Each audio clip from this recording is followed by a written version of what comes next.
Yo, yo. Alright, welcome back to the stream. We're here, we're chilling. We're gonna do some cool stuff today. Alright. Pardon my morning voice, I woke up just a little bit ago. It's gonna take me a bit to get going here. Allergy season and all that dumb shit. Okay. So yeah, we got some cool stuff today. Big thing I'm going to be working on is a collaborative piece with a visual visual designer, aesthetics, visuals designer, some dude I saw on Instagram called Tesseractive TV Visuals, and yeah, super cool stuff. Saw some of his reels and I just immediately thought like, wow, this would look really sick to have as a background. Maybe do some cool, image GIF stuff. So yeah, let's go take a look at that.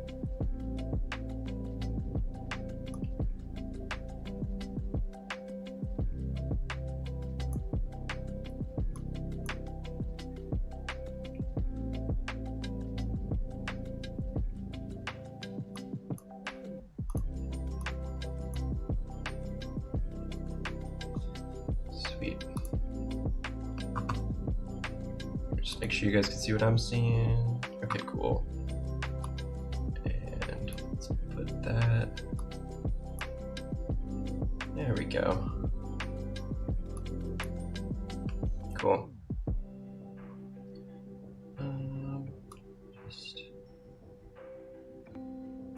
What is happening here?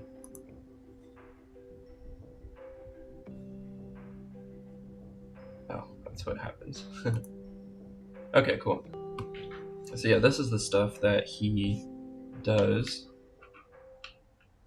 Just sort of like these distorted, very rad digital graphics. Take a look at some more stuff here. Yeah, and the thing that I like about this the most is probably that there is, in a lot of these, actually like an image underneath, like a TV show or something.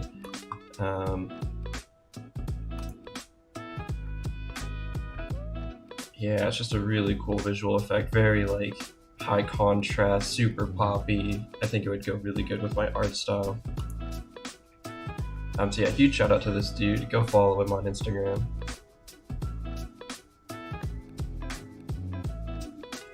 That one's kind of trippy. This one's super cool. Okay, anyways. So yeah, what I wanted to do today was make like a little TV head guy, and this is something I've done before. If you've seen like my ads for the stream or anything like that, I love doing object heads and that kind of aesthetic. So yeah, we're just gonna get it going.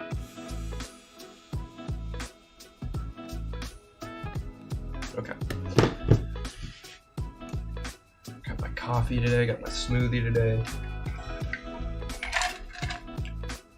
All the liquids. Feeling good. Hopefully my audio sounds better this week too. I tried messing with my mic and the volume levels of all the other stuff. Gonna try to throw my voice a little bit better today. I was editing some clips the other day and I was like, oh man, these just don't sound very well balanced. So growing pains, learning audio. Audio sucks. Okay, let's start drawing. So one of the ideas that I had was a TV head dude kind of sitting on top of like a pile of old TVs. And I think I want to try that out. I feel like that would be super cool. So the first thing I want to do,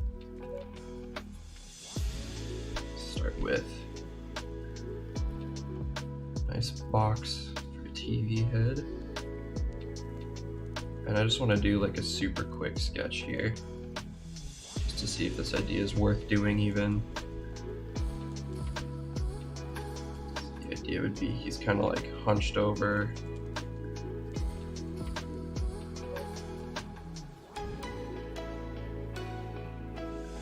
Oh, I also figured out my my ads finally for the music, so that should be gone. If I had like fuck you money, I would totally buy the rights to all the favorite like chill music that I like to listen to when I draw music, when I draw.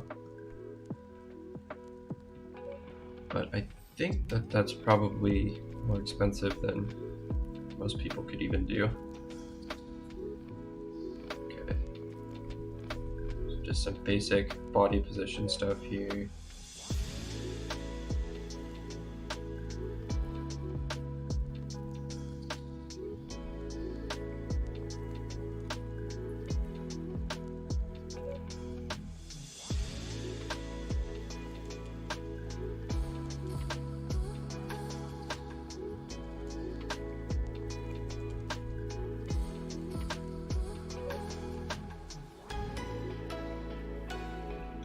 So I think I would want one leg a little bit lower.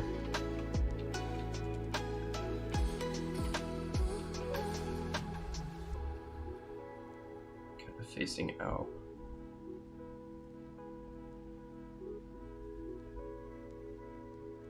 And I think when you're rough sketching like this, it's just more important to kind of figure out like where you're gonna want everything to go. His arms are too big now. Yeah, just start putting feelers out for where you want things to be.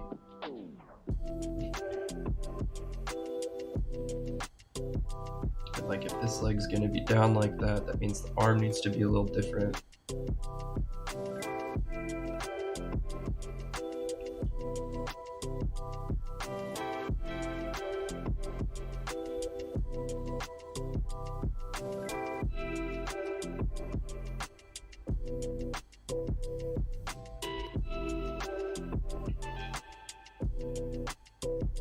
Probably have his foot like on top of TV's here.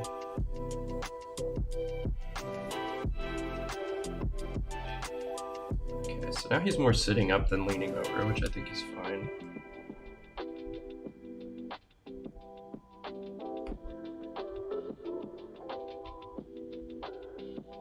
Alright, that's pretty cool. I can get down with that.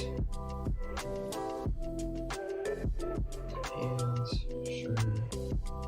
Okay, we'll have some TVs.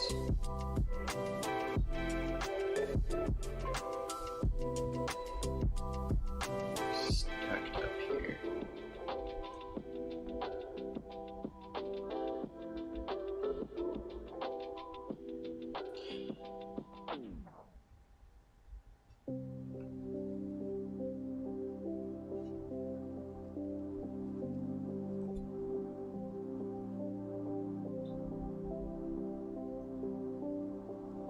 Cool.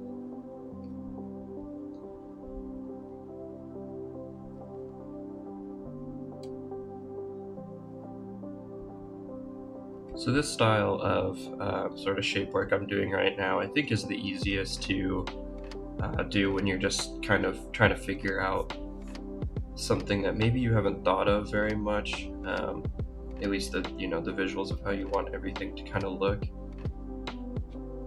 By etching in sort of like a low resolution version of everything, you can kind of shape it a little easier than if you were to really start like worrying about how all your lines work.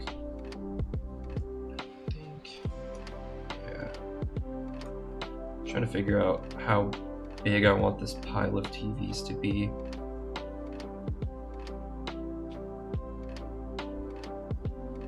And with the pile of TVs, I kind of want them, the boxes kind of facing out like this to give the piece a lot of dimension, just look really, voluminous. It's a terrible sketch, but whatever.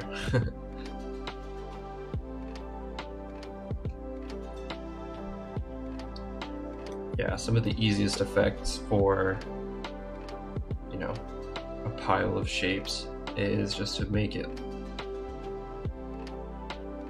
very dynamic, make every little, piece of whatever you're drawing stick out and pop a little bit for itself. So we'll be going in here and making all these TVs their own little thing. But I definitely think that with the visuals of the guy that we're collabing with, that having sort of an older CRT look to these pile of TVs around him would look really cool. Okay, so as we throw in the boxes here, I'm trying to just figure out like how I'm gonna make these screens really pop. Very excited to see how this is gonna turn out. I love these object heads. I think they really started in Japan, where this sort of aesthetic kicked off, but I think everybody's familiar with it by now. Oh man, the tablet keeps doing this. It just doesn't let me touch control. Come on. No luck.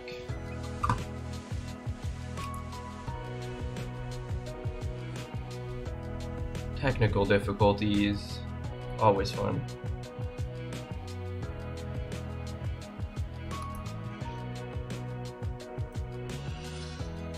Woof. Yeah, it's so weird that it does this.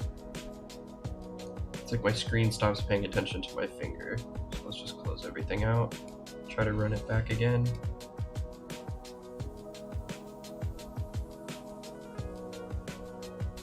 Okay, cool. Nope, still not working. Oh, you love to see it.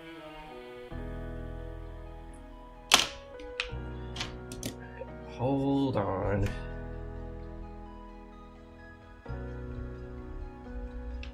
Wonder if I was moving a little too fast for the tablet to keep up here.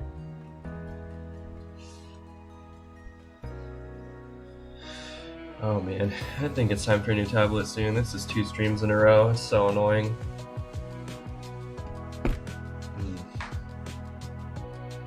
If anyone knows why this happens, please let me know.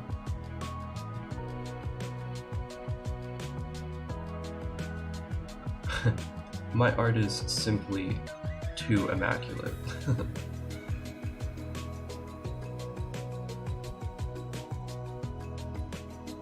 Even here, we can kind of still work on some stuff.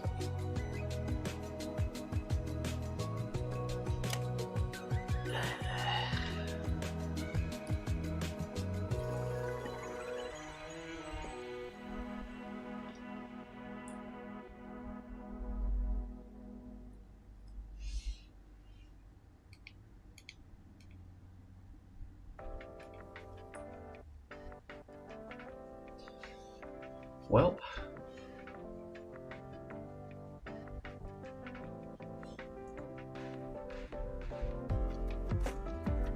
let's just save it and back out.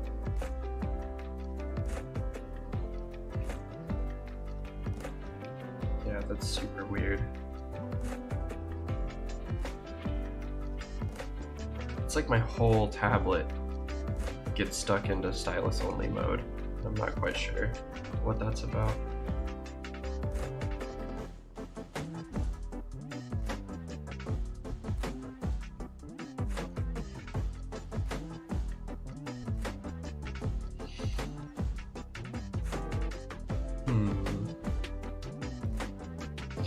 Let's see the thumbnail I was working on.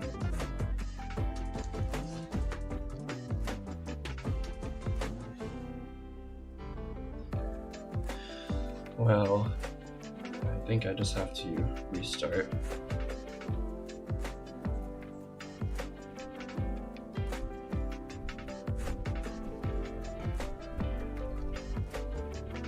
If there's another app I can launch or something that would kick me out of this. Alright. Give me just a second.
we're just gonna restart, and in the meantime,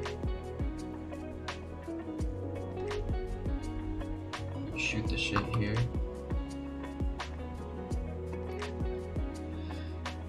Boy.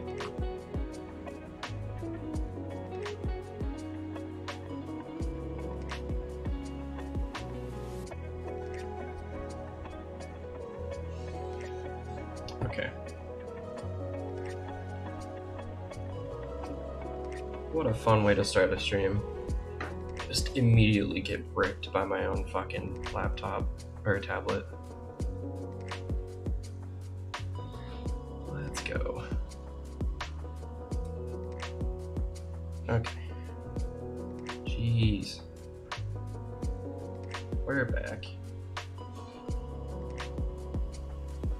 Woof, dude. Okay. Anyways, fuck.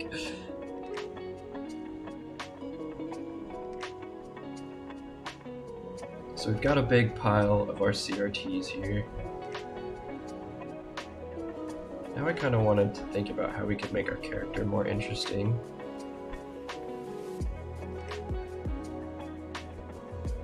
So one thing I definitely had in mind was to make the screen that is his head a little bit different and distinct. Go in here and just add some extra like shaping texture. I was also thinking like a couple wires could be like sticking down.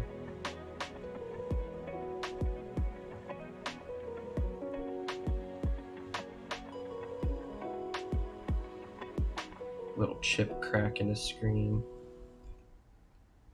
That'd be cool.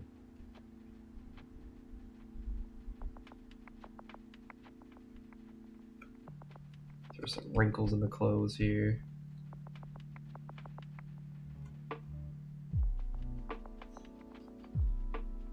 Hey. What's up, Crazy? Thank you for joining. Hold on, I gotta get your name. I'm just gonna do Crazy. That's a name you got there.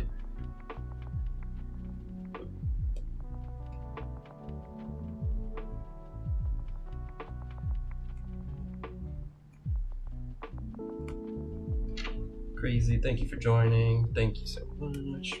Cool. Alright. Super basic start. We go in and start to add some more detail here. Nothing super crazy yet.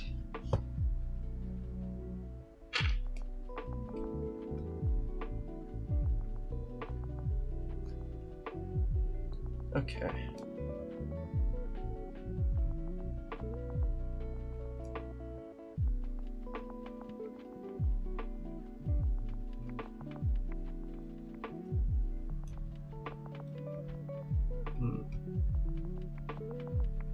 Actually don't think I want to use the square tool for this. I think I want to bow the actual screen a little bit. Yeah. I think when you're replacing heads with objects, you should still try to keep some of the visual sort of aesthetic of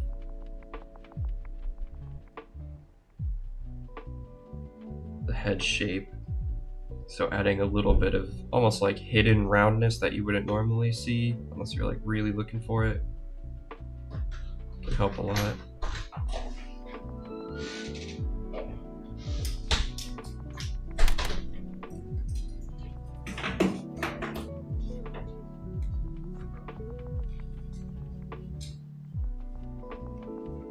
Cool.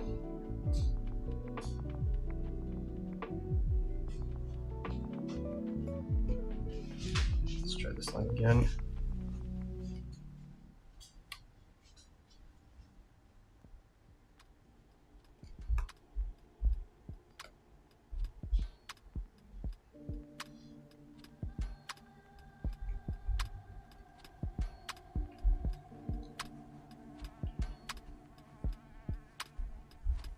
Oh man, we are still warming up today apparently.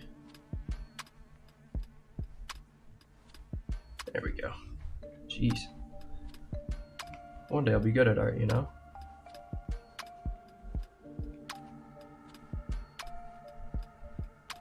Cool. And let's definitely add some antenna here.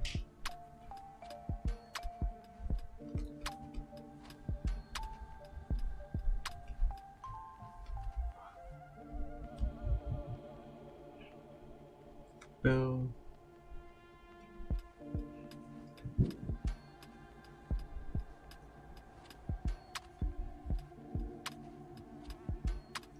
Boom.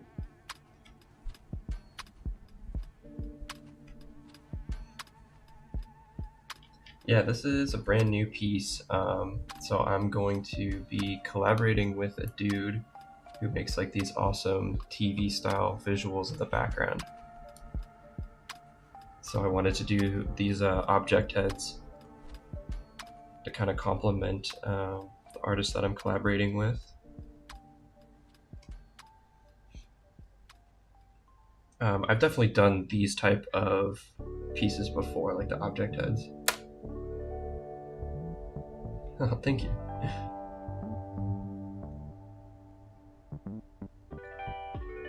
Yeah, I definitely want to keep it a little on the basic side today. I think I want the visuals, the really hectic, crazy visuals, to be kind of the main part of the art piece, and then my art's just going to kind of be a little bit of subject that I can cling on to.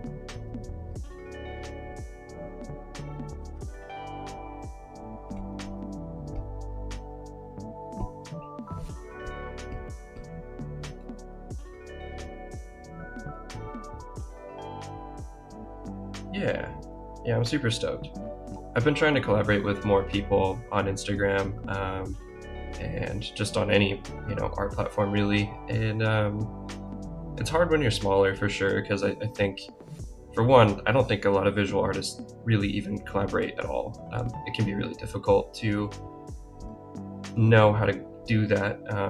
I've definitely collabed with a couple people, since I've been in the online artist space more frequently, but it's definitely still really difficult because if somebody has more of a following than you, there's not a huge incentive to do it if you're not a name brand, or not maybe name brand, but if you're not like a really popular account with like a very specific aesthetic or style. Yeah, I don't think many people, unlike music or other artistic genres, I don't think many people really are that interested in collaborating with visual art,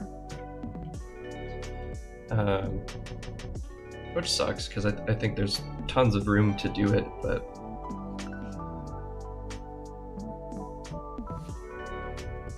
people just don't. Well, that's okay.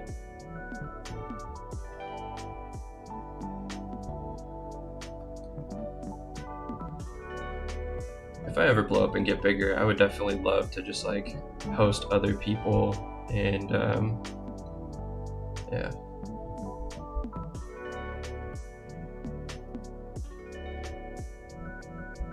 Thank you. Yeah, I hope I'll take off too. I mean, my philosophy is I just, I draw all the time, and I like to talk about the stuff I draw to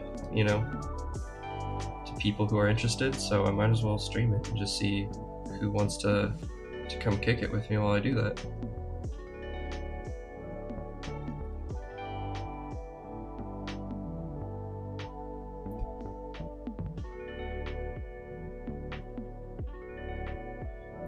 I think the part that I care probably the most about in this whole thing is just making sure that the art that I do is something that I like. I think there's a big pressure, and it's kind of the similar pressure that leads people to not want to collaborate in visual art spaces, but the pressure to just really produce something that a lot of people will like and be super mega consistent and never break out of your mold. I just want to draw whatever I want to draw. Today I'm doing just chill, nothing super crazy. I'm not pushing the envelope a ton on what I can do artistically, but I just feel like this would be super fun today.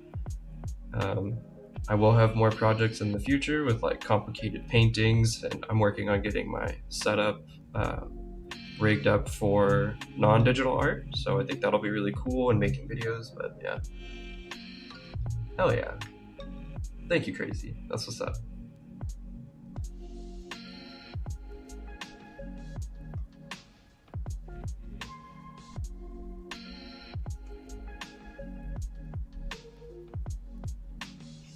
All right, cool. All right, let's rock some hands out real quick. We all know how easy hands are. I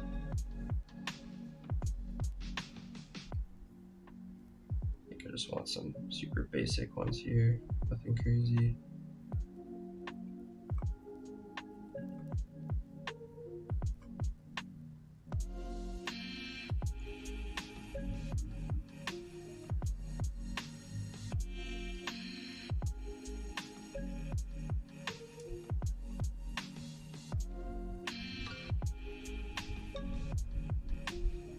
We'll probably go in on another layer and clean all this up later, but for now, I just want to get that next level of detail in.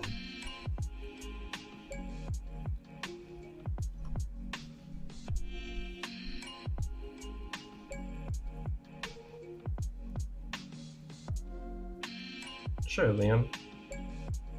That works. Works for me. Maybe being called crazy isn't the best.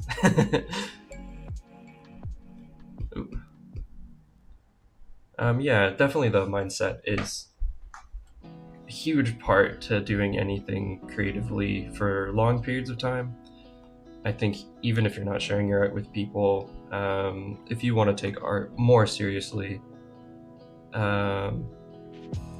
it's definitely a decision you have to make. Like, I don't think anybody in particular has much incentive to like take whatever they're doing creatively seriously, other than listening to themselves and like understanding that it's something that they should just, you know, consider important.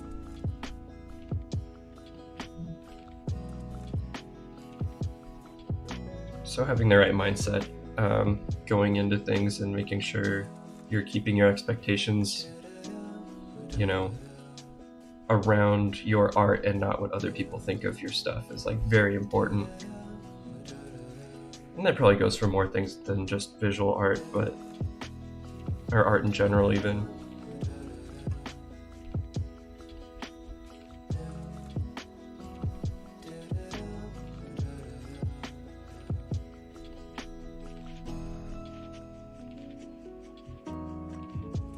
I think it can just be really easy to like get led, you know, led into some dumb stuff when you're just thinking too much about other people's. Yeah, hands suck, dude. I've been drawing hands for a fat minute, and they're never easy. They get a little easier over time. Whoa. But yeah, like this, probably not actually the hand position I want to do. I want something a little more casual.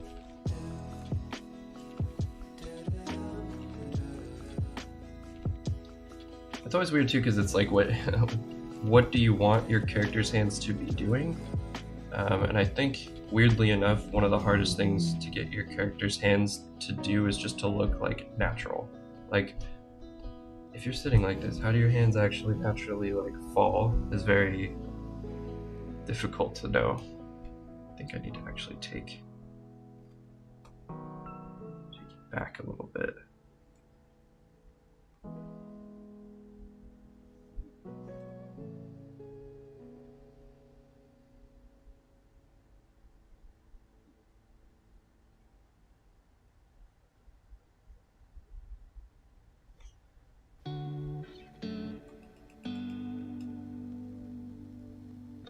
Same thing with this.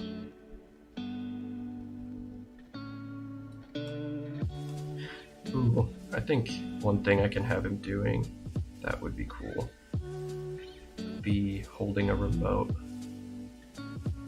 Seems like it'd be very on brand.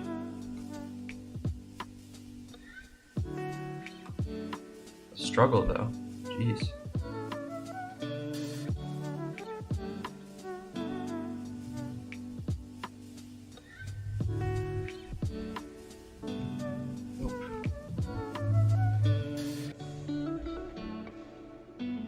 Yeah, so I think for the TV face, the artist that I'm collaborating with is going to fill those in for the most part.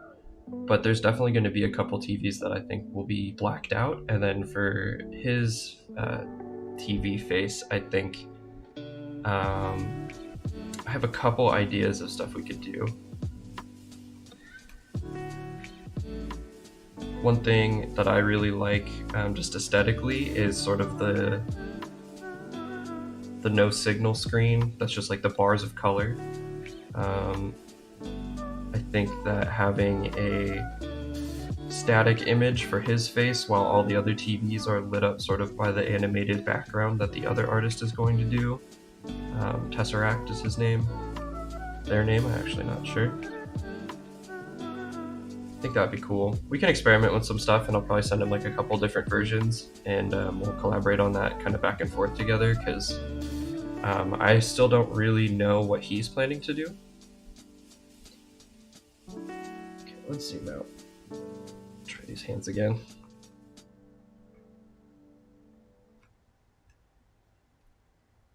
Actually, we'll hop back to those in a second.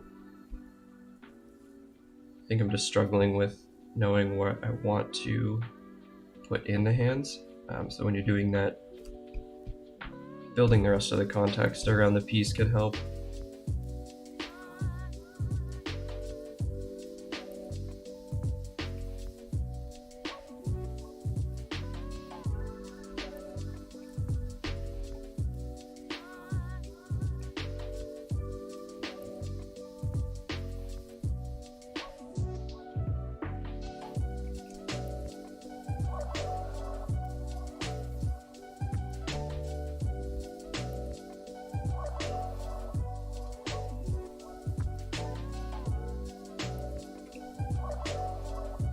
Yeah, we'll just start putting in some value around the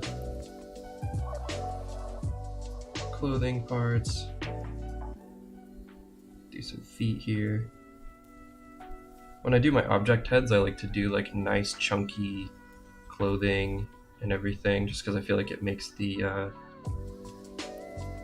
chunky headed TV look kind of pop a little bit better. So we'll do some kind of like high top sneakers or even boot looking shoes.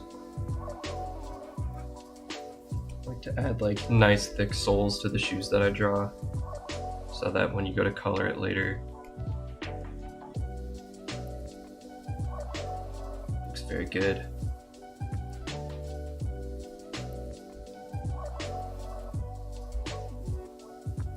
Yeah.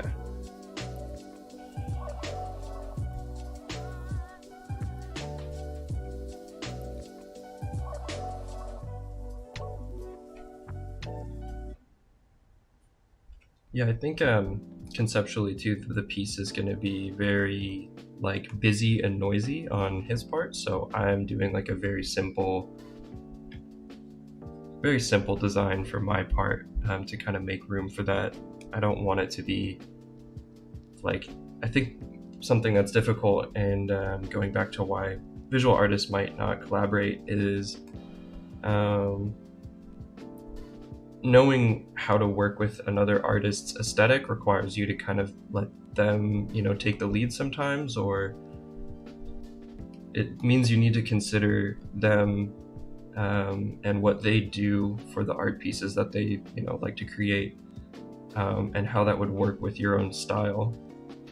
And so when you're like really clashing in style, I think it's like, oh yeah, maybe that's just not the artist that you would normally collaborate with. But if somebody does stuff that you really like, I think it's a cool exercise to just like take some time to figure out like, how could I make way for this cool art style to shine while like adding to it in a cool way. And that's definitely what I'm trying to do here, is just sort of add something a little bit extra to a really cool, design that just, I feel like the two would look really good together. All right.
Yeah, for sure.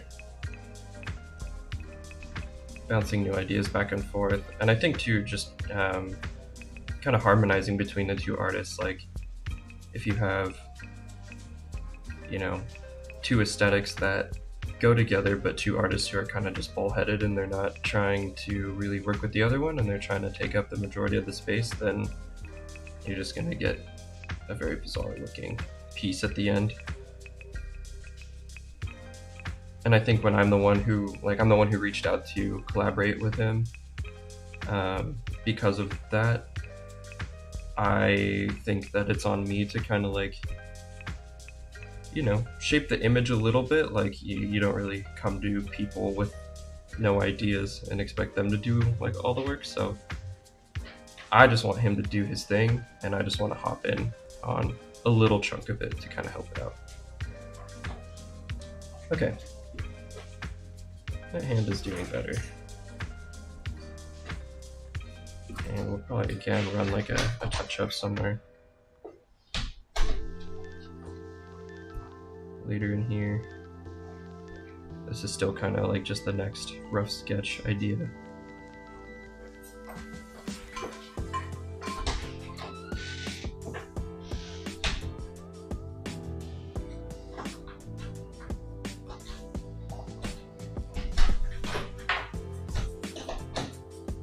One thing that can help when you're struggling to draw your hands is just put the knuckles somewhere. That's a little too small.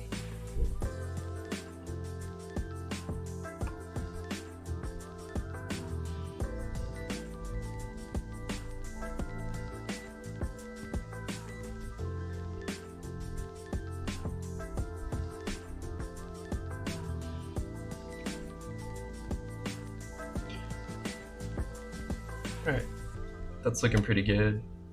Let's finish up this other leg here.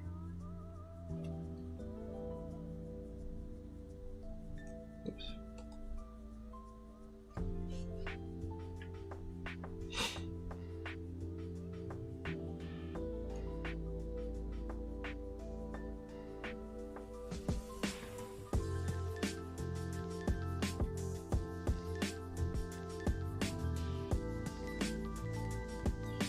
Alright, so I want the character to kind of have his like back heel picked up a little bit here.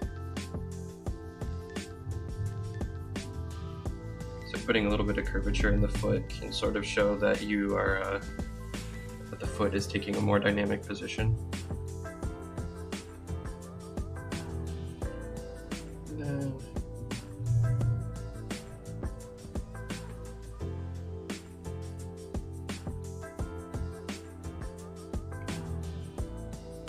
getting the sole figured out there.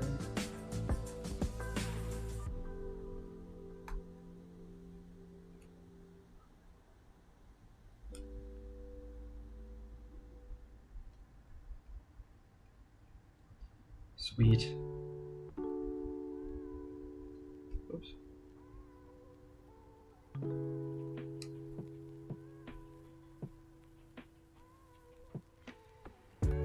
Okay, cool. And now let's go into these little CRTs and start putting in some more detail here.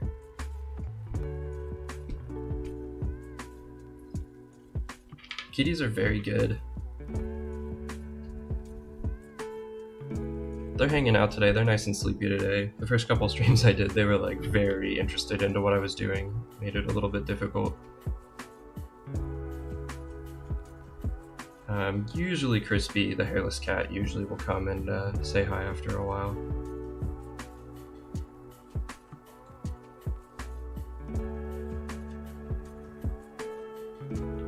Gets bored and wants to see what's up.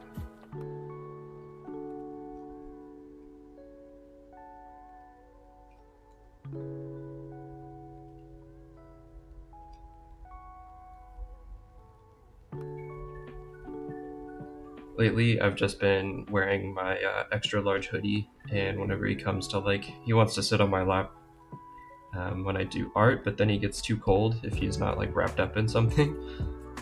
So I just shove him under my hoodie and he'll pass out, and it's really easy because otherwise he just sits there and like squirms around and Yeah. He's a silly little dude.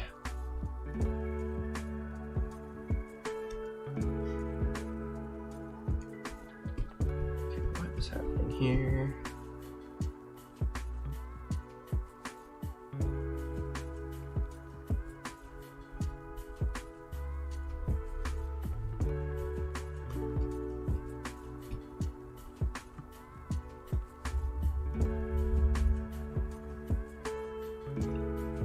Yeah, I'm digging how this is looking. Definitely got a long ways to go, but I think keeping it with this simple line work for now is going to be the way to go. I'm sure by the end of this I will be very tired of drawing TVs, but that's okay. I think a lot of really good art that's interesting to look at for longer periods of time is just the artist took the time to really nail all the details and not phone it in towards the end, which is always the like compulsion with pieces like this where you're drawing like lots of repeating objects and stuff. You're just like, oh, what if I just copy pasted things everywhere? Especially when you're working in digital art, it can be very tempting to just sort of like either trace something real quick or yeah. And I've definitely used some shortcuts before when I just really wanted to pump out like the particular idea, but for the most part I'd recommend against it.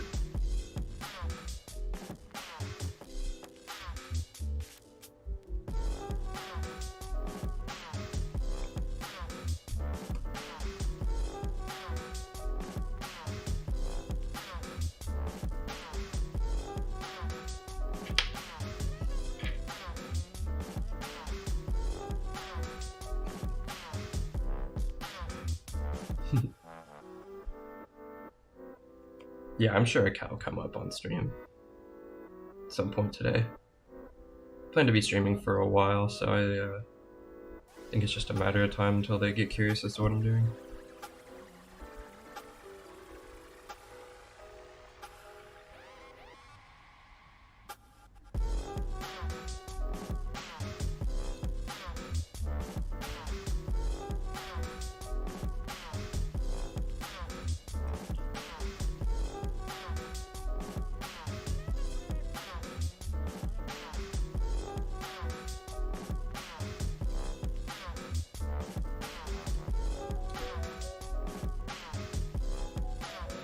Okay, I know I'm not paying a ton of attention to the proper like 3D for all these shapes. I kind of just want to feel them out, and I'm okay with this looking a little bit more like cartoony and unrealistic.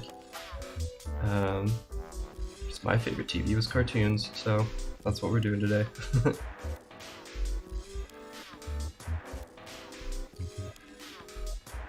It's funny, I feel like I haven't watched TV, like an actual TV show with commercials, in many, many years.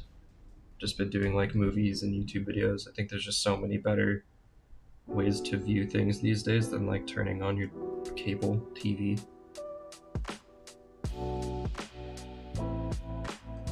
I'm pretty sure the only like younger people who even watch that stuff is people who like sports. I remember the last time I watched sports with my family, it was like every 15 seconds there was like a stupid commercial break and I was about to pull my hair out. Like, it had been so long since I've been exposed to media like that. Like, I've paid my way out of ads or used ad blockers since I was in like middle school. So to like go back and watch something that crazy or that like full of ads was just like so irritating.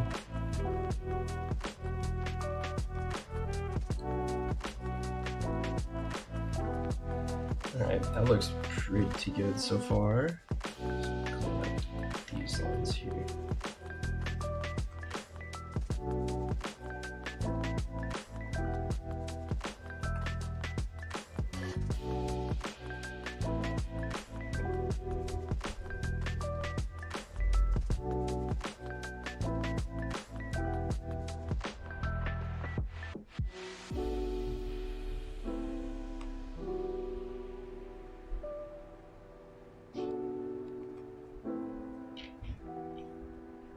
Yeah, seriously, like it's just there's nothing to watch on TV. Like there's just I don't know, I feel like compared to how hyper specific a YouTube channel or a certain content creator can make content that like is really, your thing, everything on TV just feels like I don't know, just so normie feed. Like it's just not anything that can keep my interest for long enough because it's just so rinsed out and boring and like lowest common denominator fuel. Like it's just so hard to watch.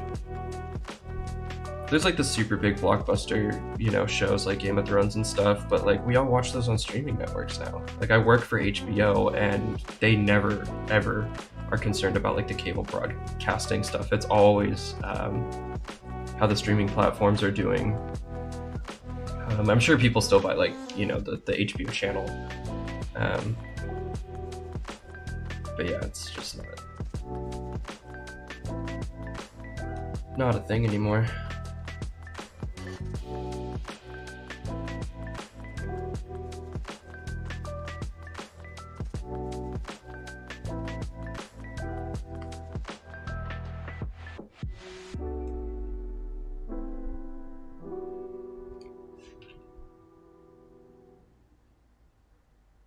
You don't get too many ads in the UK. Yeah, that's nice. I feel like I feel like the ads here are just crazy. Like it's if you watch TV, I think it's literally like there's a 25-minute ad break and then after that a 15-minute ad break. If it's live sports, I mean it's just all the time. They just go to ad break whenever there's anything happening downtime in the sports, and I would just rather watch players like walk off the field, honestly. There's so many dumb commercials. It wouldn't be that bad if commercials just weren't so shit. Like there's just I don't understand ad agencies and how they decide what people or how to advertise to people.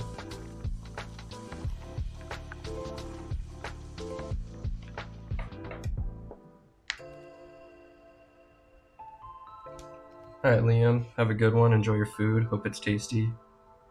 See you in a bit.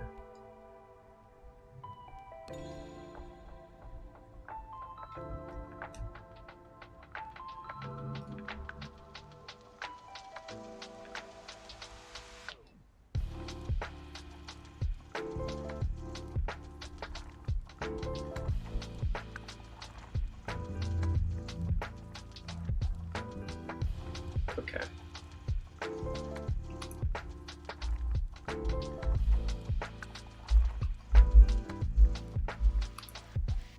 Oops.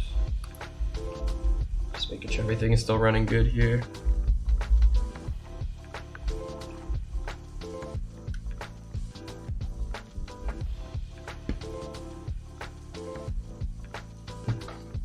Have some smoothie, have some coffee.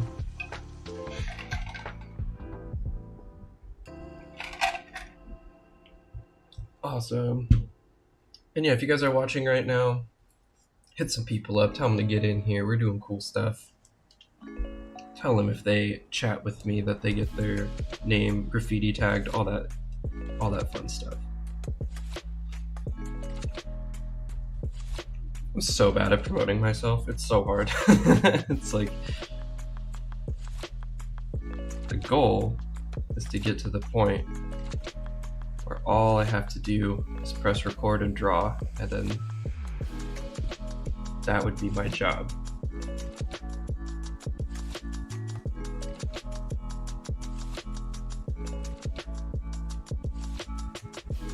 But there's so much other stuff that you gotta do before that happens, it feels like.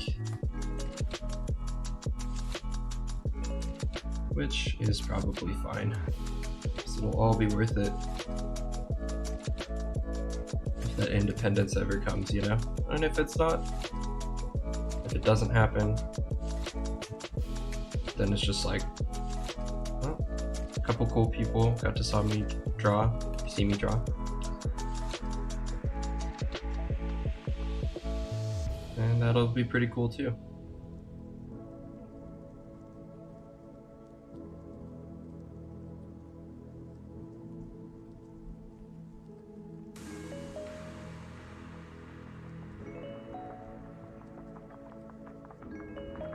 gonna try to stream more often during the week too at some point here. It's kind of hard with my current job and, you know, working out and everything. There's a lot of life to balance, but I really want to try to get more of this off the ground. I'm setting up dual streaming too, so hopefully next week I'll be on Twitch as well, if that's a preferred platform of anybody who sees this. I definitely think YouTube is the future for streaming, just because of how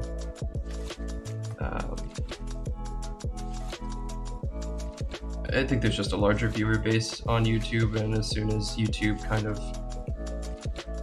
irons out some of the kinks in the streaming stuff, I'm sure they'll be a pretty big competitor to Twitch. But I think for right now, as far as discovery for small streamers, I think Twitch might still be a little bit better. We'll see. I also just don't want to like stretch out too much across viewer bases. It can be something that's actually not good is to be on like every single social media. Like I don't need to stream on Snapchat, you know. I'm good there. Right, thank you.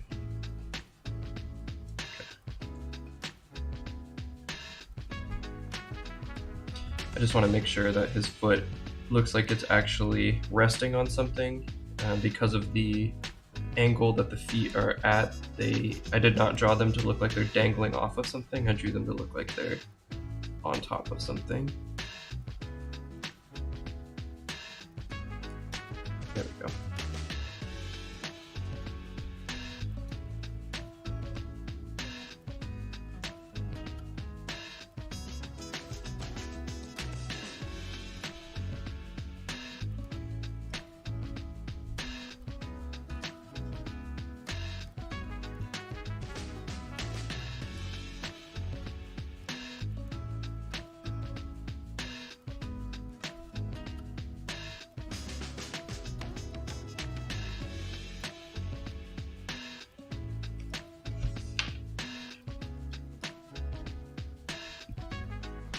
I've always wondered, like, I've seen a couple other people draw, and I think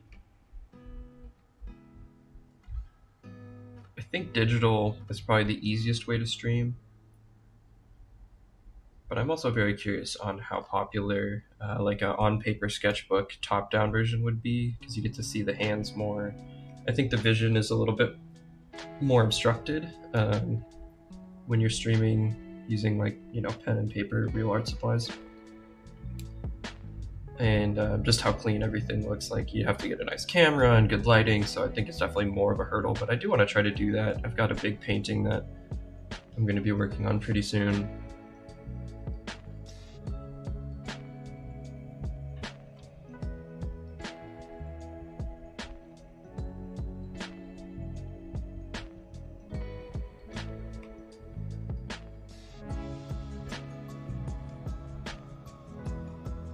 And yeah, I would love to stream just all the time, all the different art that I do over time, but I have to do other stuff, which sucks. Because all I ever like really want to do is art. Like, it's gotten to the point where I don't, like, I watch stuff, but I don't really play video games anymore. I don't do much else. For the at-home hobby, like, I've been trying to journal more. I've been trying to read more for forever, like actual books. I listen to a ton of like podcasts and audiobooks, but like, dude, every time I sit down in a chill atmosphere and I just start using my brain, it's just so hard to not want to just start drawing. It's like all roads just kind of lead back to art, which I think is probably a good thing. Obsession leads to success, hopefully. But like, yeah, sometimes it just feels like, should I be making more time for other stuff in the hobby space? And yeah, I'm not sure. I it just is so hard sometimes when you're already really good at one thing. Like, I imagine a guitar player isn't super incentivized to go learn a new instrument unless they feel like they're already kind of good at it, because then why not just spend that time getting better at guitar?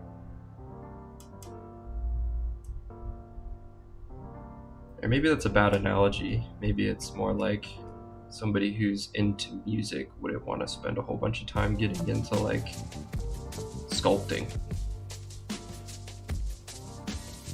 What is happening with those lines? Jesus. There we go.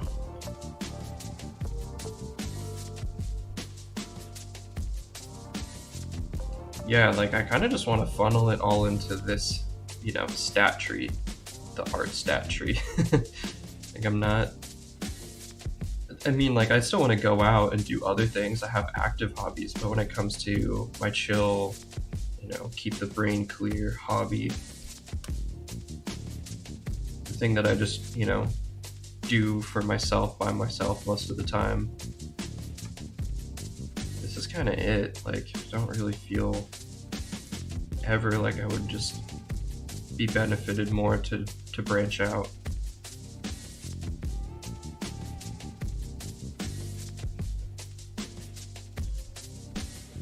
Okay.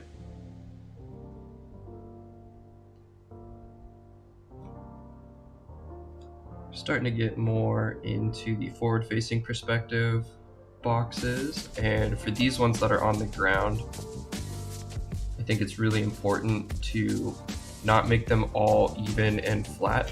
So as we have the pile of boxes starting to come into the foreground in front of the character, you definitely want them farther forward on the floor, especially when you are putting your character in a dynamic pose like this, where not everything is on one sort of 2D plane of space. Like, it's not a cut even profile shot or anything like that. He's sort of like leaned forward, splayed on top of, this cluster of geometry.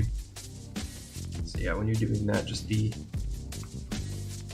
mindful of how it would look if it were actually, in a real physical space. I think it's easy when you're doing a bunch of shapes to try to line everything up and sort of repeat the same shape over and over again, or find like a pattern or a neat, easy way to do it. Like, if I were to just draw a grid and then fill all these boxes in, it would be faster and easier, but it definitely would not look as realistic.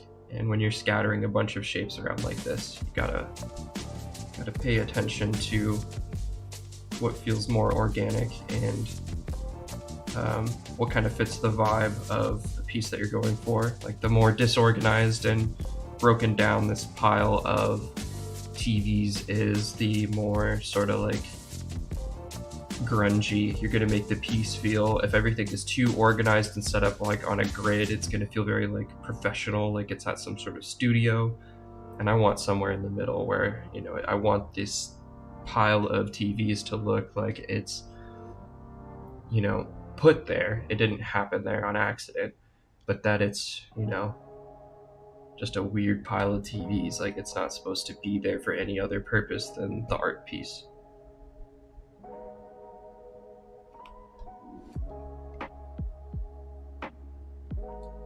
Cool. And it's the same reason why I'm not using a line tool. Is if I were using a line tool, everything would just be a little too clean. I like the imperfections of the straight lines.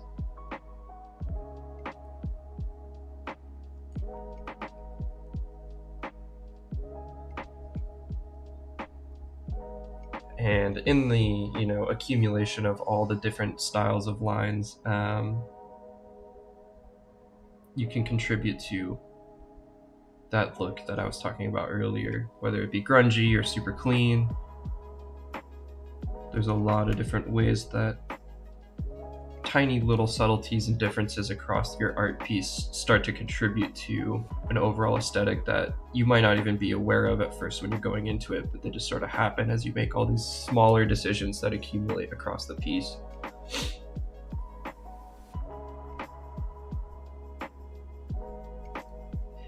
Another thing I'm doing here is I'm putting this sort of like pool around the TVs, and this will become sort of a drop shadow for later. Something I had the idea for a bit ago. Yeah, I think it would be cool to have an extra big black line around everything. One thing I like to do, and that I'm definitely going to go back and do later, is just bulk up and start to shape some of these lines on the character. Revisit the hands and stuff too. And we'll definitely be designing his clothing more and sharpening up some of the softer spots and all that stuff. Yeah, we're looking good. Definitely getting there. Slow it goes. That's okay. I think I'm a pretty patient person, just by temperament. Not super reactive. I have like a very narrow emotional bandwidth, but definitely drawing or any sort of practice that is a large accumulation of a bunch of tiny little actions, I think definitely promotes a lot of patientness and taking things in a very granular, step-by-step kind of way.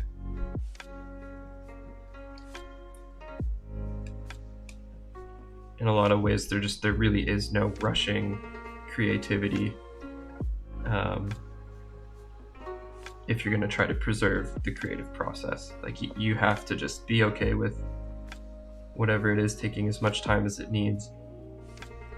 Last week I kind of talked about the idea that the creative process is something that the artist sort of harbors and gives a space for, but that it's not necessarily like your thing that you have. And I've been thinking about that more, and I definitely think that that's very, very true. But to add on to that idea, I also think that the creative process is something that a lot of people don't respect in themselves enough. And because of that misunderstanding, that they think that they own that process instead of just sort of channel this exterior thing. I think that creative people can sometimes run into an issue where they're stuck in something like a writer's block or a creative block, and they are frustrated with themselves as opposed to being, accepting that it's just not meant to be right now. I think a lot of the sort of struggle with creativity stems from a very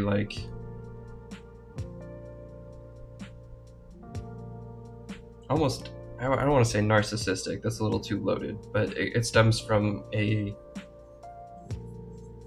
want from the artist to create something, but a misunderstanding that whatever they create is not really up to them, and that whatever you had and pictured in your head is never going to be the result of whatever you're making. I think everybody who's made anything can tell you that the second that you start making something, it just totally gets away from you, and whatever your expectations were of the thing. I had a pretty good idea of what this piece was going to be in my head before I started. Like, I was very deliberate in setting out to draw an object head with, a pile of TVs at his feet, but the aesthetic that I'm starting to get now and the visual feel of everything, how the shoes and the clothing and the posture of the piece, like tonally, is so much different than what I had in my head. But that's the part that I think I've gotten really good as an artist about letting kind of flow and be more natural. And that's the part that I think artists can really struggle with, is like, you as a creative person, and if you're a visual arts person or a music person, can probably see something very bright and shiny in your imaginative, in your mind's eye, and the frustration when you're starting out of just not being able to translate exactly what is in your head onto the piece of paper or onto the music or anything, can be maddening at first. But I think after a while of attempting it, you start to realize that it's, you know, it's actually more about just performing the act and letting whatever's in your head fall away to the process of creating itself. It is totally unimportant whatever you have in your head or the expectations you've crafted around what you're about to make. The only important thing is that once you start making something, that you let it be whatever it's going to be as you're making it.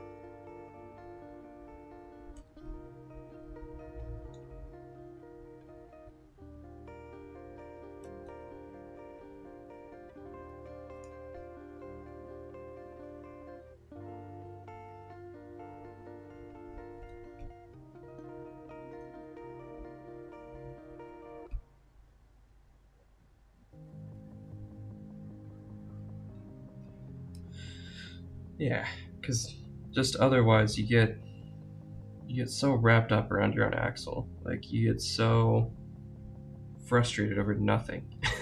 And I've definitely been very frustrated over nothing before when it comes to art.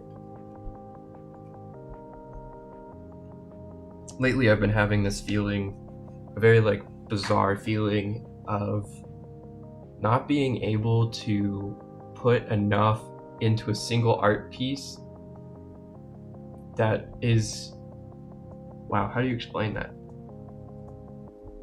Lately I've been having this feeling that by doing an art piece and by focusing on one piece, that I'm missing out on all these other different types of art that I should be doing.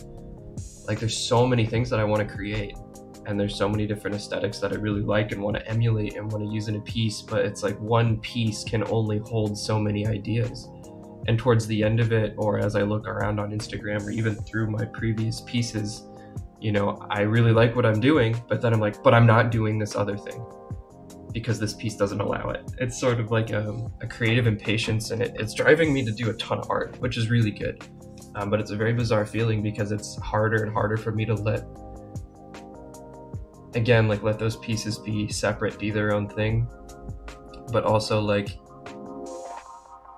take the time to make all of the other stuff that I'm gonna make. Like, all these ideas kind of get roadblocked as I'm working on something, especially if it's a longer piece or something that's requiring more detail. Like, that feeling of like the ideas piling up and not being able to escape because I'm spending time, you know, on another idea has been a feeling lately that's been like very strange. That's very new. I think it's a good feeling to have compared to other ones, but yeah, very bizarre to feel like that I at the same time really like what I'm drawing, but should also be drawing like 3 other things at the same time, because there's too many ideas like ripping through at once. I wonder if anybody else has that. I'm sure other people have that problem. Like too many cooks in the brain space kitchen.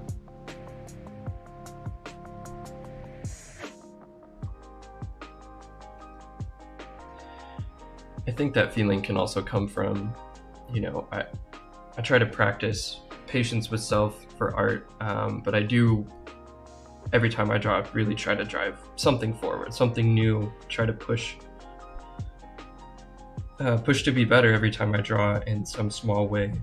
Maybe not a super deliberate, like, I'm going to be better at line work this piece, but just try to engage more, be more present, something, whenever I'm drawing. And I think there's a feeling of, especially as a piece is like coming to an end, there's a feeling of like there's no more of that progress or that like enhancement to be made.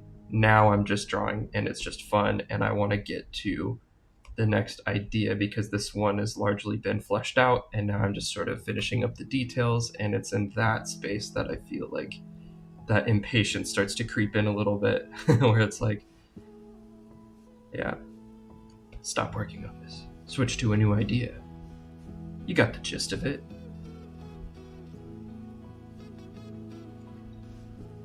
But yeah, I've never been one of those artists though. I see these like little memes on Instagram of like people who only ever have sketches and they just sketch and sketch and sketch and they never like finish a real piece. I think that's a terrible idea. I think that even if you don't like it, finish the piece. Like, there's been so many times where I'll do a sketch and I'll be like, this is just scuffed, like I don't like this, or I should restart. But you know, you just keep going anyways, and by the end it's actually something like really unique and rad. I think oftentimes your initial like flinch reflex to want to restart on something is just actually a signal that you're in a new space, that you should push forward more and that you should explore something more interesting about that space. And that instinct is more you saying, I've never been here before artistically, or I have no idea what I'm drawing right now and it's a little like weird. And yeah, it's not always like, this is bad, I should stop. I think the feelings are easy to confuse. But the more you just sort of run an idea down until its very end, or until you can't really add to it anymore, I think the more you'll start to grow an appreciation for all the different things that you can create. Sometimes I do a sketch and I step back and it's just wrong. Like the lines are bad, the something, you know, it's just so off that you get this feeling of like, I can't really push forward from here. And I think that's a different feeling, and I think that's totally fine. But yeah.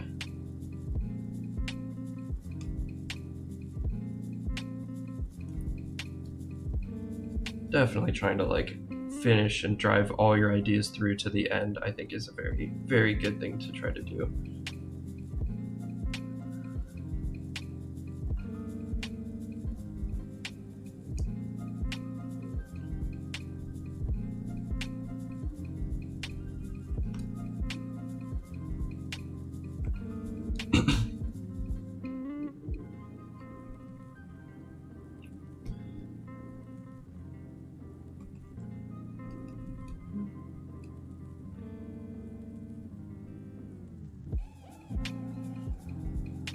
What's up?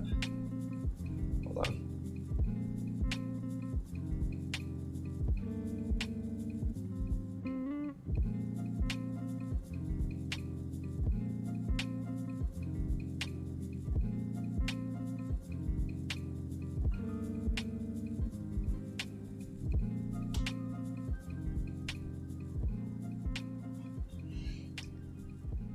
Sweet. A friend just texted me that he's joined up here. That's what's up. What's up, Chalin?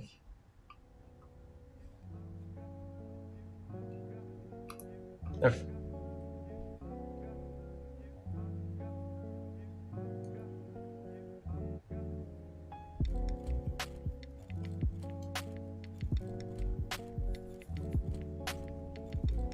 Gotta add a little more dimension here to some of these TVs. Just sloping off.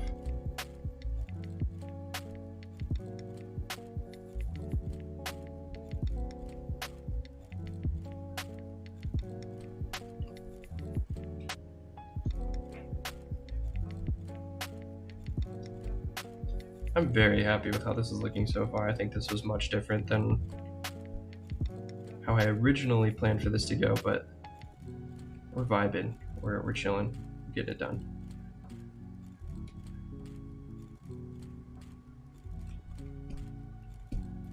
I hope everybody we're collabing with is stoked about it. Be sending it to him later today.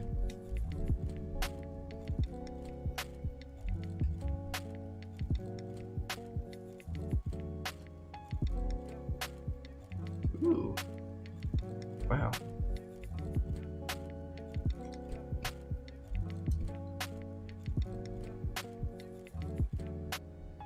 Sometimes I'm just so bad at drawing lines, you know?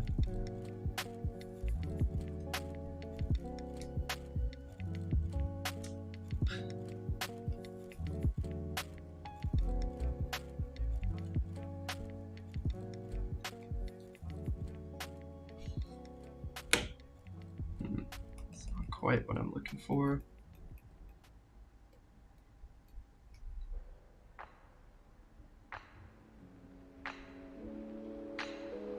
There we go.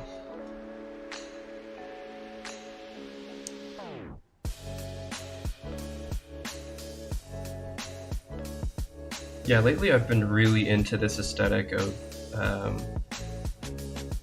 don't even know what to call it other than like Zoomer nostalgia, or just like the poppy Cartoon Network style visuals mixed with old tech and sort of like a childlike, dreamy, like aesthetic. It's really hard to describe, but I've also seen it kind of blowing up and getting more popular.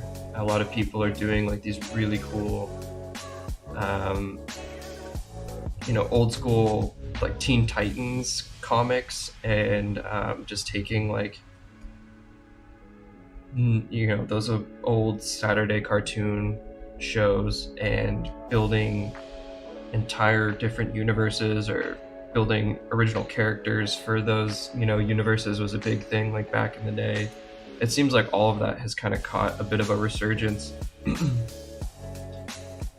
And I'm super here for it. It's definitely not, I'm not huge on doing fan art, like doing taking somebody else's character and just redrawing it.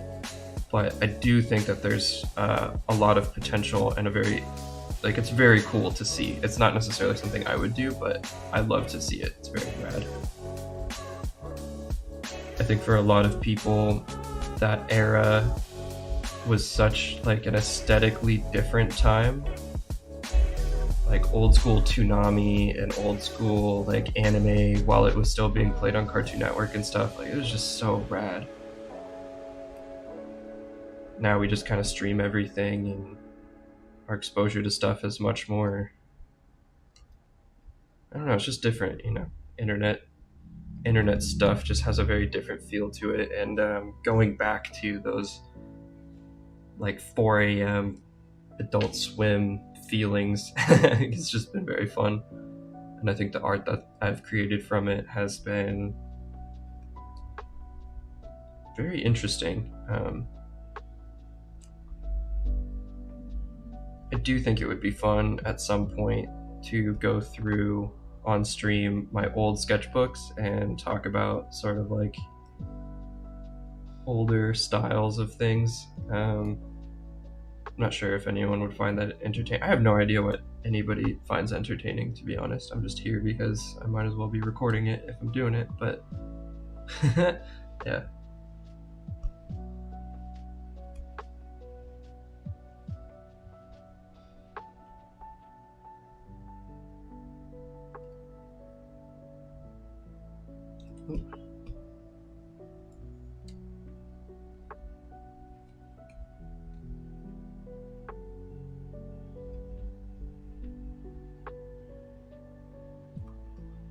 Yeah, I mean, compared to all the other things you could watch on YouTube and stuff, it's really cool to even have like a handful of viewers and people pop into stream. I really hope that it's something as time goes on that I can figure out how to like make more content for. I have a ton of ideas right now, but I'm just very new to like any sort of video making or producing kind of space. And yeah, I think streaming has been super fun, but unless you're here to just chill, it's probably boring as fuck. That's okay. I also have to remember that there's people like me out there who just, I'll just listen to anything. I'm mostly just trying to do something chill while I draw or other stuff. It'd be super cool to think maybe my stream is on while other people are doing their creative, hobby or whatever. Even if you're just like chilling on the couch, looking at Instagram, listening to me talk or whatever, that's fine. Still a pretty big honor to just be on in someone's headphones.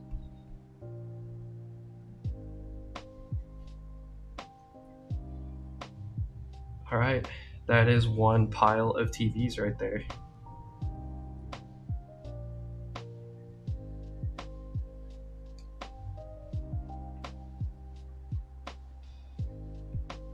Sweet. All right. Drink some coffee real quick.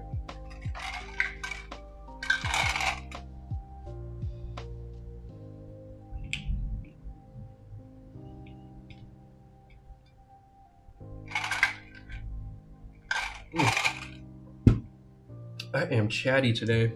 All the thongs.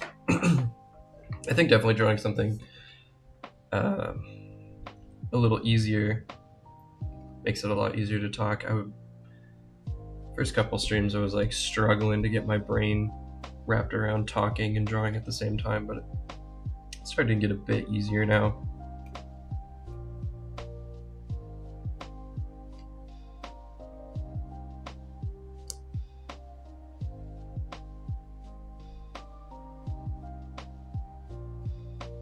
Okay, so let's ditch our underlayer. Let's see what we got here. Okay, yeah. I'm gonna go in and clean up a few things. I'm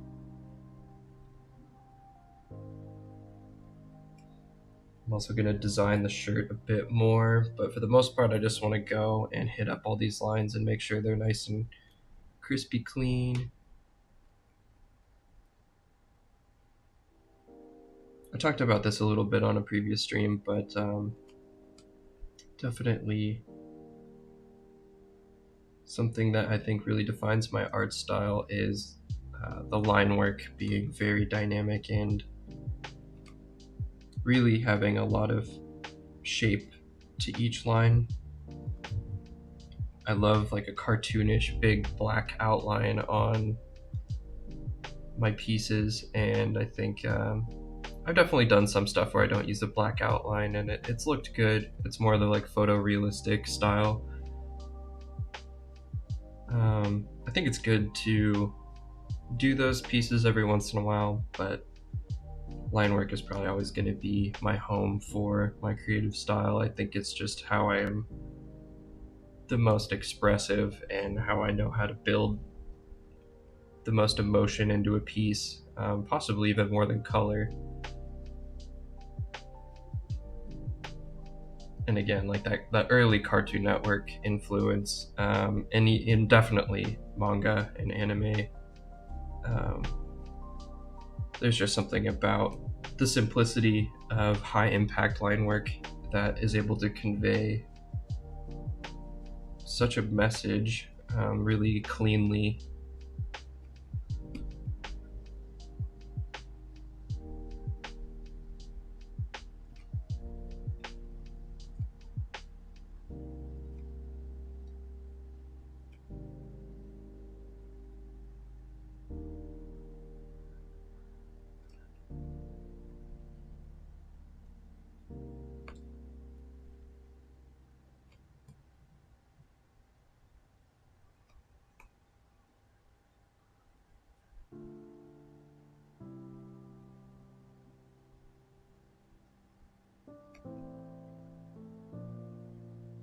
So I'm just going to go in on the clothes here, add a little bit more texture and detail.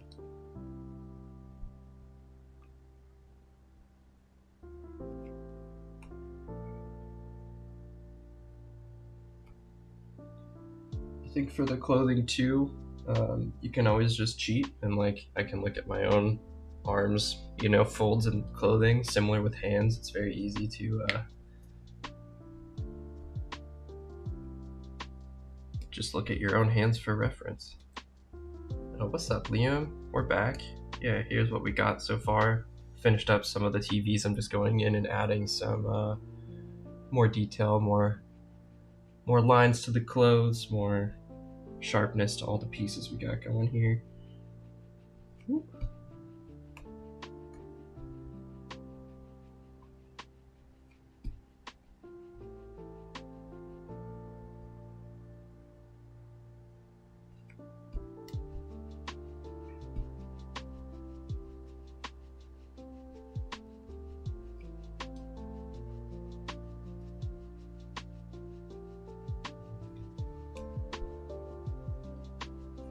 So yeah, as we add in these kind of details,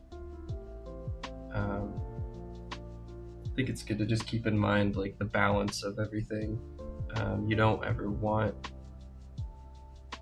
your line work here in the detailed section to kind of overtake the exterior lines or the other, lines that you've got going on in the piece.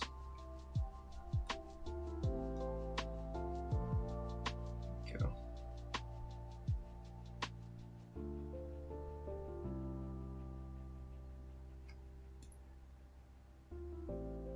And I'm just sort of going back and forth with the line tool and the eraser. Nice. Okay, I'm actually gonna ditch these guys because I think we've gone from being in a hunched over posture to be a little bit more upright.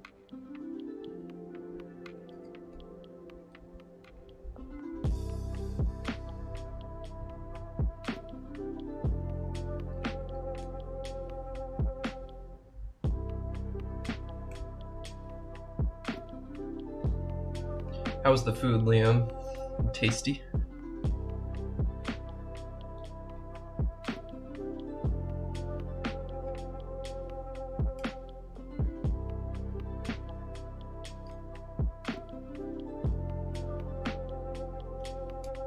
What do people even eat in the UK again? Fucking eggs on toast. Fucking beans.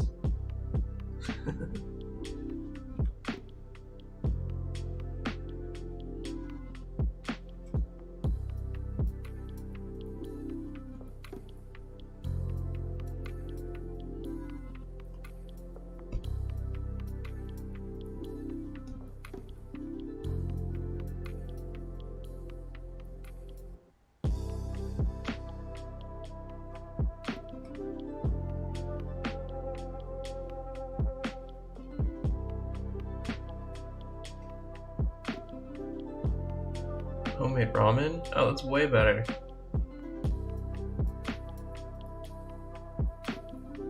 Not beans on toast. Yeah, ramen's a little bit better. That's what's up. I love a good ramen. I had ramen 2 days ago. Yeah. There's this place in Seattle called Oink where they do like a Szechuan sauce oil ramen. And it's super good, but fucked my stomach up.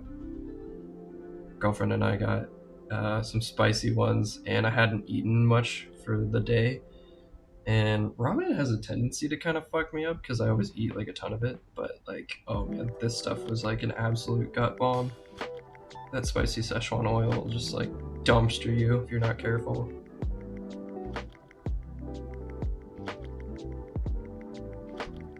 It's so funny too, because like when I first started dating my girlfriend, she was not that into spicy food, and now she's getting like 4 out of 5 stars at places and stuff because we're psychopaths, and I'd probably eat something spicy like every day. I don't know why, I need a little bit of spice in whatever food. I put sriracha on everything.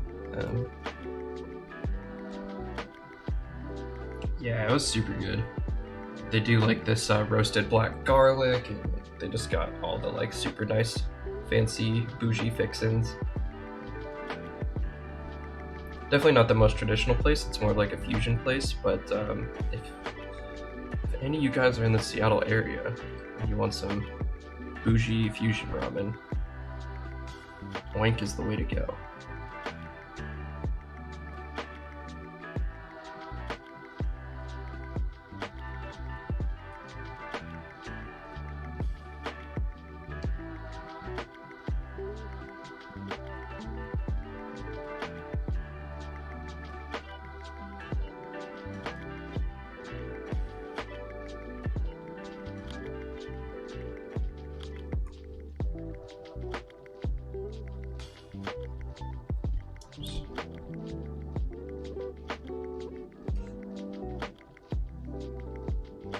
Yeah, spicy food's the best.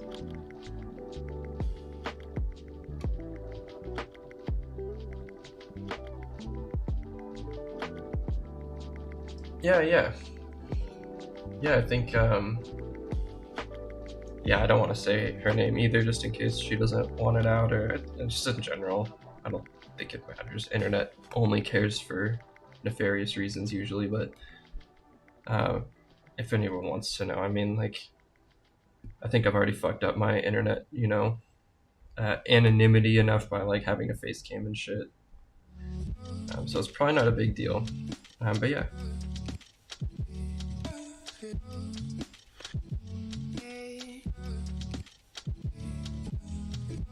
Let's see.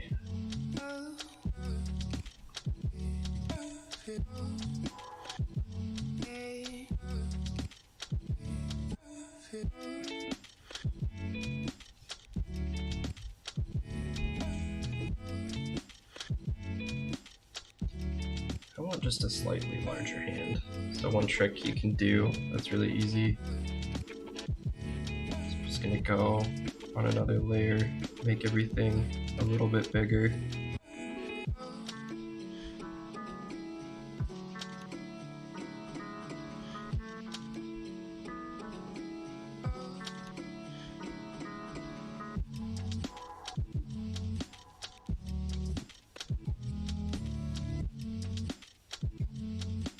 Cool.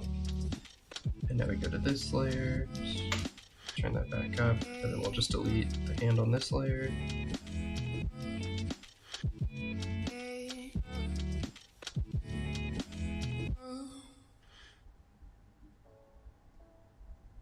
Boom, first try, perfect hand, no worries.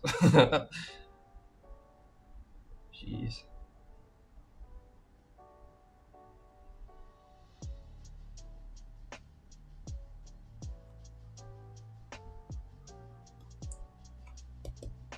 And merge that guy down. Yeah, the real trick to drawing hands is just patience. I don't think they usually look right the first time. Some people are just really good at drawing them, they just bang it out. I think most of the time, I think I'm pretty good at just getting it done in the first couple tries, but every once in a while you just get thrown. Like, it's one of those things that no matter how many times you draw it, it's still just such a weird collection of a bunch of small little shapes that it can be difficult.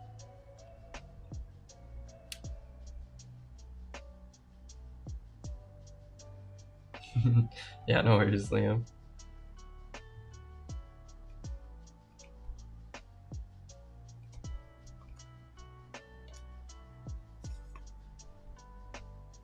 I'm a bit of a drawer myself.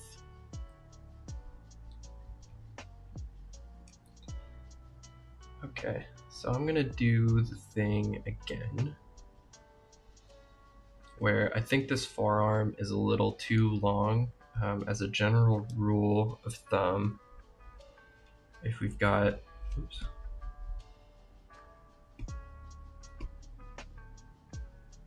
if we've got this as the length of our humerus, right? Humerus, yeah. Then you want the wrist to start about here. So even though the wrist starts like here,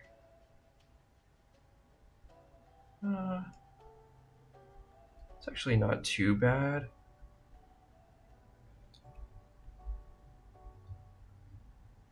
Okay, I think what I'll do then is I'm actually just gonna pull the sleeve up a little bit and just expose a little bit more. Skinny up the sleeve as well. Just expose a little bit more of the hand. Jeez. And I'll do the same thing again, just kind of redraw the hand a little bit better.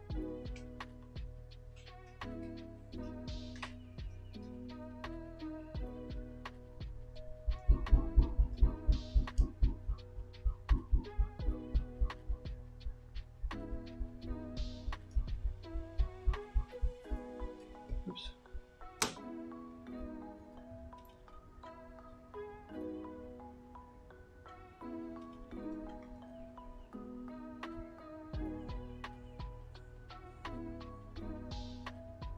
And it's kind of hard to tell he's holding a remote, but I just kind of want him to be holding something. Because just having like empty hands always feels weird to me in an art piece.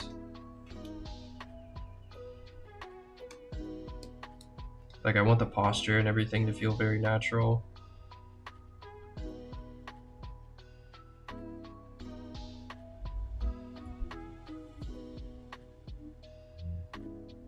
But adding some sort of interaction with the hands is always just adds a next little level of something to your piece.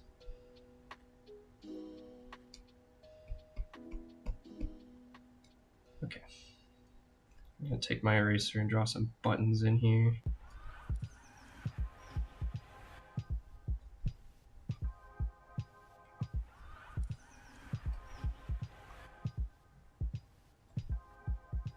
Something easy. Boom. Yeah, for sure.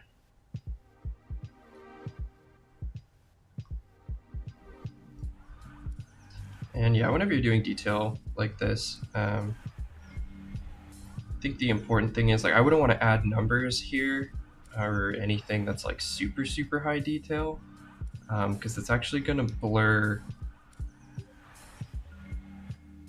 the cleanliness of the detail you're adding. So if I were to like draw this and then put like, you know, I'd have to get even smaller.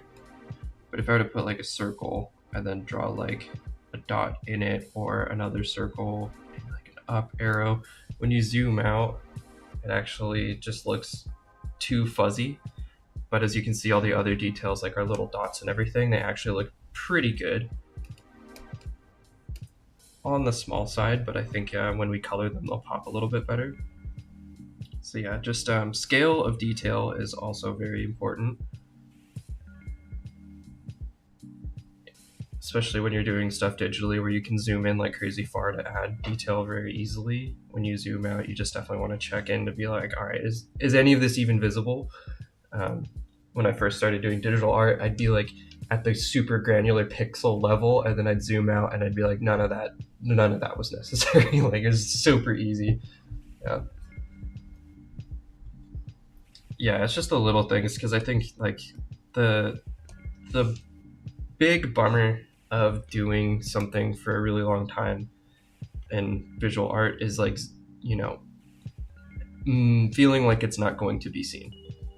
Like, there could be something you can spend a ton of time in. I know a lot of artists like really like to do eyes and hair and stuff like that when they're doing human subjects, but if you get too like in the weeds and the detail, you kind of start to obsess over like the smaller things in the art piece, and you lose the ability to kind of have a, you know, a lower resolution but more complete view of what you're drawing, if that makes sense. Like, you want to make sure that all your detail is in good context towards the rest of the piece. Yeah. And I think for most art that isn't done digitally, that's a lot easier to kind of like track and manage, because you're probably only going to be working with like a handful of tools. But when you can choose any color, any line size, any texture with digital art, it can definitely get away from you, where you can kind of get lost in the sauce. In the Szechuan sauce, Morty.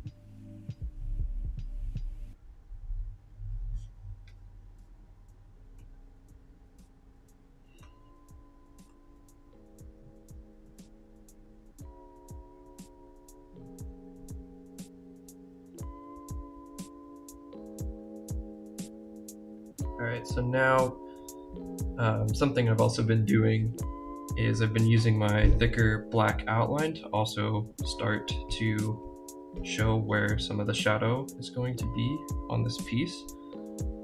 And it's sort of, I'm not using too exaggerated shadows yet, but as I start to fill in more of the piece, I'm basically making guidelines for myself later, where I know I'm going to probably use color to add shadow.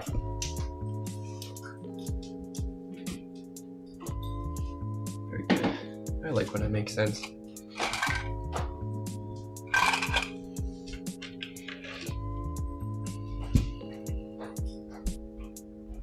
Okay.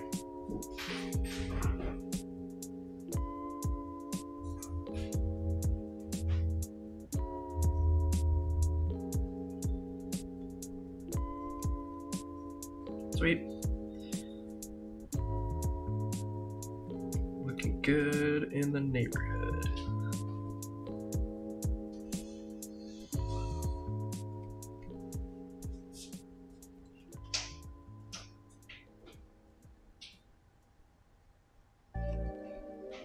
Okay.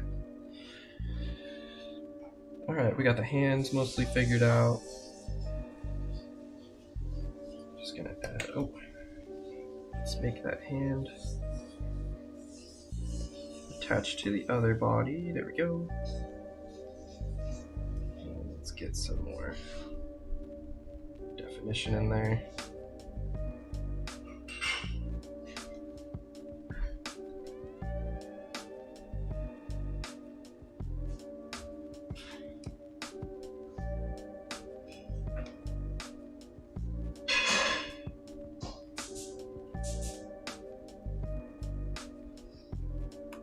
Sweetness.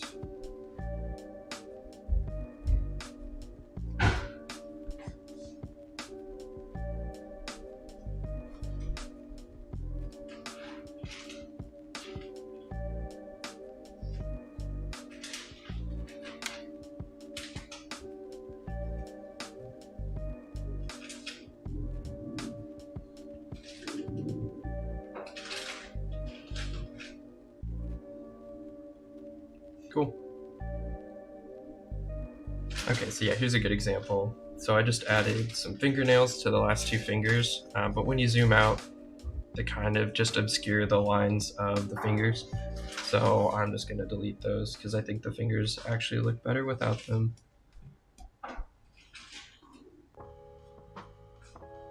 Even though hands have fingernails, you don't always need to add the details. Details are not always good, surprisingly.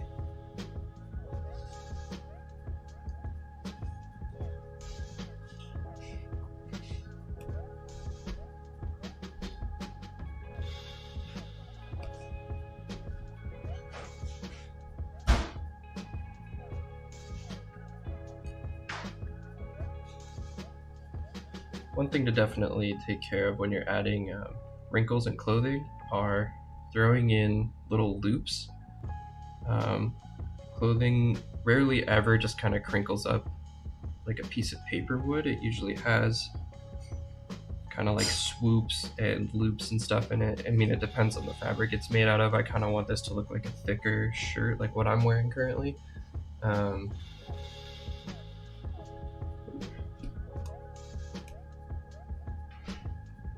yeah, definitely adding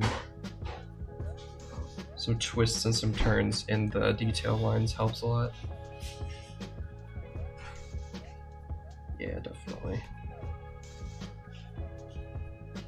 Liam knows what's up. He smells what I'm stepping in.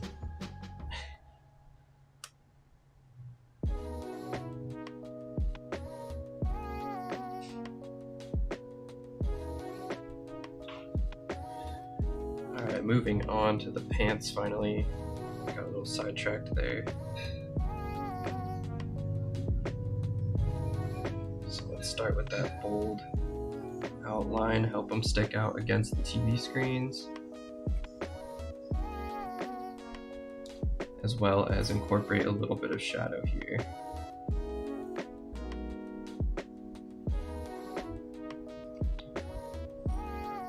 So I think there's a couple things that you can do. Like right now, I've got just a very basic pair of pants, and they're fine. I'm generally cool with simplistic clothing, but for this piece, because everything else is so basic, I definitely want to, once we're done with some of the, detail and shadow work kind of stuff, add a couple of small things. I'll show what I'm thinking about in a second here.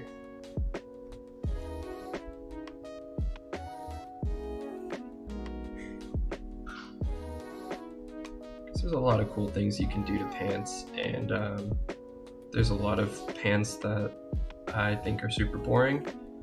Like just in real life, like I don't think I've worn a pair of blue jeans or even like black jeans in man, it's been like years.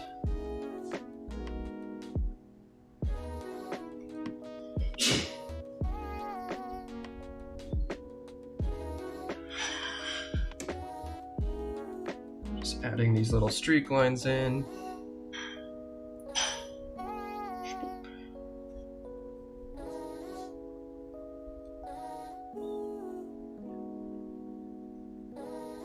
Okay, so we got kind of something going there. Okay, so that's mostly what I want to do for the pants. I'm actually going to stick the knee out a little bit more over here. There we go. Again, it's good to kind of check in to see like, okay, we've got our, here, let me switch colors. We've got our knee here, joining the hip here, other side of the hip, about the same length, boom, to the edge, so our feet look proportionally good even though they're taking up different amounts of space and in a different dynamic position. This kind of stuff can be easy to get away from you. Same thing with the hands. They all match up evenly. So even though they're in different positions, the offset is still very organic looking and measured out correctly. So we're doing good.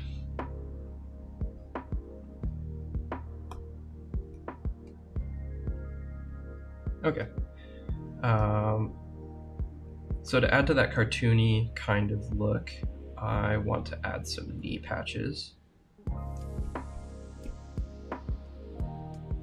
to the pants here.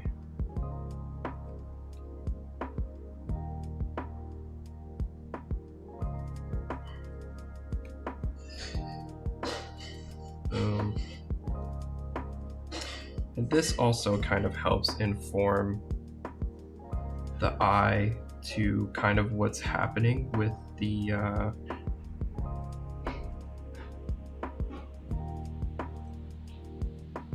positioning of the leg. So because these are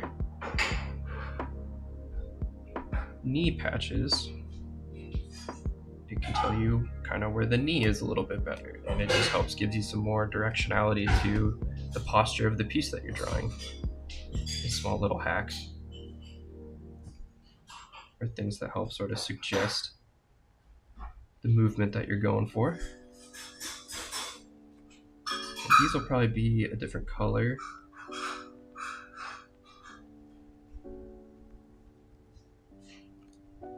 But another thing you could do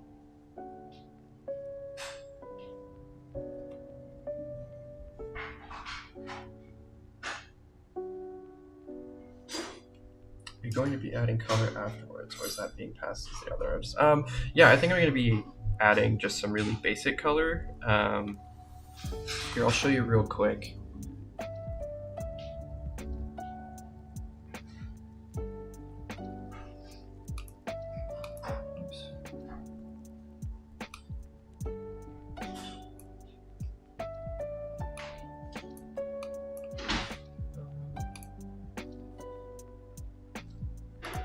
So this is the kind of stuff that the, what is going on?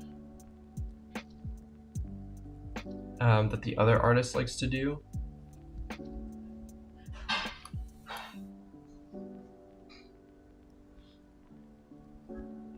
Yeah, let me flick through a couple more.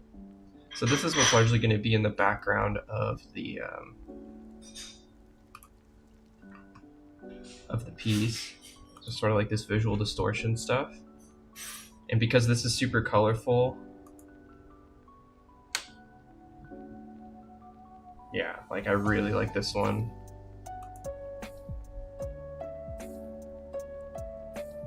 I'm probably going to keep the color scale a little bit more simple on my side. Maybe even sticking with black and white, we'll see.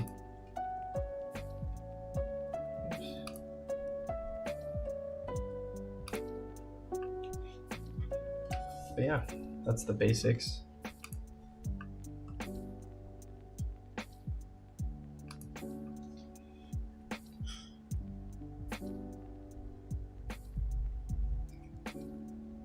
I also have another piece that I want to kind of touch up a little bit today. So if we finish this, we're cruising here. So we might actually finish this a little earlier than I thought.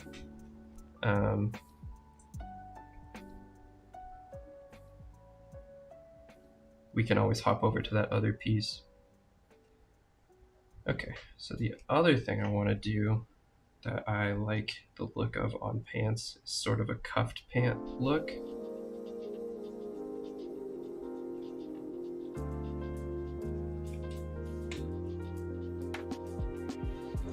So we'll go here. And this helps add a little bit more dimension again. I personally like to wear pants that sort of have like a bungee cuff to them, because I like the wrinkles and folds of clothing, and if everything just looks like too straight and clean, like a suit almost, it kind of like, I don't know, it weirds me out. I don't really like the look of that.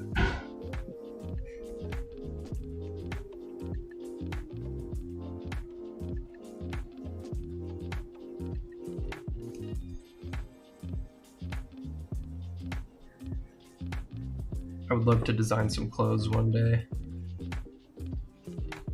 It's always been like a dream little side hustle. I mean, I've done merch before, but I mean like actually designing like a pair of pants, putting my own personal flair in the actual construction of the fabric, I think would be super rad, but very difficult. Designing clothing panels and stuff like that is definitely a skill on its own.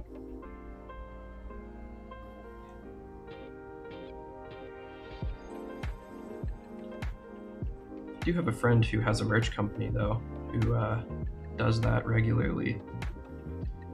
Could maybe just send him a sketch and dump some money on him and be like, hey, can you make me a pair of pants? Okay.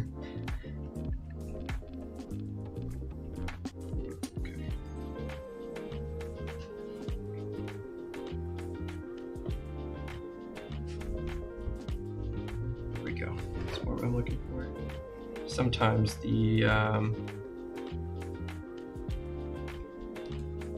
lines are not quite what I'm looking for, and in that case I'll go for a fold like this. That was much better. Thanks, dude. Yeah, I appreciate it.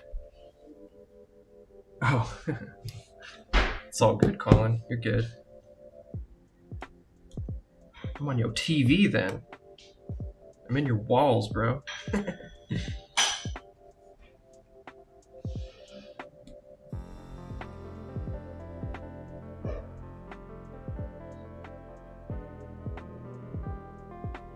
Cool. Okay. And in a second, I'll take a look at our original sketch just to see how far we've come here for anybody who's joining.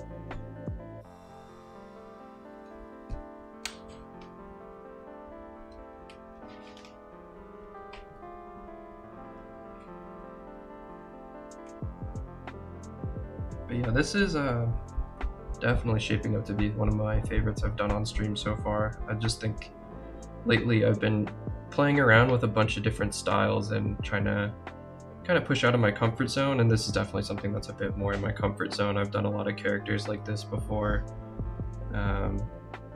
Sort of the TV object head look is very familiar to me, and yeah, I really like it. I've done canvas pieces of it. I do it for promotional stuff. Like, it's always fun to try to innovate on an older design, and definitely the TV head is one that I very often come back to, just because I think it's such a cool like aesthetic and imagery to play around with. Any excuse to draw some like old school cartoony stuff too is just very much fun.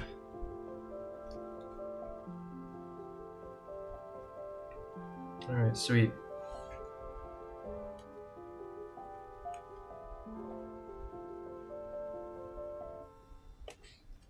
So that is what we have now.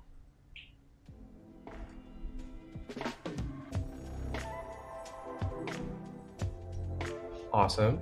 And then this is where we came from. So I think we're looking pretty good.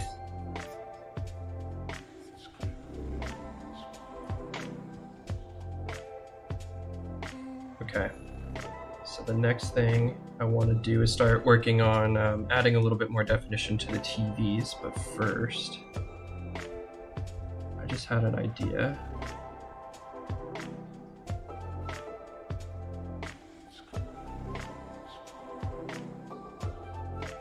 One thing I want to do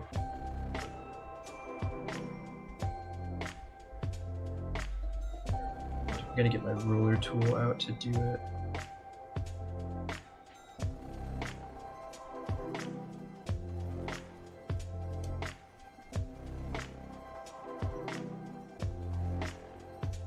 Just to sort of set where the floor is going to be, I'm gonna take this very wide angle here. And I'll probably just show you guys instead of talking about it because it's kind of hard to talk about, but let's go here. We'll just, ooh, no, oh, okay. Paint tool. Paint tool's the worst tool, I swear. Just never behaves correctly. Oh, that's not what I want. Boop, boop. Cool. So now we've got a pretty rad little drop shadow. And I'm gonna go in and just bolden it up in a couple places. I'm gonna keep it not quite like realistic, but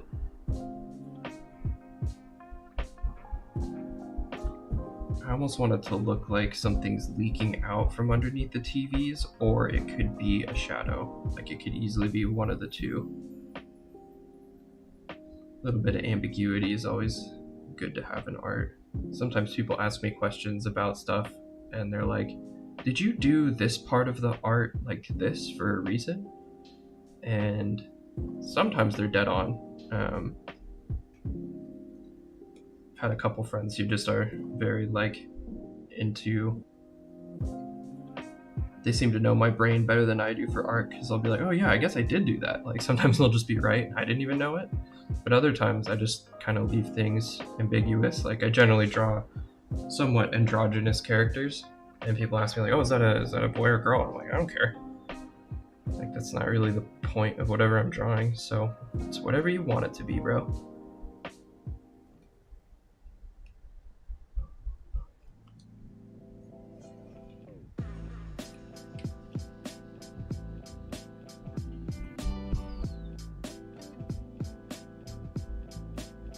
Yeah, like is that a puddle or a shadow around the TVs? It's like, I don't know. Both. ¿Por qué no los dos? You know?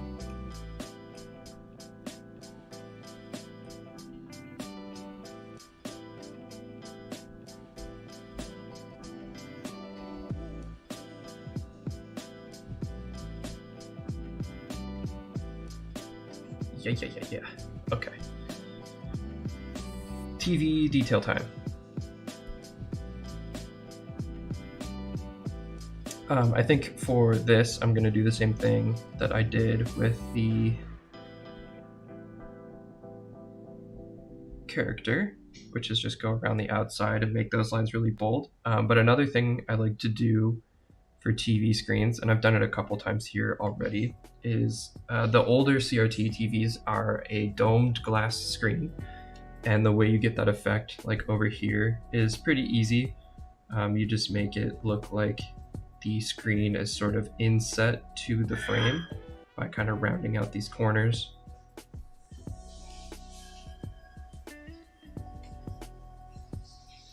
Boom.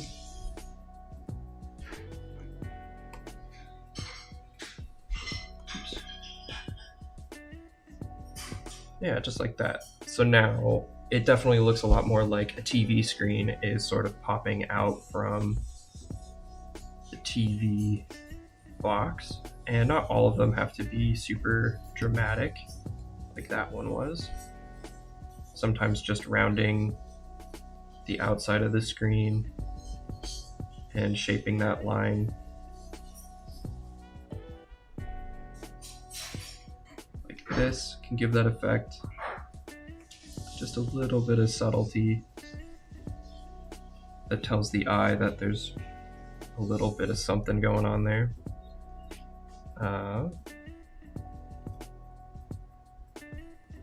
Yeah, the other thing that I've kind of intentionally not included is a bunch of the buttons and controls that are found on CRTs. I'm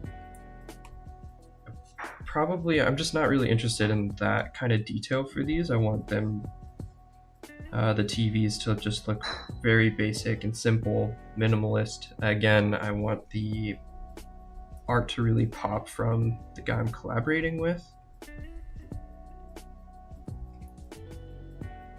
And I think small little buttons and stuff like that might kind of get in the way.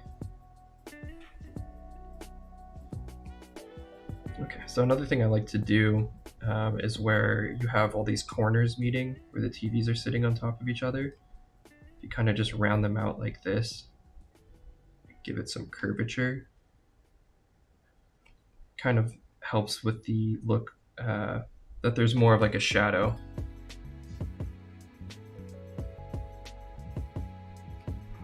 And it just sort of softens all the line work, helps everything kind of stand out. Feel like they're more a part of each other.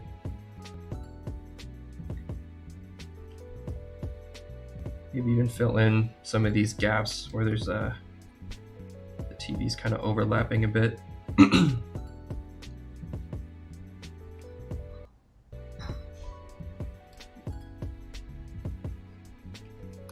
Adjust my camera a little bit.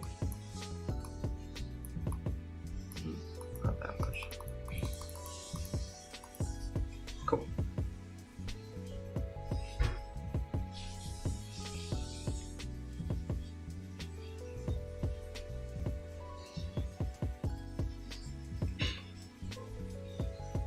Okay, we are getting there.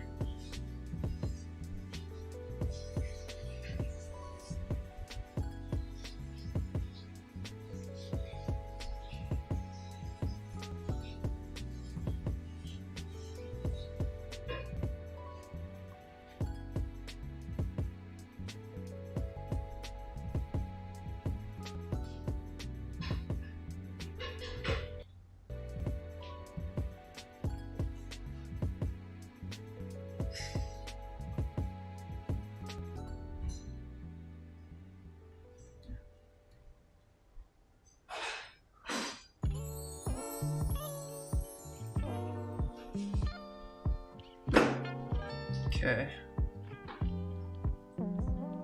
Very good. Do the little bubble TV trick here. Bless you.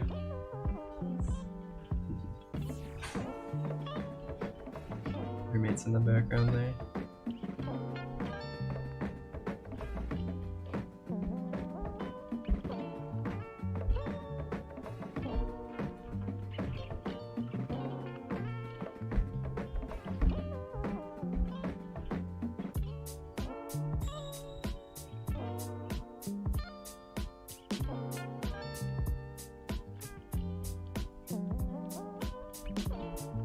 I looked for so long for good copyright-free music that was just free,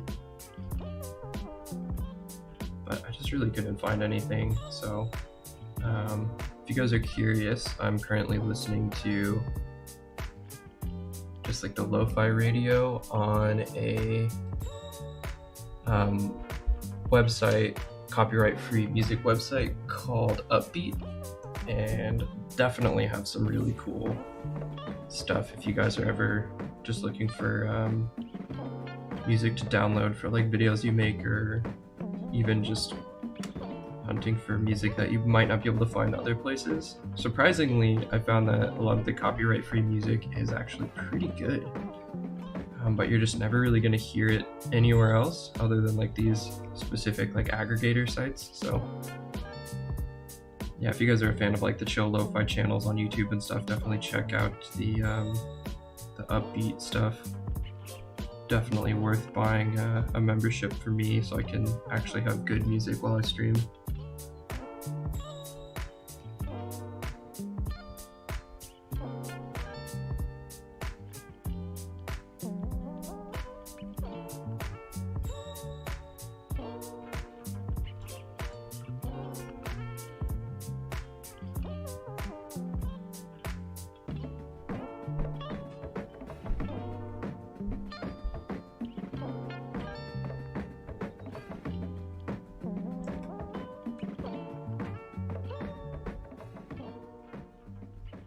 Cool.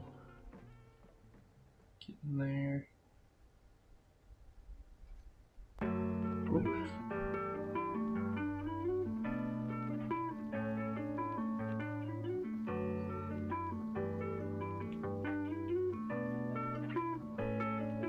I think the idea with this right foot here is that his back heel is sort of on one TV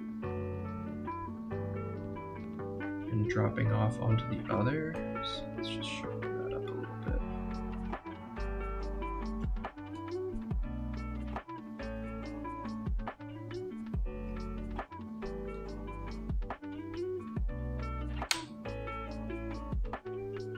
Nice.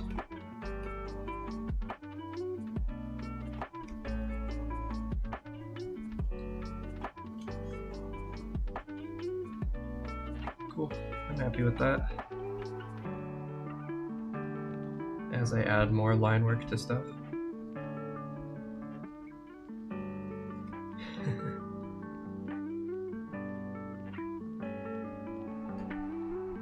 Just we throw a little shadow here.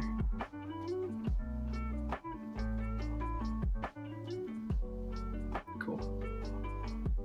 Oh yeah. We're looking so good.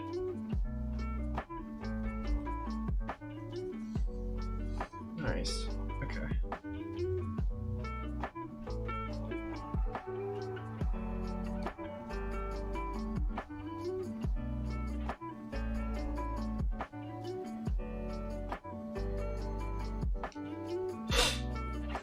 So I think what I might do,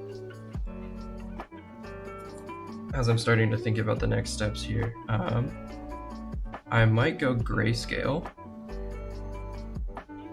to color all this in. I feel like that would look really good. Could add a little bit more value without necessarily adding color. Because I think the other things that would be ways to add the value would be to add like stippling and cross-hatching.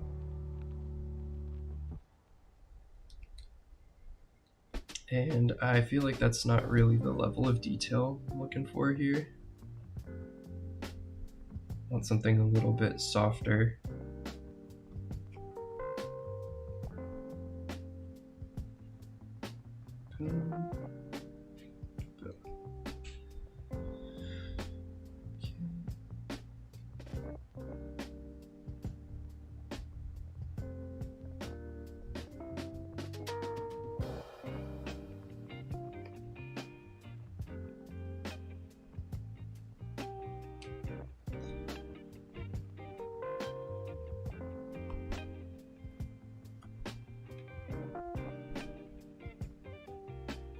Again, for the shadow work, I'm just sort of rounding out all the sharper edges where lines are starting to connect to each other. And do the thing with the outline.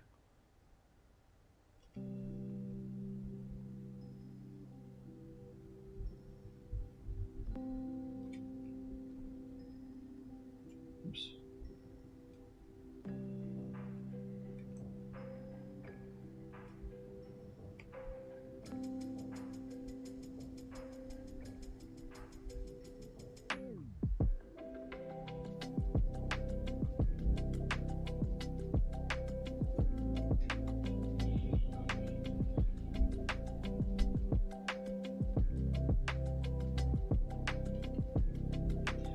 So I was thinking this outline a tad bit thick here.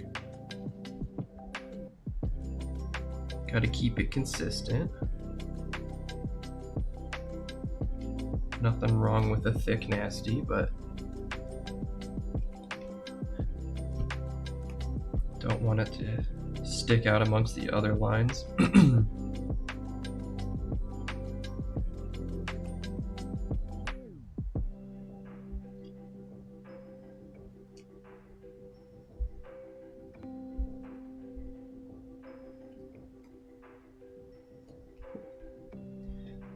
While these TVs are all kind of the same idea and design, I do feel like we did a pretty good job of making sure that they are all somewhat of a different size, and to me they still feel very like randomized, and it's, you know, a pile of a bunch of like recycled TVs. It's not like the same TV repeating, which I think is good.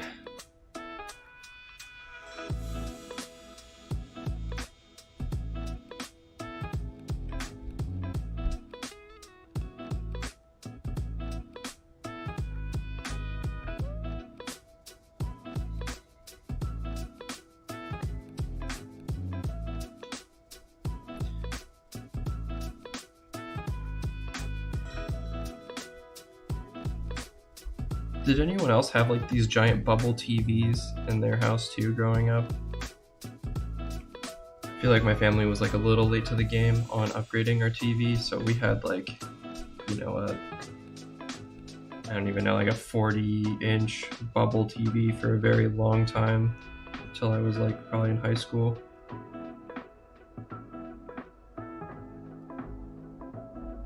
We just never really watched that much once we got rid of cable, so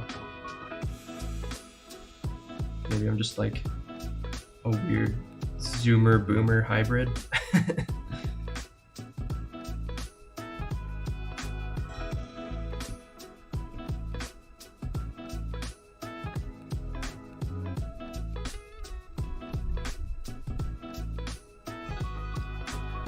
Yeah, it's definitely weird. Like growing up, I had, you know, a lot of friends that were older who later, like, you know, called themselves millennials, and I'm technically a Zoomer, but I grew up with all the same shit, because, you know, my public school was like late to update, you know, all their tech, so I had those like old school overhead projectors and the TV, the big bubble TV on the cart and all that same shit. So whenever I see the memes of like only 90s kids will remember, I mean, I guess I'm technically a 90s kid, so maybe it still applies to me, but like I'm such a Zoomer in so many ways, but I still resonate with all the like millennial shit, which is kind of funny. Like weirdly stuck in the middle. Like I did not grow up with a cell phone in hand, but it wasn't because, you know, they weren't out. It was because I just didn't get one until I was in like late middle school, I think. I didn't grow up on the computer because family didn't really have like a good home computer that was fun to like play on. I had like an old school Macintosh that was my dad's. Like, yeah, like I had all the stuff, I just didn't like use it. I was still mostly like an outdoor, you know, Seattle street rat kid. I just wasn't that interested in tech. Like I remember my friend set me up a Facebook account.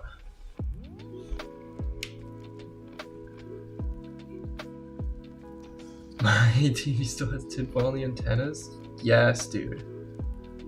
That's fucking hilarious.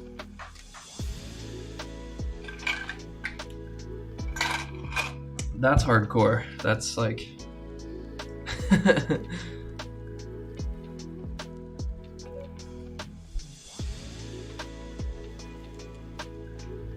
Yeah, that's right too. I remember like certain friends had like the old school satellite dishes.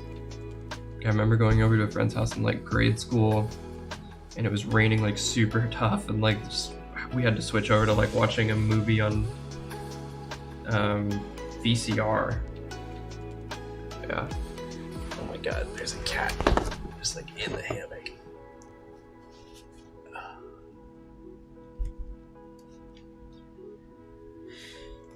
That's so funny.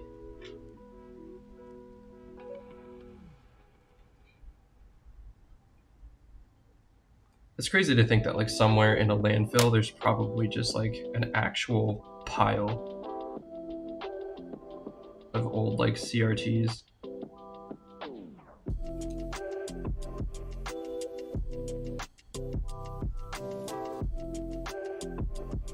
I had this idea forever ago of something I wanted to do that I might still like want to do.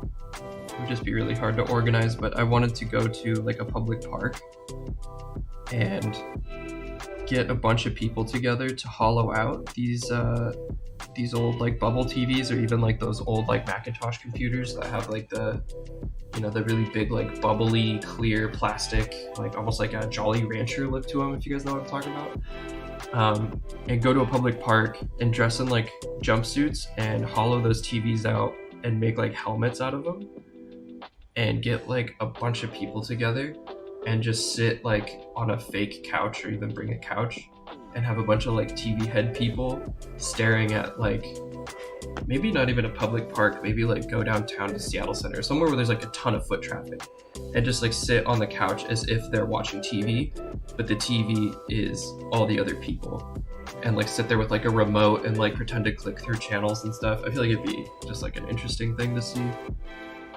There's been a lot of people who've made, you know, helmets out of the TV stuff, and there's DJs and everything that like make that their gimmick, but I think there's a performance art element to it that I would be really interested in doing.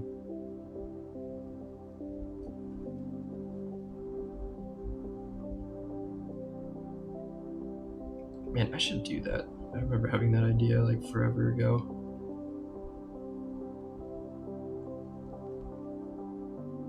Just gotta find some old TVs, like a crummy couch, and make a couple more friends.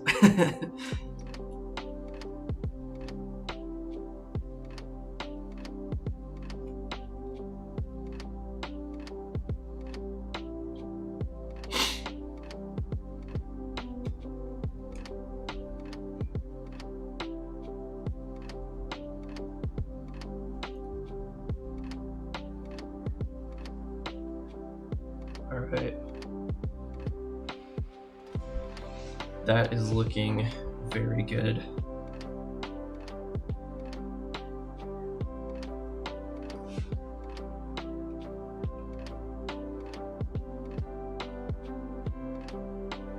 Very happy with this.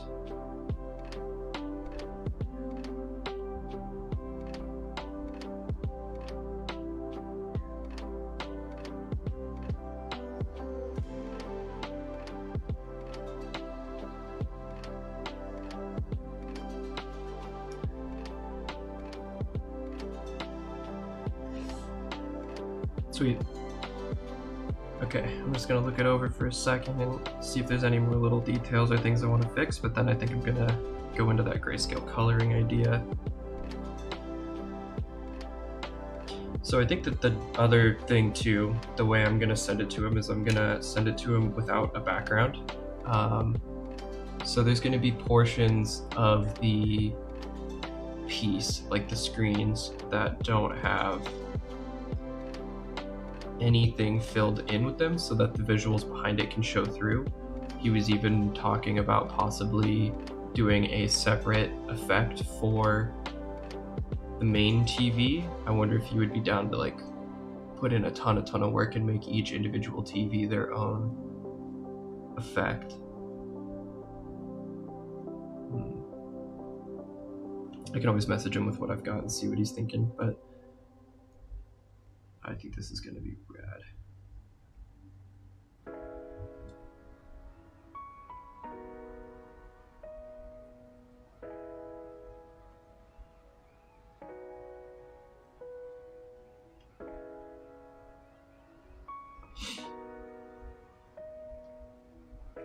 cool.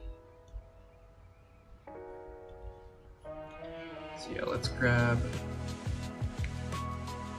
a very light gray color, and we'll just start with that.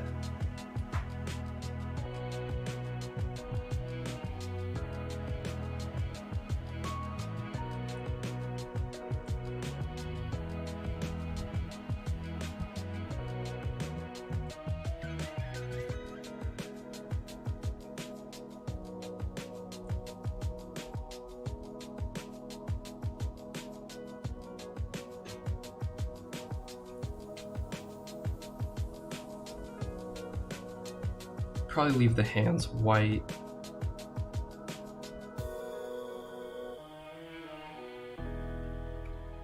Just so that they show up really well.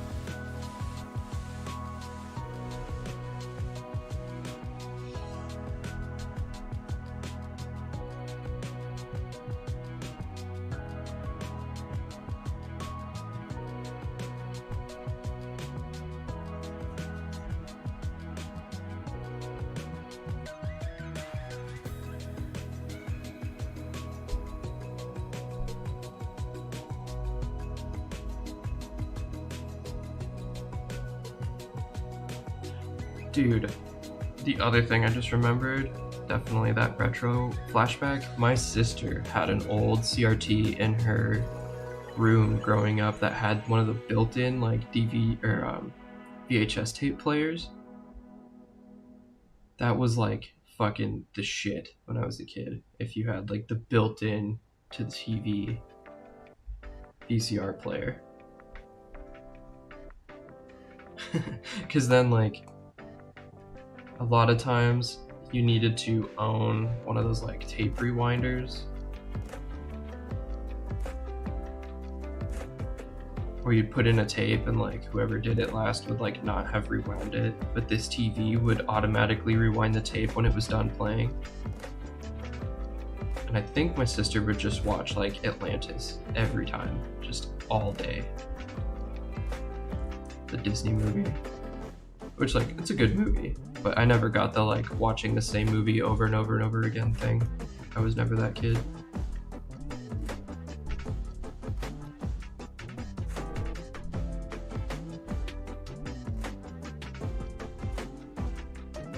I watched a lot of TV growing up, but I don't feel like I really watched too much of the same thing. I would be really bored really quickly, unless it was cartoon reruns.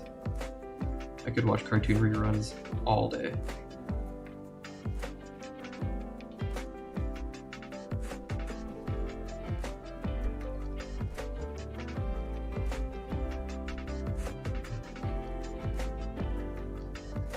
I was definitely more of a Cartoon Network fan though. Nickelodeon had some bangers. Invader Zim was absolutely the best from Nickelodeon.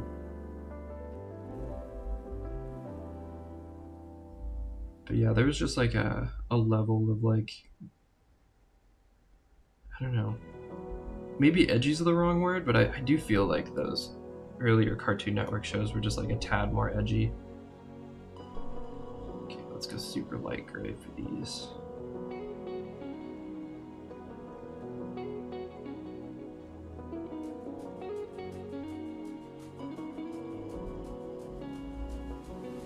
Like, I knew kids who weren't allowed to watch Cartoon Network because their parents were like, it's too weird, like Ed, Edd and Eddy with like the big purple tongues and shit. Like their family did not fuck with the weird stuff. Which is fair. What is light? Slightly lighter. So annoying.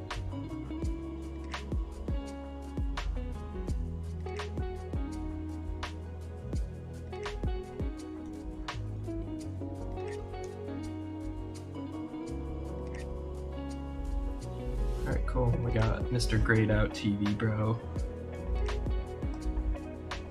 Let's get in there. Get the light color, the socks.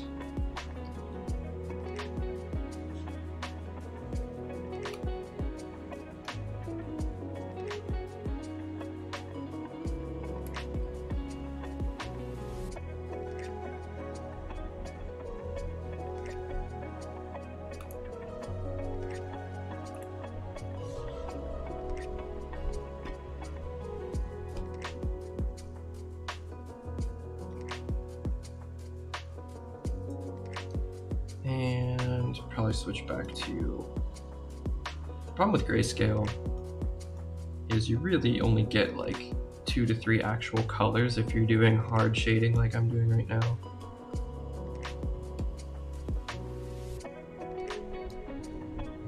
Because the eye can't really pick up all the like super fine details, like even these two grays next to each other. I need to make this darker.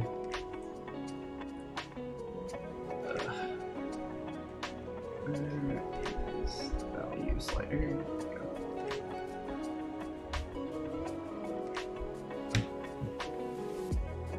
Oh, well, well, well. If it isn't one of the cats.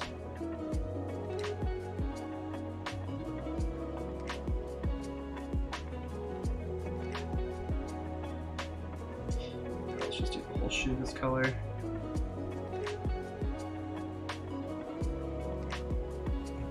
Looks like I separated out the tongue on one shoe and did not on the other, so I'll do that in a second.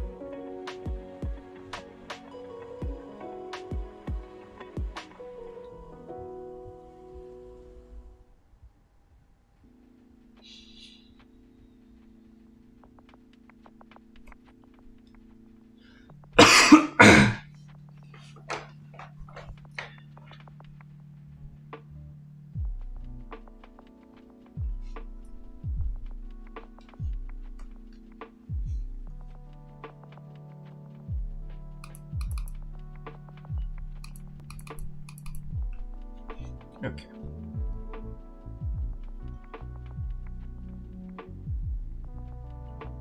My camera has face tracking on this thing, but it doesn't seem to like the angle I have it at.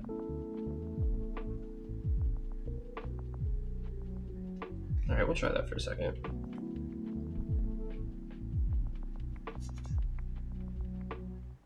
It's just hard because when I look at chat or when I tilt my head up from drawing, I don't want it to get too far skewed. Okay, that was pretty good. Now I want to go with like a super dark gray for all the TVs, I think. Problem is if it's too close to black, it does not look good. I think that's probably still too close to black. I want to be able to see the black lines very clearly. That's probably okay. I think what I'll do is I'll put it in another layer so I can always adjust it.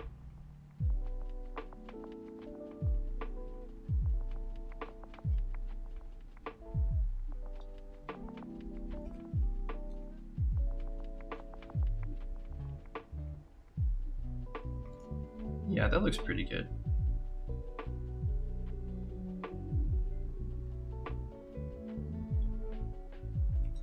So I wanted his head to also look a little bit newer of a TV than these like CRTs we got going on.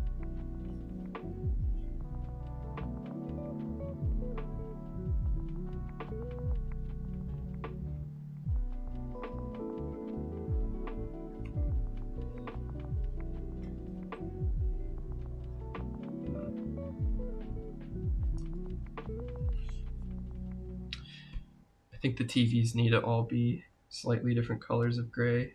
So let's see if we can do that easily.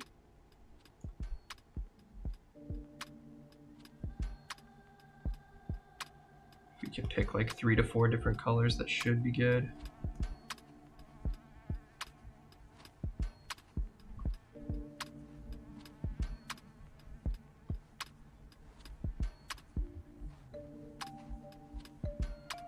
again, just to help them kind of stand out from each other.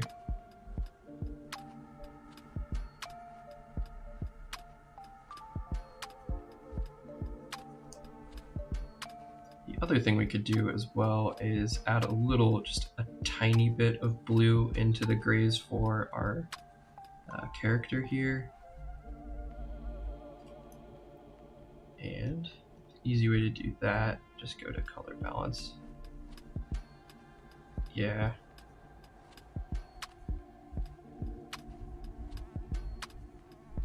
Or maybe even red. I kind of like the red. So yeah, we'll just splash some red in there, and then we, ooh.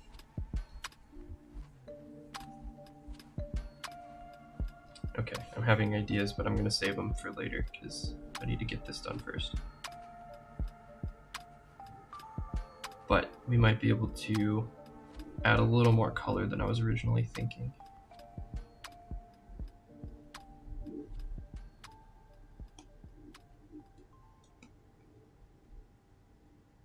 We'll see what we get.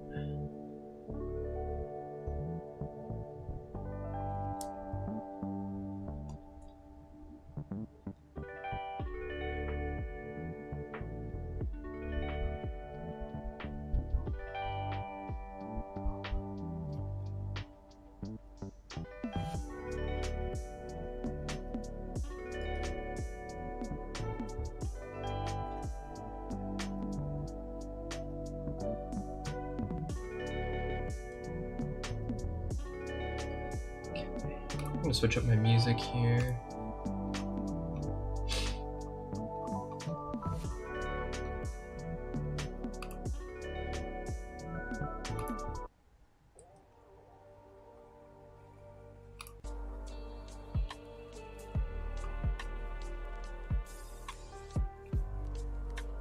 Okay, still hanging out with some chill music, but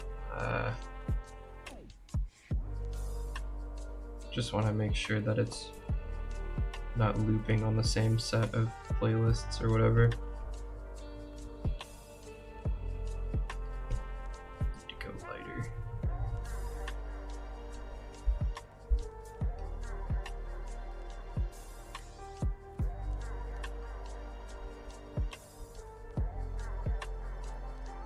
Oop.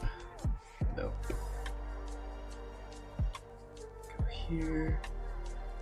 Hit that little gap, and let's use the super dark. So yeah, I'm trying not to have any two colors too close to each other, which is really difficult because when everything is gray, you only get so many tones of gray that can really stand out from each other. But I'm just gonna do the best we can, and I think it'll look good. And again, we can always like lighten it up or possibly splash other colors.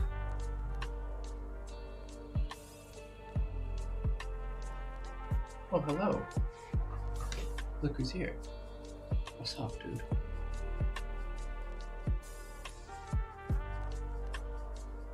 Cat. Oh, cat.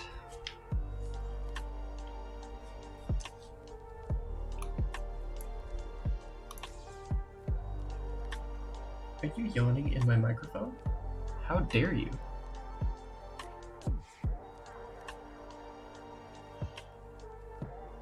Scoot this over here.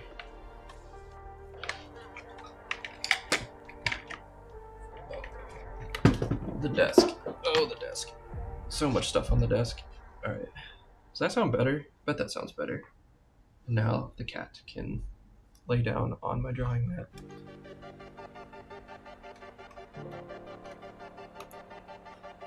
Oh my goodness. Look at this. Look at it.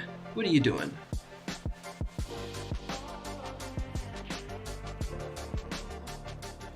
So silly.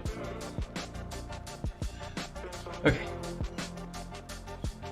Easily distracted by cats, for sure.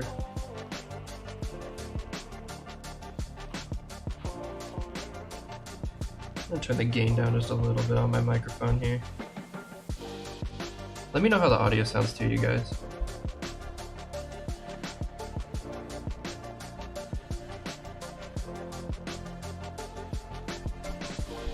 always hard to tell. I tried to do a bunch of sound tests before I hopped on today, but it just wasn't easy to tell exactly what you guys would be hearing.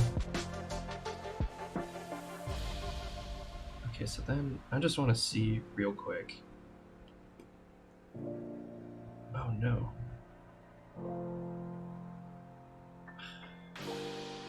Hold on, we accidentally drew in the wrong layer.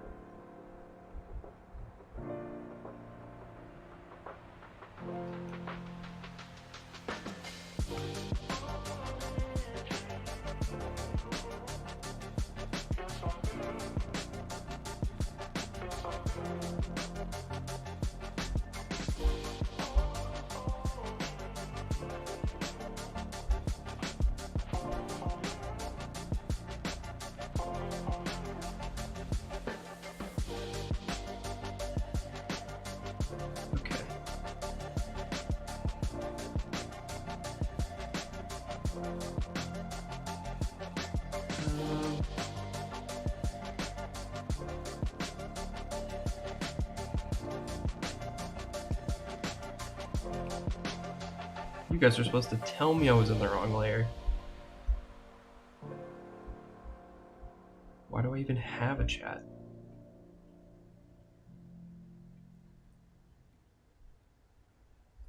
Are you kidding? Okay. We good? Okay, we're good. So then my idea was we can go here and... Nope, that's not it. Color balance, there we go. Yeah. That's pretty cool. So we can use this color balance to largely keep our grayscale thing going, but still move around some color if we want later. So I think what I'm gonna do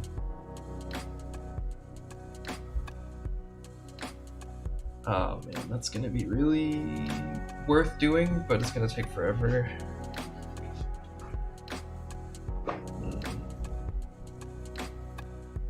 I know how to do it faster. Okay, I'm gonna keep doing what I'm doing for now, but I have some ideas that we could mess around with later.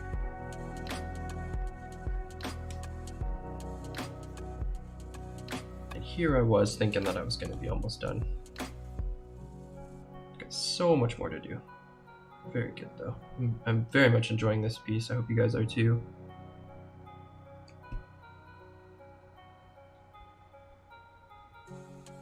Make sure to sub to the channel and like all the videos and all the dumb shit all the YouTubers say. Whatever you're supposed to do. Helps me with the algorithm. It's so weird to like unironically be that now though. I mean, I've been watching YouTube as like my primary source of media for so long. And now I'm actually making YouTube videos. It feels very strange to be like, I don't know, there's some imposter syndrome for sure, which is just always fun. But yeah, just the thought of like, I guess I'm making content now. What a life, you know?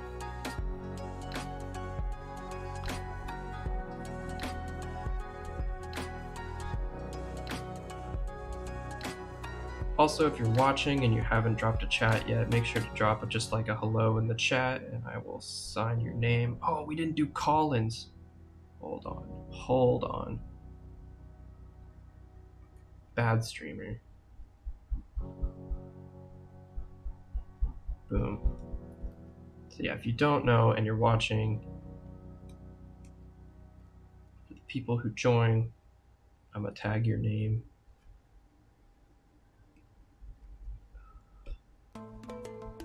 Yeah, here we go. Ooh, you know what, Colin, you get the special chisel tool. Except it's not working. What? Okay, never mind. What is happening? Okay. Chisel tool. Oh. Weird.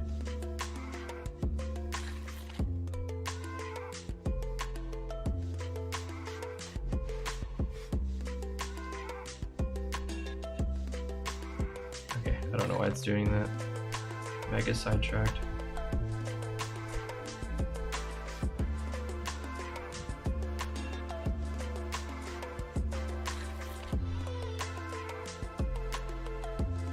Call in.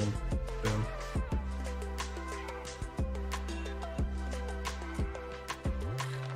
It's kind of bad. I want a better one. Need redemption.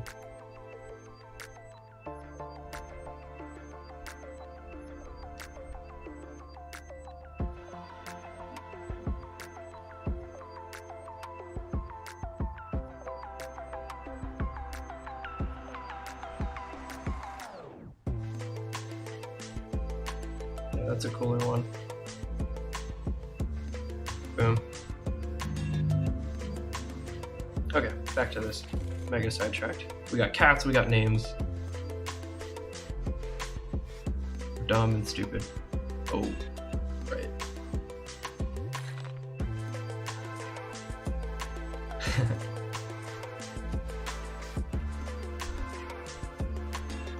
And we need to go darker.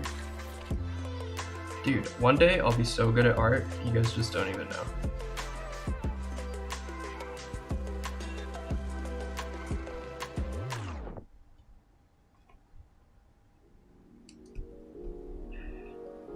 Nope.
Nice. It looks like the face tracking camera is actually working. Love to see it.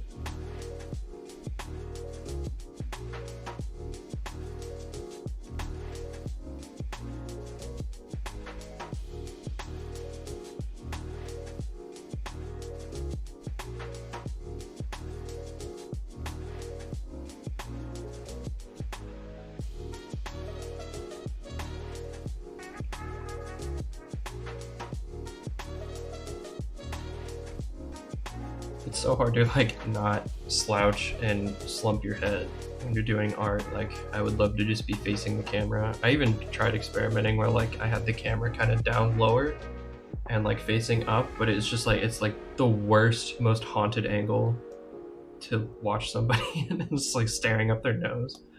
It's terrible. So top of the head it is.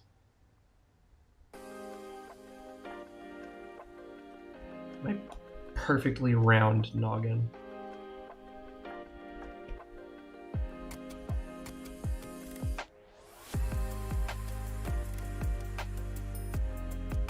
Oh, I can color.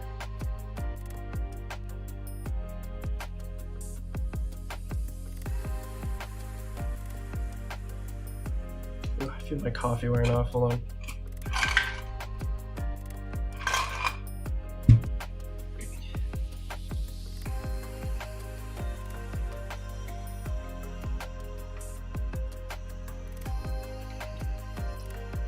Oh, very warm smoothie.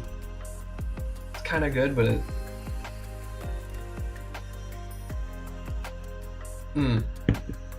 Yeah.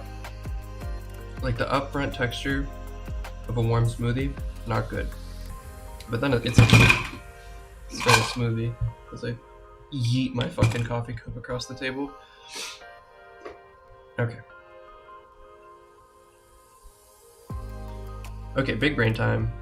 In 2 seconds when I fix the little dots. Nope. Okay, So we've got our character tinted slightly red, which I think is sick nasty.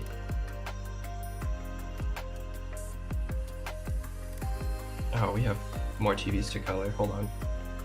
Getting ahead of myself here. Ugh.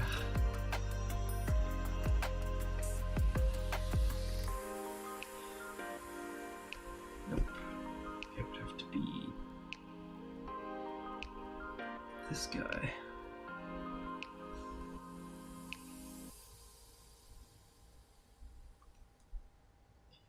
But basically what I'm going to do is I'm going to take a bunch of... Whoa.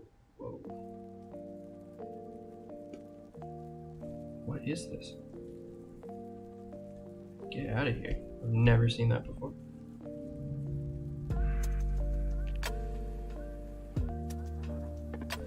Sorry, I'm going to take a bunch of layers and I'm going to color change a bunch of them. And then I'm going to erase parts of each layer. So we're going to have like kind of a rainbow effect for all these TVs, but a very muted, subtle one so that the colors of everything else still get to shine through. And I think it'll look very, very cool.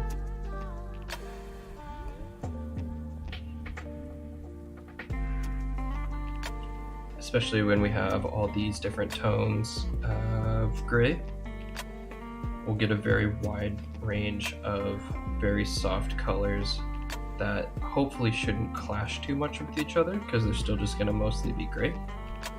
And when you're adding white and black into a color range, which is all gray is, of course, when you use both, that is how you soften a color. Using just black makes like an earthy tone and can make really sort of subtle, impactful colors, and using white, of course, just lightens everything and makes it very soft and almost washed out. And when you use a balance of both, especially on a digital palette, an RGB palette, we're going to get sort of the textures and the colors that we've got here with our slightly tinted red clothing on this guy.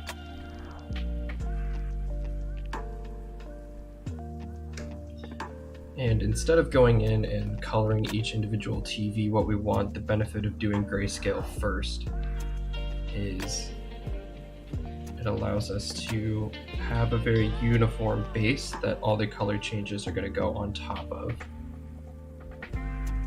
Not that it's that difficult to do that, but I think it'll be a much more interesting process to see than me just sort of sitting here coloring a bunch of cubes in and hunting different colors for like an hour. Okay. So let's go here and duplicate it a few times in our layers on the right over here. And then I'll take the top one and let's color balance this one a bit purple. Cool. And let's color balance this one a little bit green. Nice. We'll take this one and we'll go a little bit yellow. Maybe blue.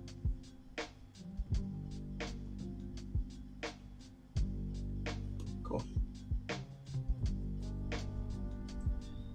So now we can go in and we'll take our partial eraser tool. Oops. We'll go to the purple layer, revealing a little bit of green underneath.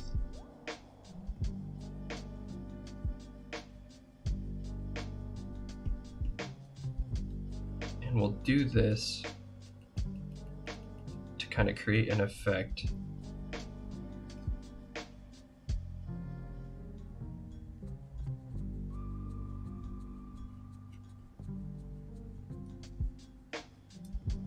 And then we can even just take like our hard eraser tool, make one of these just straight green. Boom. And then we'll hop to our green layer, erase that down to some of that blue.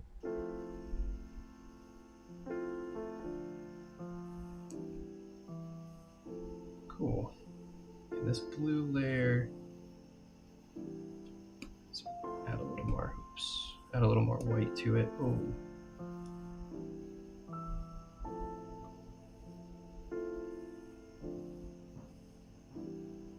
Nice.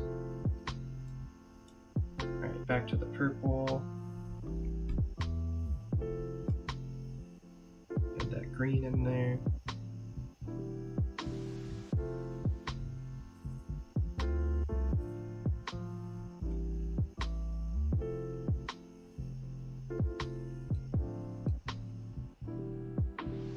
Green, and then also some blue.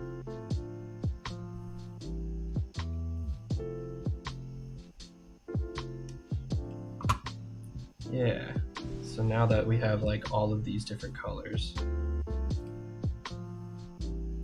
just erasing certain portions of each level makes way for new color. So maybe let's make this TV.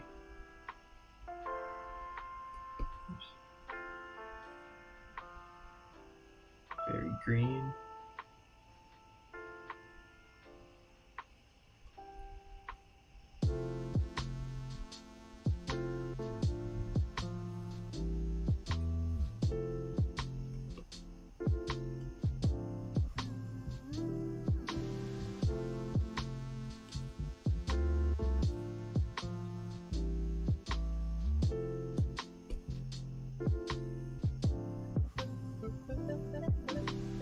Nice. Oh yeah, that's super cool. And then yeah, with the partial eraser tool, you can really etch in some value. I'm just now really realizing that these colors are definitely reminding me of those old like washed out CRT colors for sure.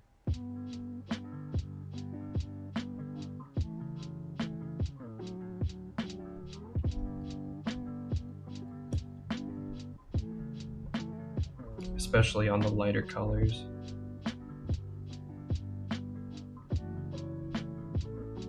Having some of that transitioning, fading look.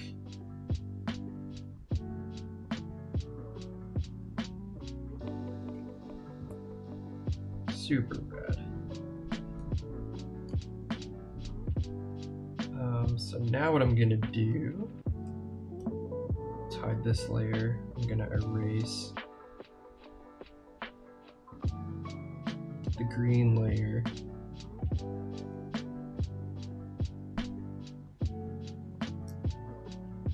And then I'll reapply the purple, and now when I erase the purple layer, the blue will be underneath it. Cool. So we got lots of different ways to play around with this tone.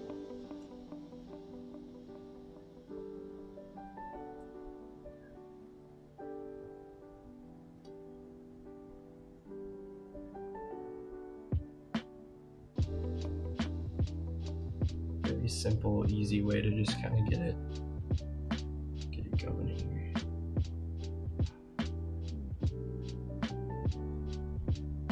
Oops. I need to let's grab this color.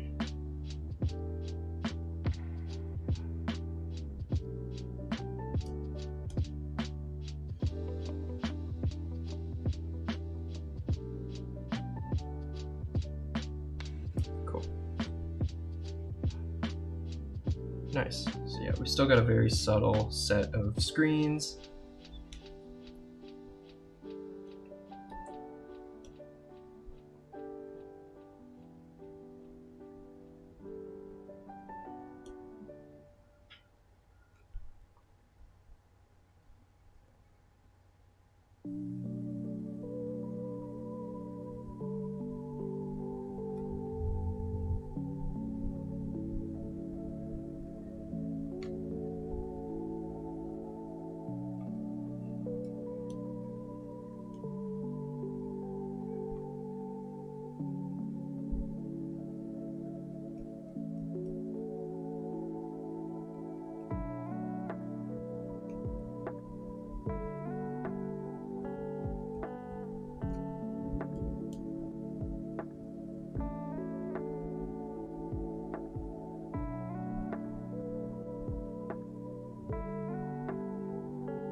Nice, this is looking super sick. I'm very happy with that.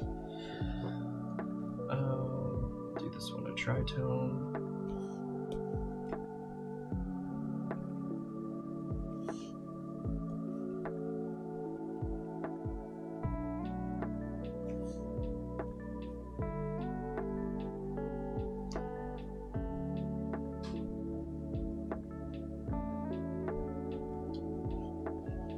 Nice.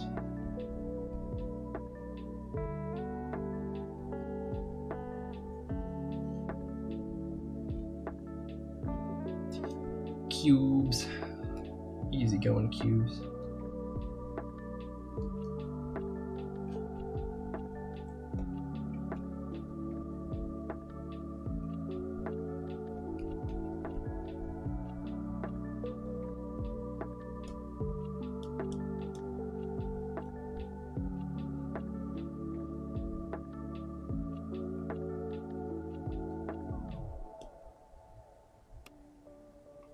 Oops.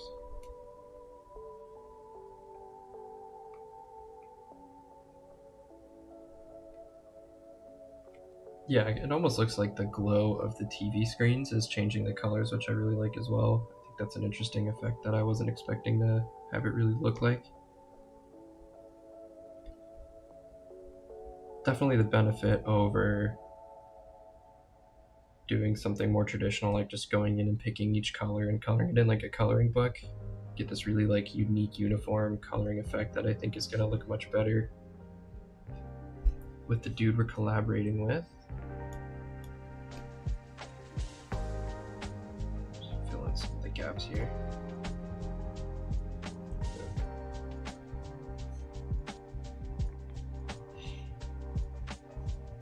Sweet.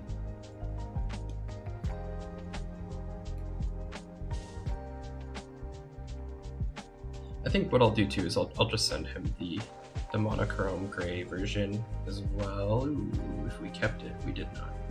All right, this is what he gets. He can work with it. Oops. Whatever, it's chill.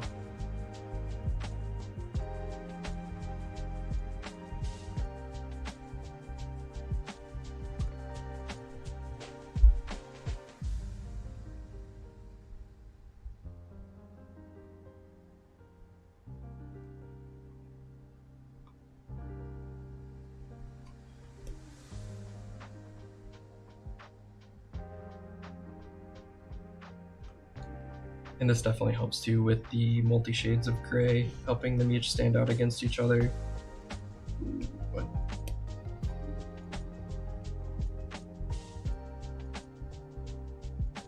Green offsetting purple, offsetting blue a little bit. It just helps all of these really pop against each other.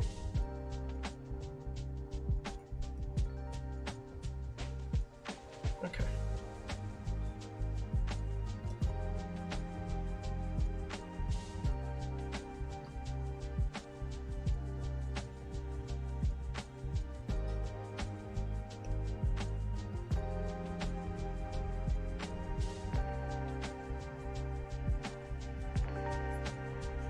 Nice. Okay. That is looking pretty good.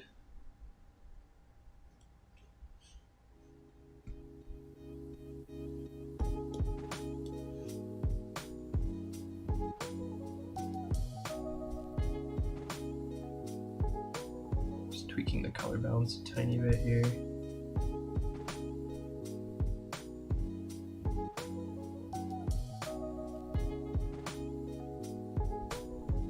Alright, very cool.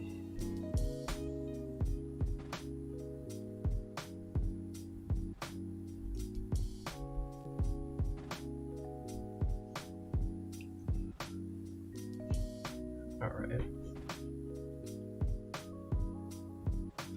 Let me message the guy real quick and see if he's down to do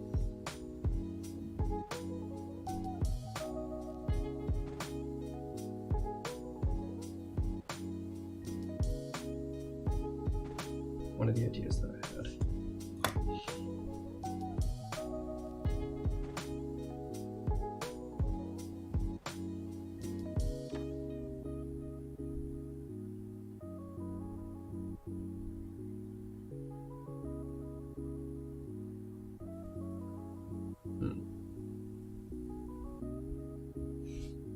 should just send him a picture. How about that?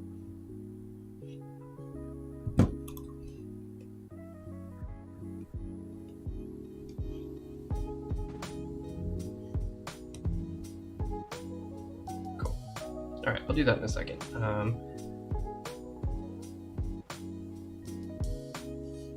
The next thing we need to do is isolate the background here. So I need to go in and make white all the things that I don't want to be transparent in the background.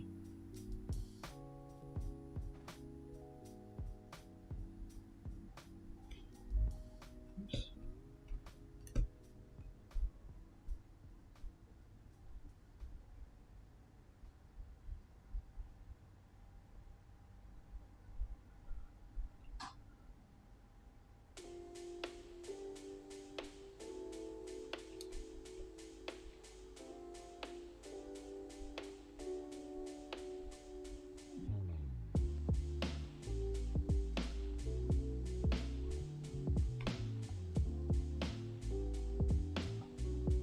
And I'm sure you guys know, but this checkered color in the background here is essentially see-through. So as he puts his art behind and in front of mine, all the TVs will have different visuals in them. I kind of wanted to experiment as well, maybe get your guys' input on if I should put something in the head of this guy. If I was going to do it, it would probably be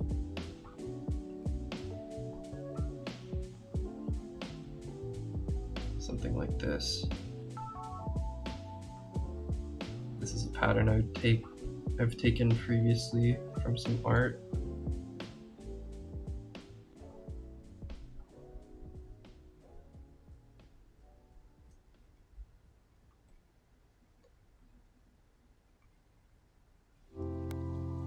Let me know what you guys think about that.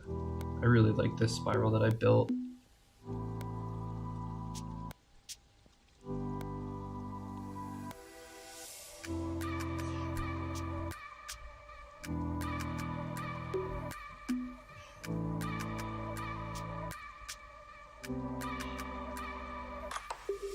Okay, cool. We're looking really good.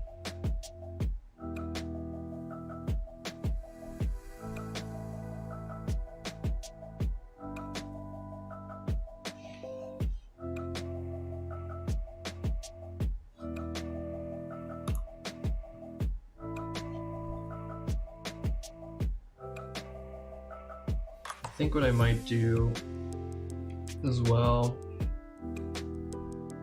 yeah, I think it needs it. So this is the size of a normal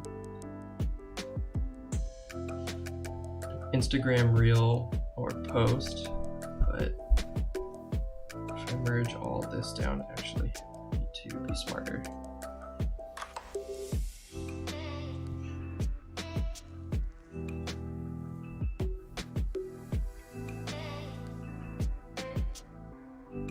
Okay, give me 1 second. I'm just gonna duplicate. Oops. All of these layers here. Oh no, did I fuck it up? I did not. Okay. Duplicate.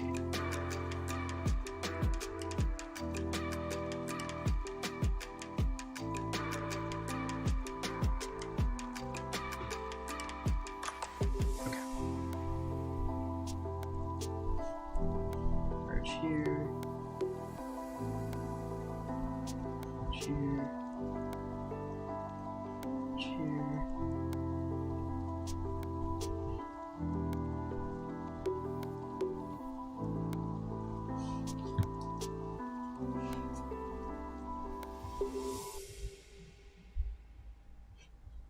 Sweet.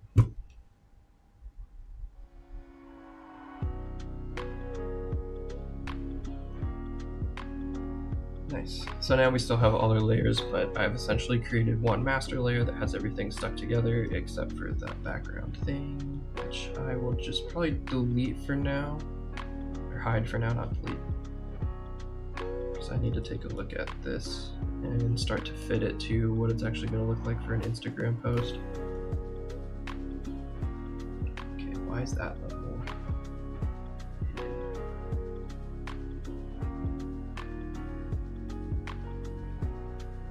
Ah, because it's you.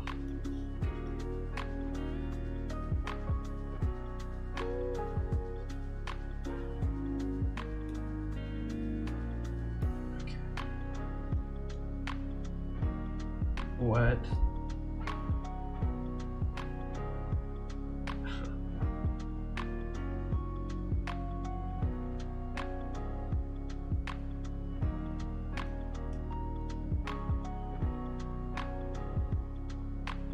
Okay, there we go.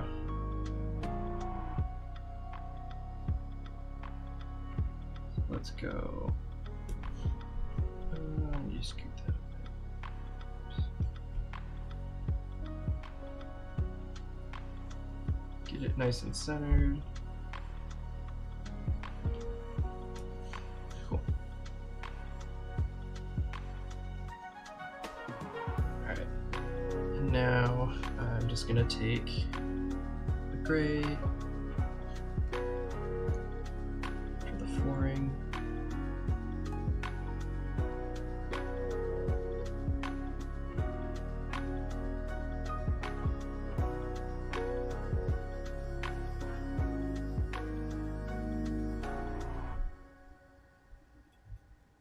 Not super interesting, but it's just gonna help me see what's going on here.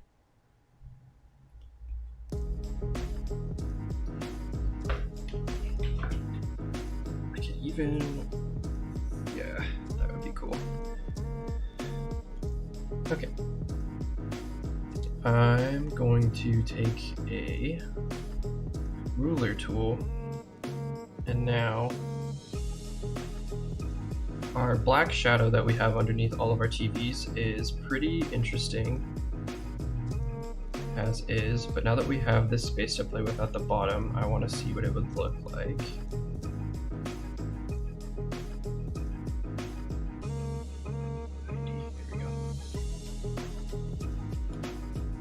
Just to give it some interesting dimension and depth here. Take a very skinny line.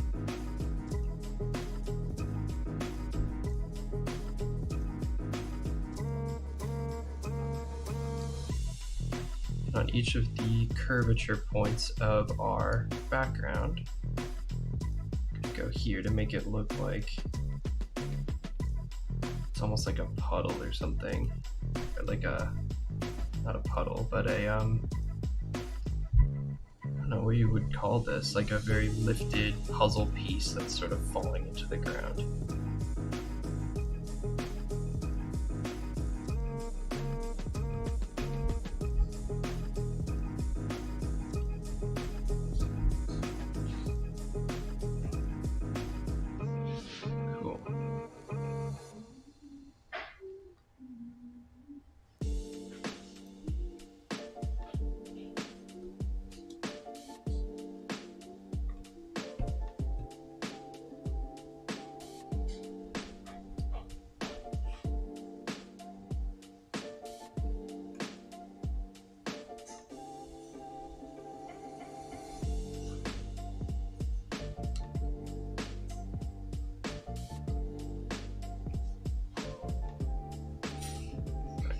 Pretty interesting.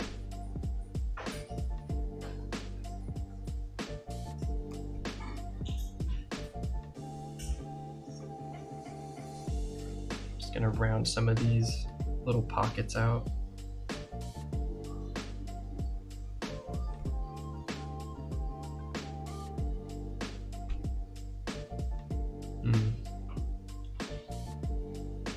Yeah.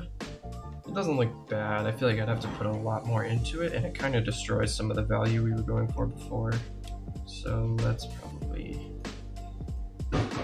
take some of that back. Okay, valiant effort, but not quite what I was going for.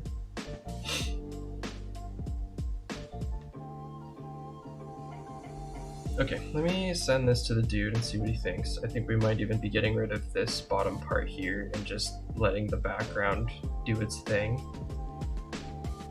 The other thing I might do is insulate the piece a little bit more from the background and the foreground. And what I mean by that, so how do I display this? Let's say, for example, we add an image behind here. And let's just take an image. I kind of want like a pattern. Yeah, let's go here. So if this is our pattern, actually that's a terrible example.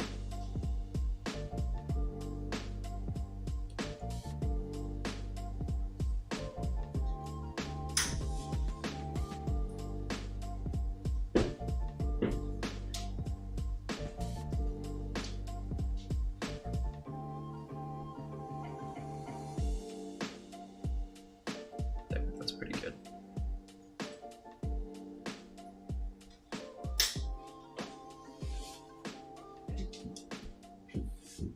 So let's say, yeah, nice. This is our background. This will be the part that the guy we're collabing with is going to add. See,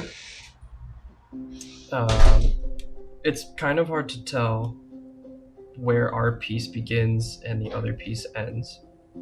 His will be a static moving thing, but I think what we want to do in order to help create a little bit more of a boundary between the background and our piece is either add some black lines or just something else to sort of insulate the background from the foreground, if that makes sense. So there's a couple things we could do. I think one option that would be interesting, to say the least, would be to take our image that we have here. Oops, not that image. This image. I'm gonna have to drop it in again, but use something like this as a partial background. Definitely an option.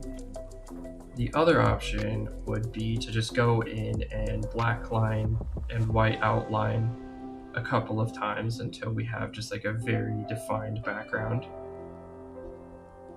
I'm leaning more towards that option now.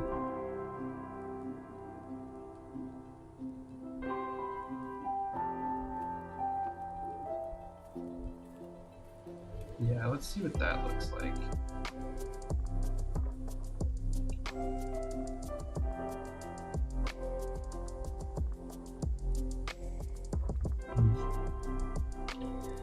Man, the problem is there's a lot of ways to go with this, and I don't want it to be too busy that it starts to step on the background.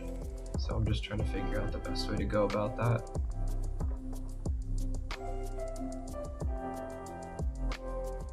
I guess the easiest thing to do is just to start doing something.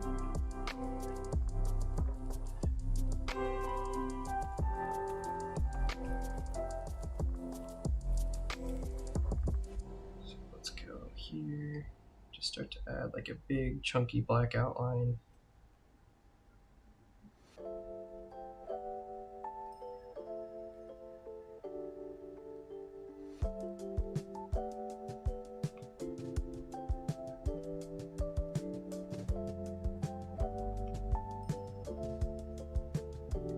And then we can make our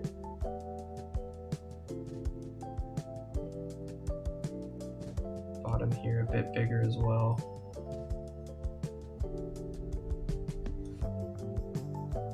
This is probably the way to go. This is the easiest thing to do. It's just not super creative or anything crazy interesting.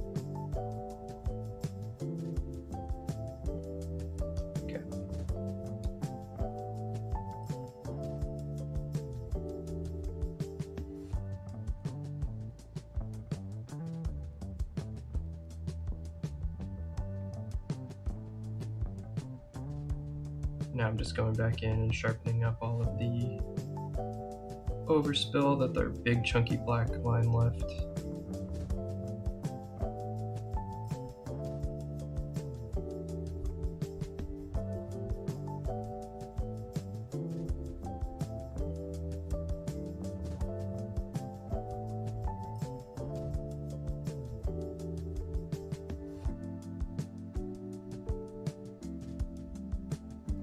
And I think this actually does help the colors of our TV pop a little bit more too.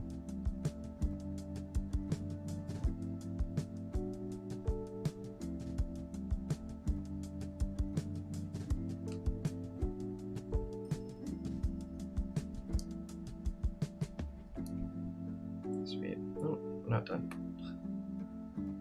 Oops.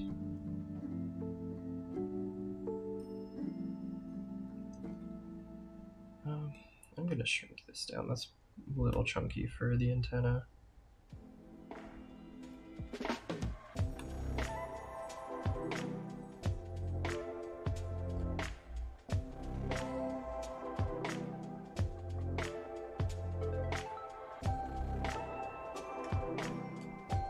Cool. Alright, we are looking good.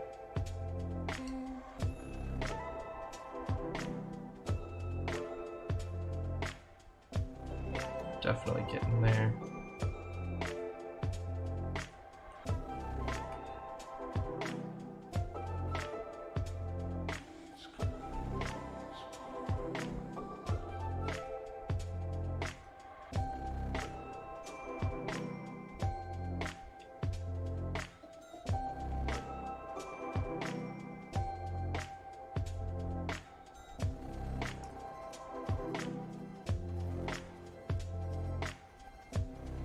Some signature marks here. A couple more ideas for how to make this bottom part pop, but I want to, again, not get ahead of myself. So hard to do sometimes.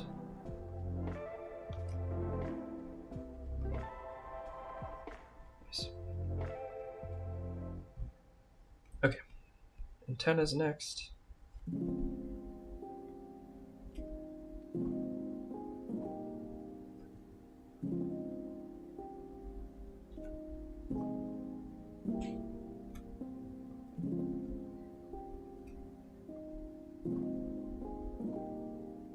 Okay, now what we're gonna do, we'll weaken the opacity. Let's hide here.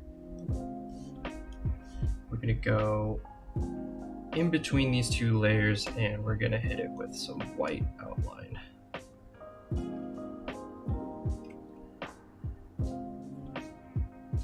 This will be approximately the same thickness as our inside starting line that we went over first.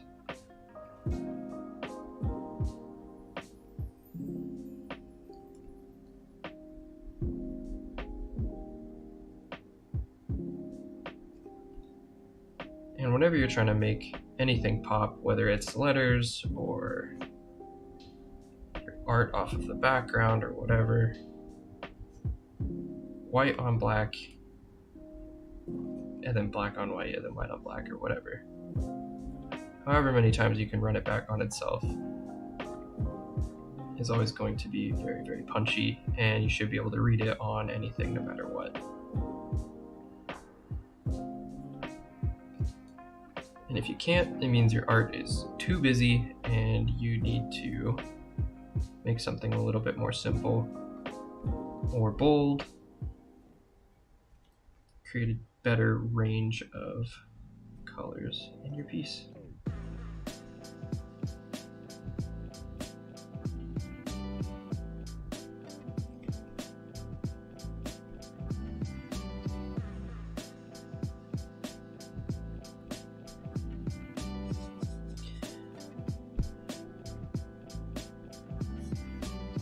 Okay, so now we've got an issue where the original black marks of the bottom here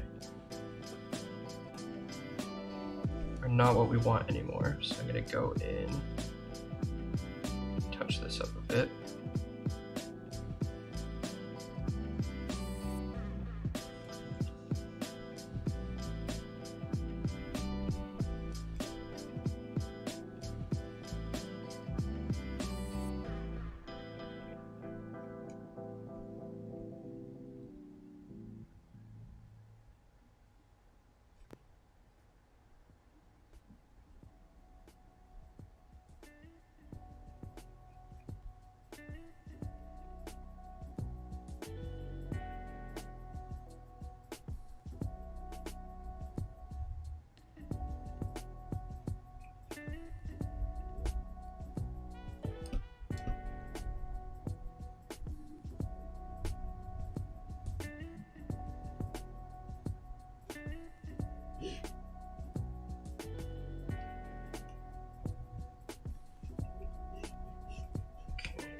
Sweet. Take this line back, and we'll go here, and what?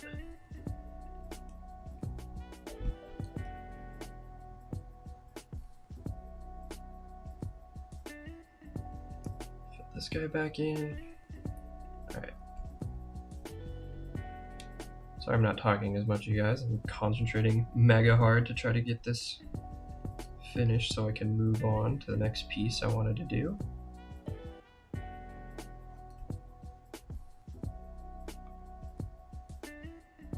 In no rush, just want to make sure everything looks nice and crispy.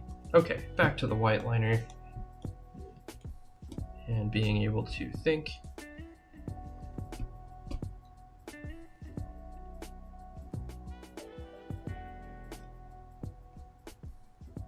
But yeah, contrast in your art is definitely extremely important, as well as clarity. I like a really high contrast, but something I see a lot of newer artists doing is everything is way too dark or everything is way too washed out. If you feel like you're struggling with this in your art, I think one practice you can do is just try using black and white as much as you can. Color work is really difficult in a lot of ways, but learning black and white in basic two-tone and then maybe splashing a third color for a third tone can be a really good base just to start to understand what you and your eye as an artist likes in your own work, how much of a shadow you want, how little of a highlight that you want.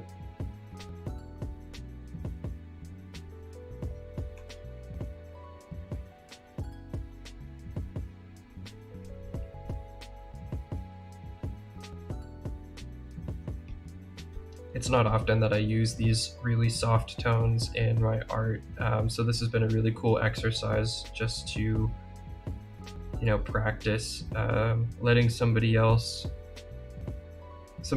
colors be kind of the volume of the piece and be loud for me, and really just hone in and focus on the substance and the structure of the piece, being like the TV head character and his surrounding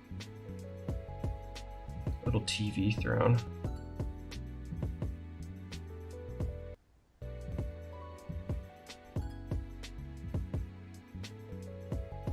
Boom.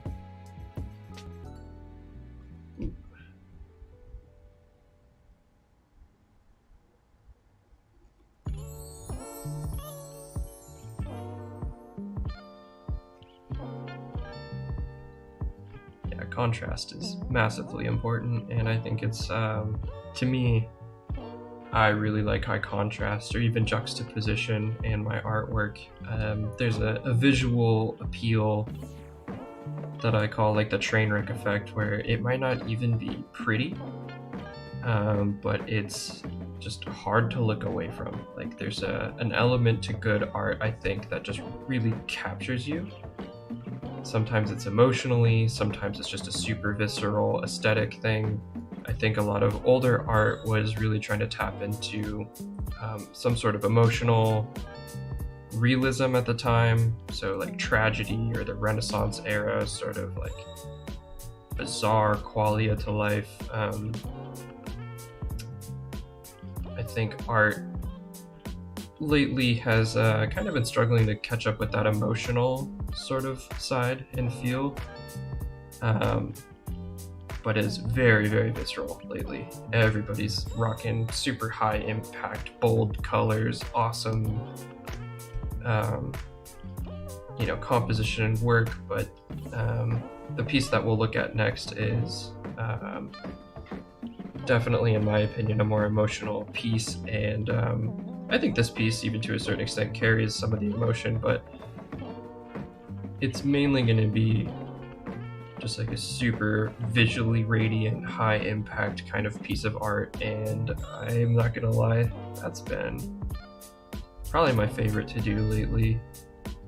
The more and more I draw, the less I'm trying to maybe like exercise some form of emotional sort of connectivity, and the more I'm just trying to make stuff that looks pretty.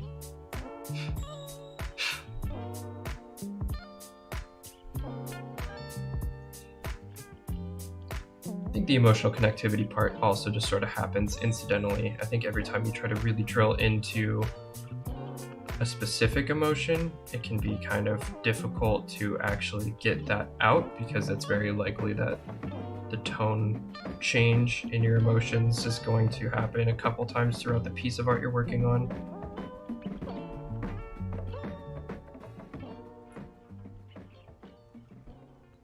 Keeping the tone in mind can definitely help you stay on task with a piece, but I just don't think it's anywhere as easy as just sort of being like, what looks really pretty?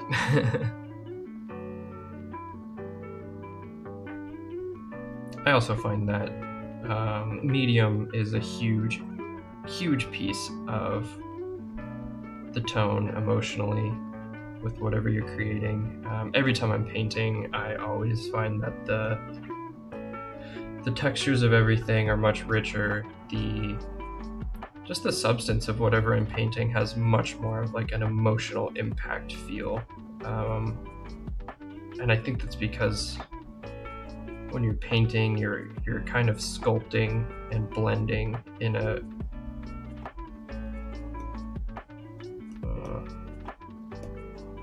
the space a lot more. There's a lot more of a delicate back and forth as opposed to drawing, which is a little bit more binary, kind of like isn't, erasing, restructuring, re-outlining, like what I'm doing now. Like all of this is fairly straightforward. Like it's not a crazy emotional process, I guess. I mean, I'm having fun. But yeah, this piece was definitely fun. Just for fun. Nothing like super intense trying to be conveyed here.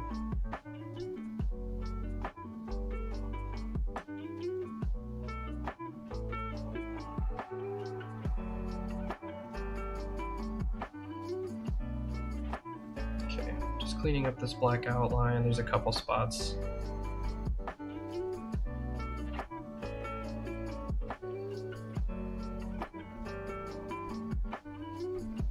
Make sure it feels consistent.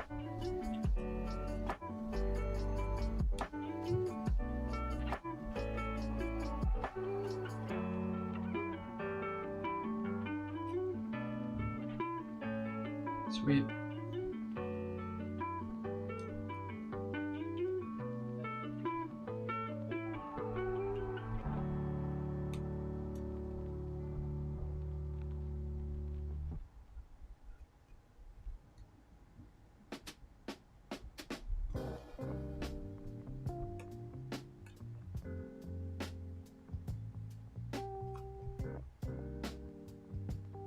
Keeping all these lines nice and sharp here, making sure that they're lined up with that white outline we just drew. All right, cool. Now let's take a look. Yeah, that's pretty awesome.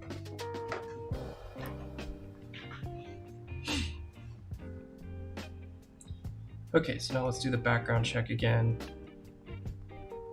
So yeah, now you can see that when we have those black on white things, we get a much better separation from our background to our foreground, getting some distance there. This background piece uses heavy black lines too, so this is definitely going to be a lot different than what our finished piece is going to look like, but just running a quick check like this is very important in my opinion, just to make sure everything's going to be, oh, see, stupid face cam. What are you doing?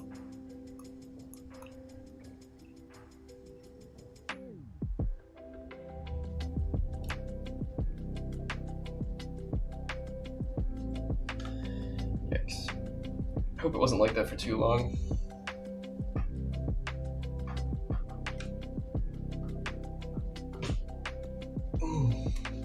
Okay. Looking good.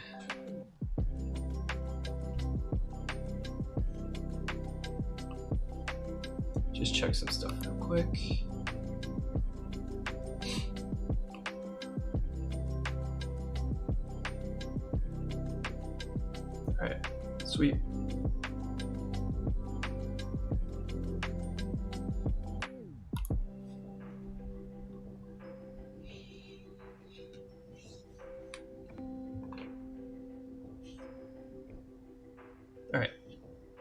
So we've got some space to play with here, a little bit up top and even a little bit down below. One of the next ideas I had that I felt like would be kind of a cool addition. Sorry, I just got distracted by these antennas. I want to make them a little thicker.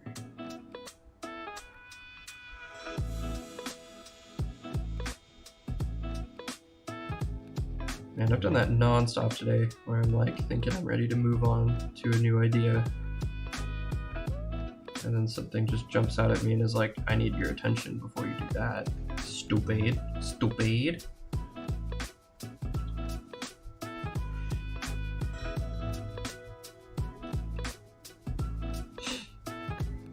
Okay. Alright, next idea is let's do some branding, some logos, some shenanigans.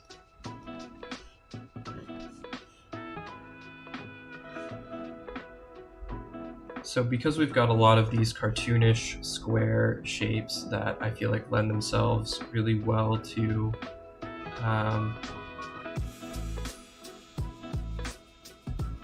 the blocky aesthetic, or the almost like cubism style that we're going for, one thing I like to pair up with the TV-headed figures are the sort of cartoonish comic style speech bubbles. So let's rip a couple of those here. Oh, we want this in our own layer though.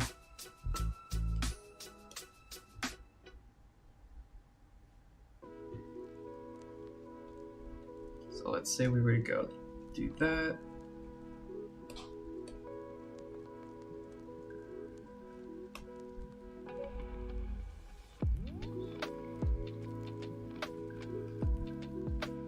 Do something like this.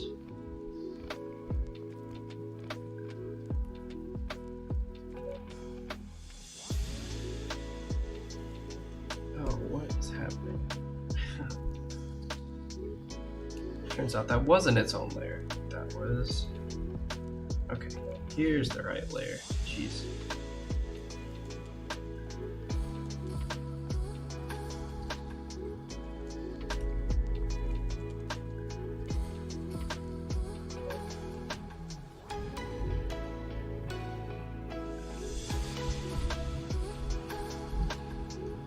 Cool. Super basic speech bubble. Let's go ahead and fill that in.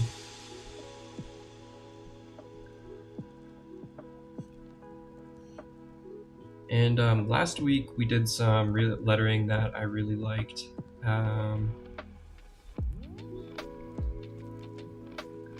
This week, oh, you know what? Let's actually go ahead and duplicate. And then we'll fill this bottom one, and then we'll go white for this top one here. Oh, what I was saying is I'm just probably gonna grab what we did last week for the lettering. I really liked it, and kind of itching to send this off to hopefully have it done either today or tomorrow. I do have a post scheduled for today if needed, that I'll probably finish up here with you guys on stream and then wind up posting.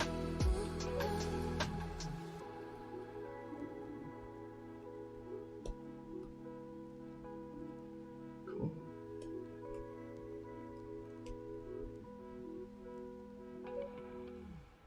So again, just rocking that super heavy black white. Keep it minimalist because the background we get is going to be super high contrast and colorful. This is an easy way to ensure we don't flood out our subject here. And so we can actually read what we've got.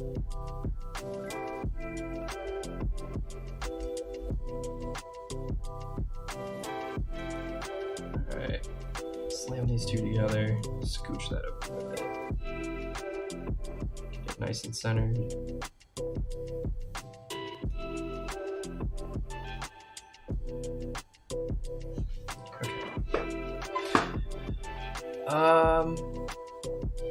We could even do multiple.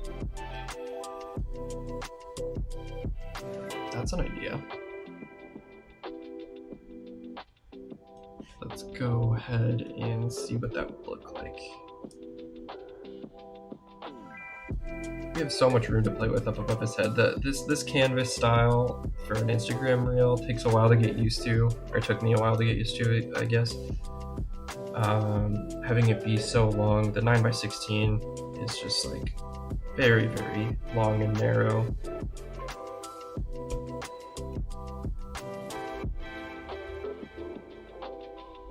And I am finally used to it, but not all art wants to be a wallpaper for a smartphone, you know? Where's that look? Bizarre.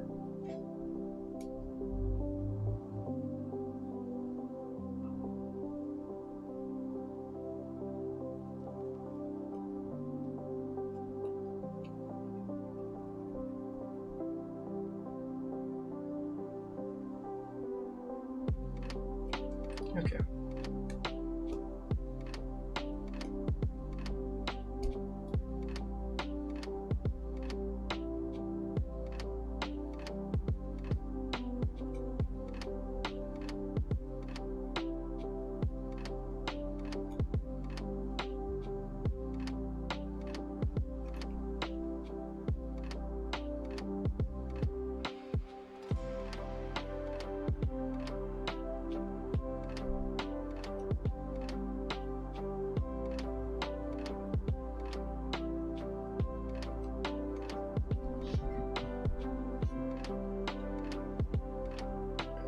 This one a little bit smaller, undo this one, flip it. Oh, that's kind of cool too, but I want to flip this one.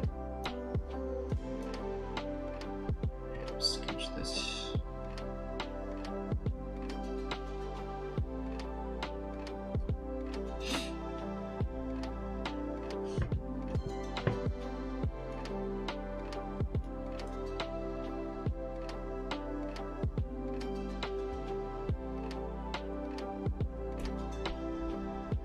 Cool. Something kind of like that. I like it.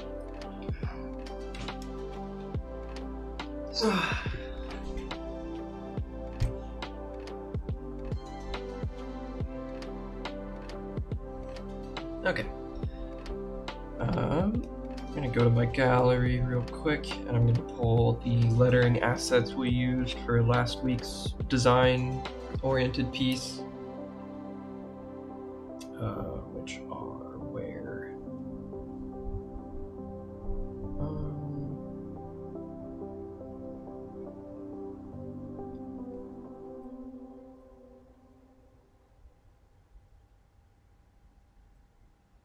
Oh, here we go. Boom. Okay. Yes, we do have it in its own layer, which is very good.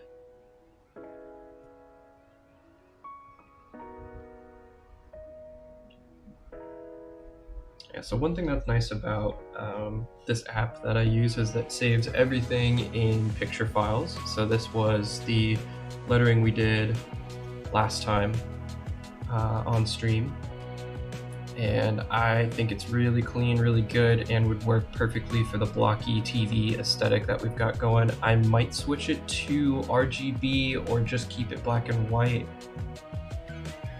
I do like the pink and the blue, but let's just see what we get here. So we'll go back to our gallery, return to our piece here.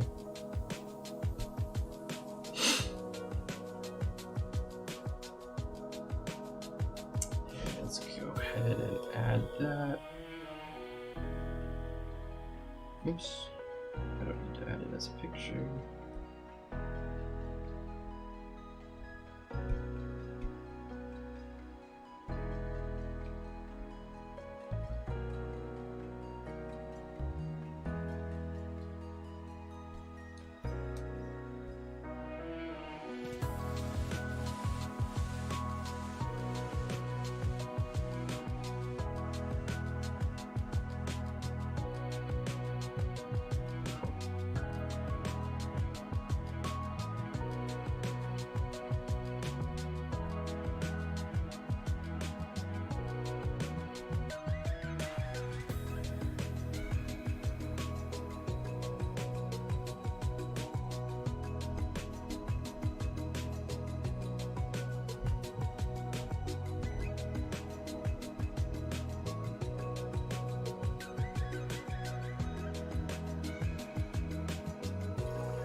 Perfect.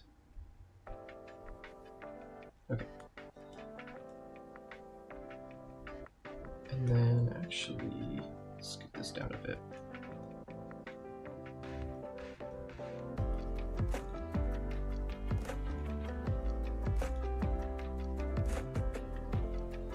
Nice.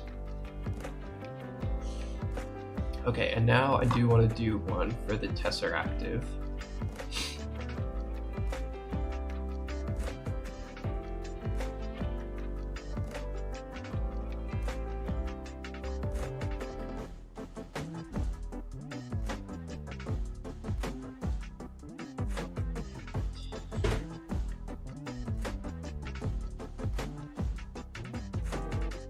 The other thing I could also do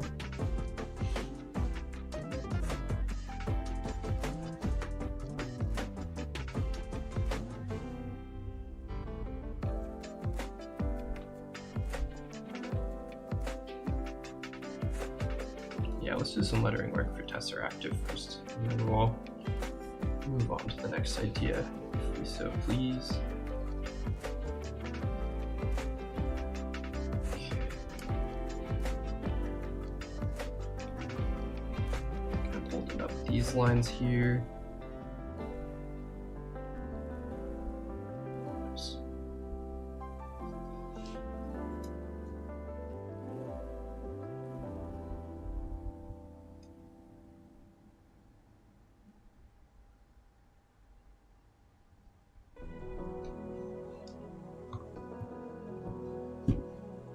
Okay.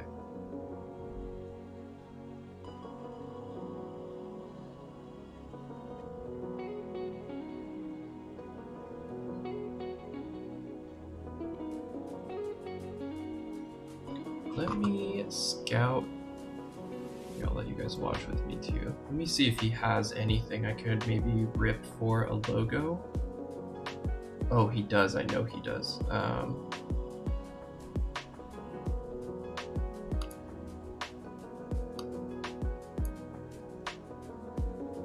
Okay.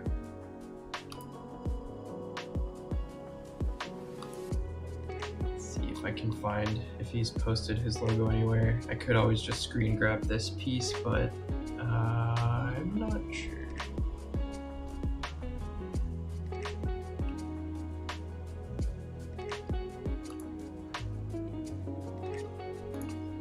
Not quite.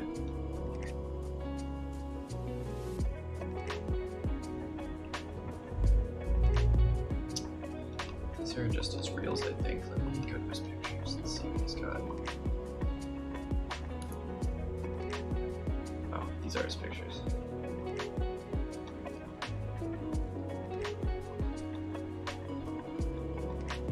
I could ask him to send me something, but that would be too easy.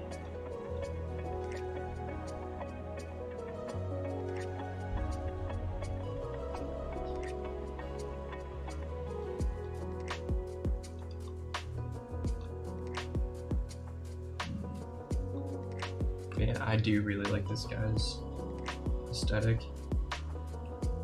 On point.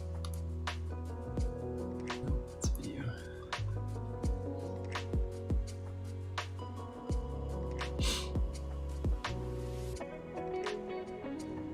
Let's see.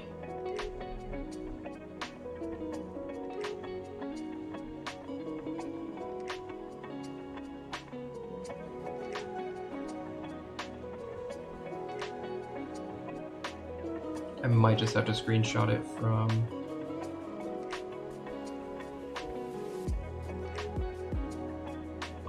this thing. Let me message him real quick, actually, because it's going to be too low resolution.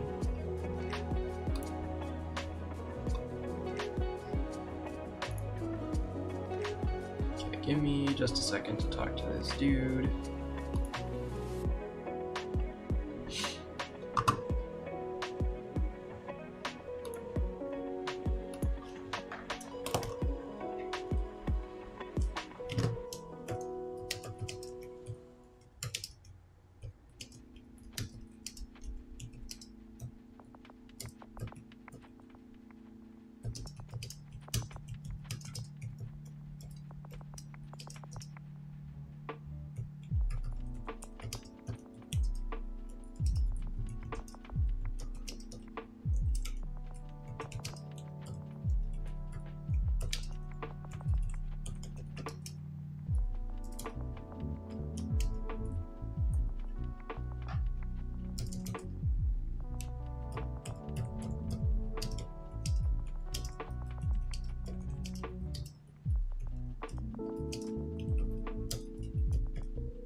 let's see if he responds. I just reached out to him real quick to see if he wants to hop on.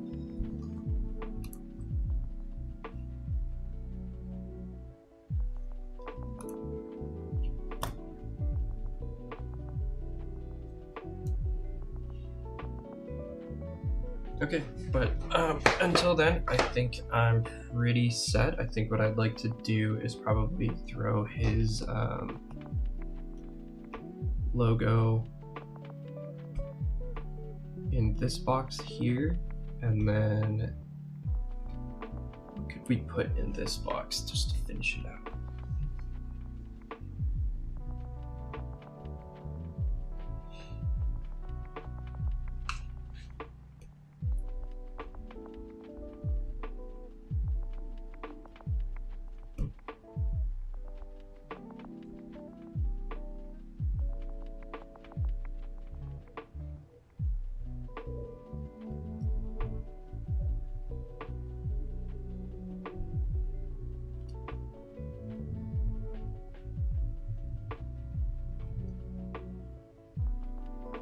That's pretty cool.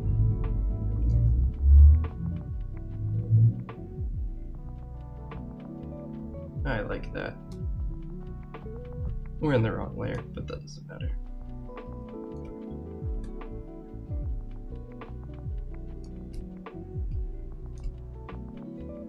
Let's see, hopefully it gets back to us pretty soon.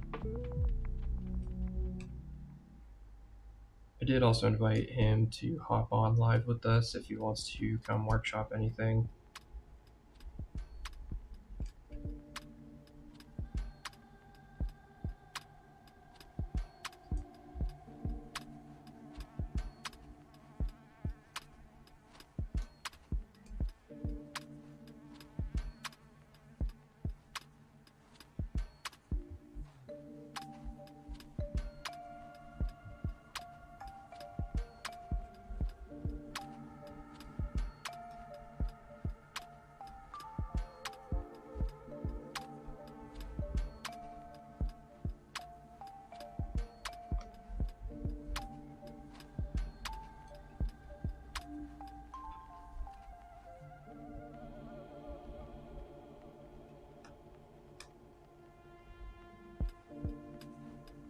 Just filling in some details here, nothing crazy.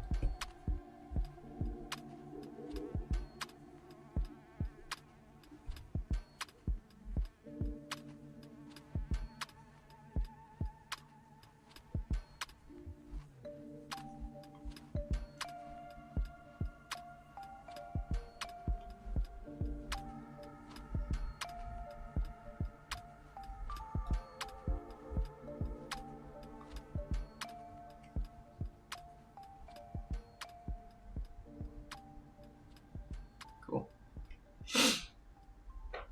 Alright. Let's see if he said anything. Okay, well, in that case, I think we're pretty much set to go with this one for today. We'll wait to throw his logo and get sort of the good to go from him. But then I think we're pretty much set.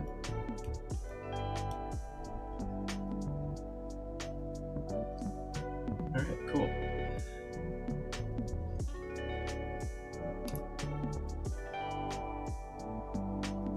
The next thing I want to work on is finishing up a sketch I've been kind of doodling around on for the last couple days. Definitely a tone switch here.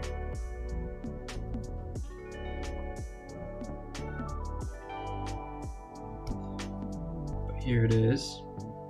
This is something that I was wanting to put a little bit more emotion into and get a little bit more of that,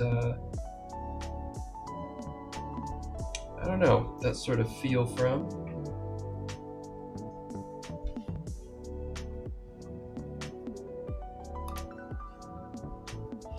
So yeah, what do we got here? So we got this creepy dude kind of with the Jester hat. I've really liked the Jester kind of aesthetic lately. We've got a metric fuck ton of layers going on because this is one of the more complicated pieces I've done recently, even though it's not anything super crazy. Always line work.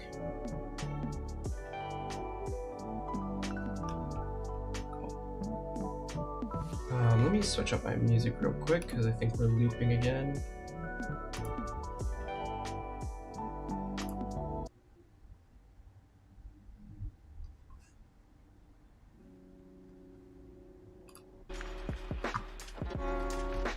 Sweet, there we go. That's better. So yeah, I had this piece as something I was working on,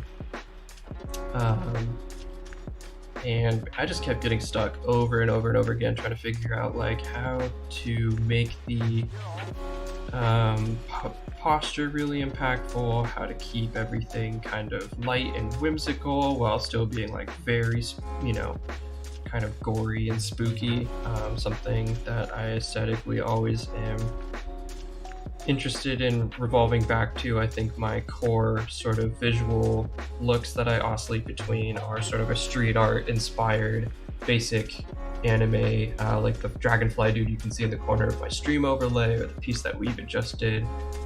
Something a little bit more spooky like this guy, and then things that are a little bit more realistic, still with that darker theme, but not necessarily overtly like horror art driven. Like the goblins that we did last week, or even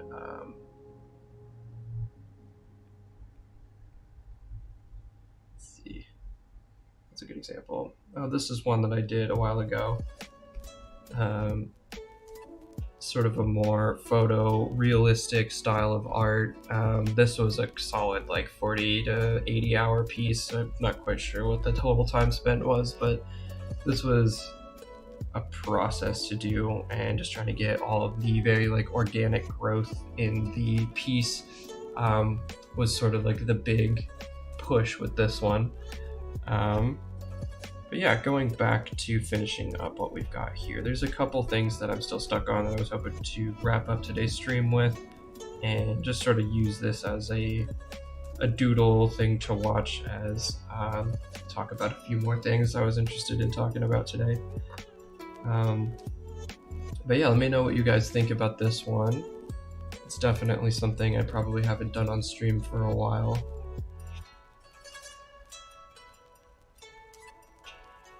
Or I guess I haven't done on stream yet. I haven't posted it for a while, is what I meant. But yeah, I think the next things I wanted to do was, for one, sign my name and get some lettering going for sure. So let's go down here.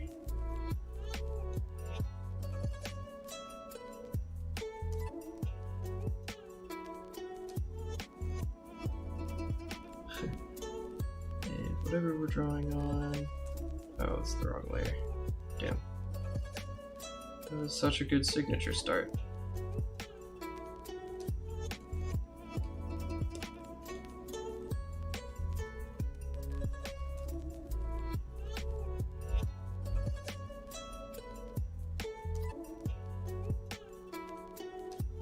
Scoop this all the way up. You can even see in the layers that I've got going here that there's many different... I actually, for this piece, started with the box and sort of like these wispy lines on the outside and had no idea what I was going to fill the inside with. Next week's stream is probably going to be a merch designing stream, where I'll be really focusing on what my next hoodie and t-shirt is going to look like. This was sort of some inspiration to get to that, but I think it's just a little bit too detailed and probably a little too spooky too for the normal audience. I really like this piece and would definitely rock it on a t-shirt, but like not sure I'd be able to wear it to work kind of deal, you know?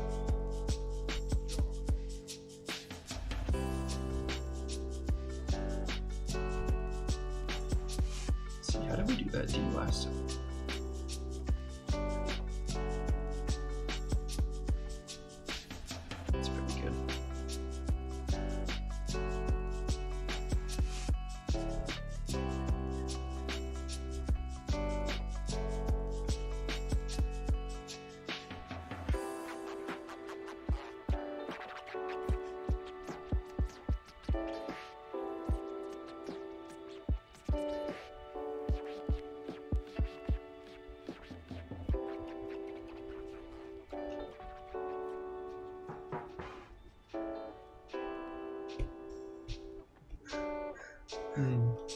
quite what I'm going for. Maybe up here would be better.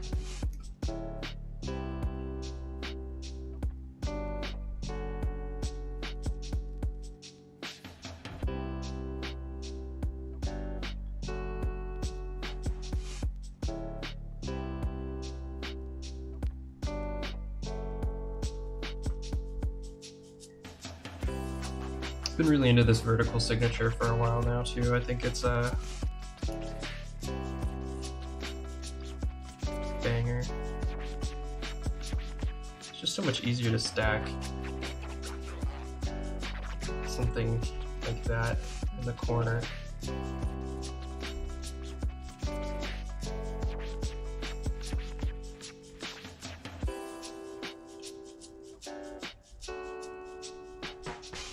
Where to put signature? Let's go here.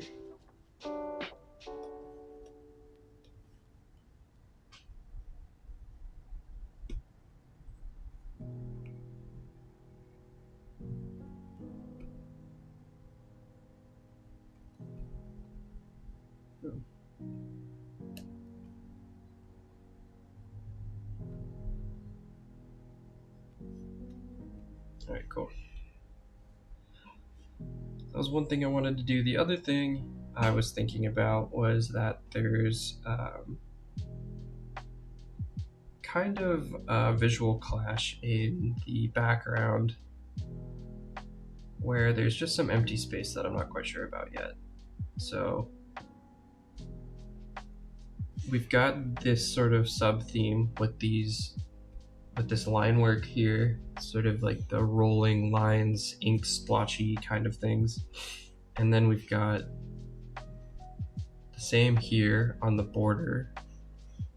But then we've got kind of just these random spots here that are, I don't know, they just feel kind of empty to me. And I want to maybe kind of find a way to join the background boxes with the bottom of the with this, you know, smoke stuff in here. I'm not quite sure how I want to do that yet. And one option would be to take this color and start filling it in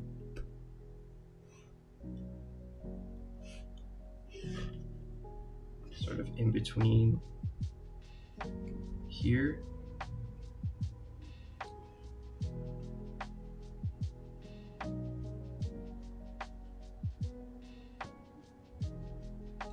Which kind of marries the two in a separate but interesting kind of way. Do like that, actually. Do the same thing for the inside of this here. The only problem with this is it's not really getting anything from that dead space on the sides out, or it's not filling anything in there. So I'll try adding this for a second and seeing if I like it, but I think we'll need to add more of this twisty spirally line work somewhere else.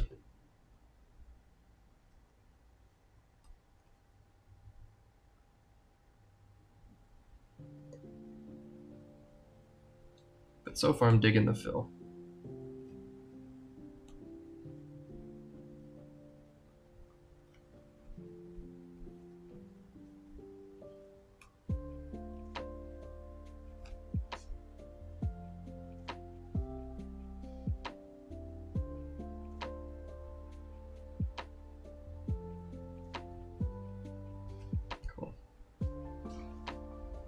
It's very subtle, but it does help create a little bit more distance between the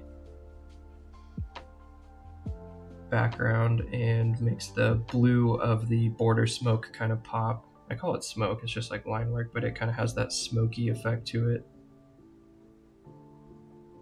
I think I'm going to get some tattoos of this style of line work done pretty soon because I draw it all the time. And it's something that I could see being relatively inoffensive and very consistent throughout my art for, you know, as I get older and stuff. So, you know, I think with tattoos, it's so daunting in a way. Not just that it's like permanent, but like, am I still gonna visually like the same things when I'm older? I see a lot of younger people getting like, I don't know what to call it other than just kid shit tattooed on themselves, like fandoms and band stuff. That's not just like a simple logo, but like, you know, very overtly band thing. And I'm like, dude, what if you just don't like that when you're older? Like, there's a lot of stuff that even in the last like 2 years, I'm like not really that into anymore that I was like really, really into.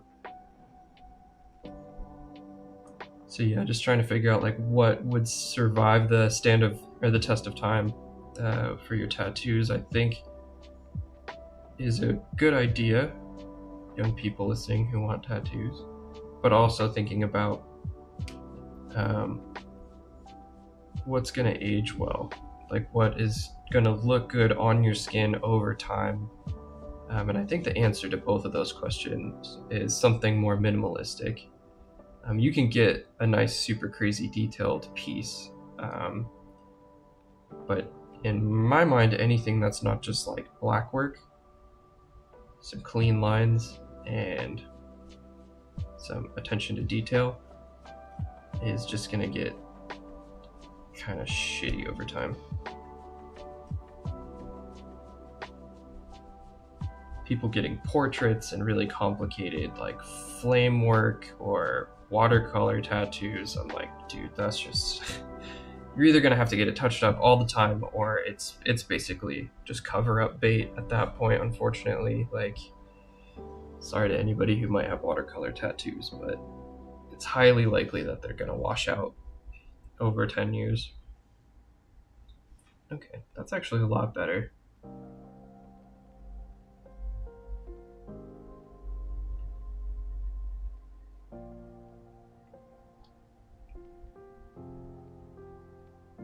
We could go in the gaps here. Yeah, I think that's what we're gonna do. So taking this line work, letting there be a gap at the bottom is a good idea.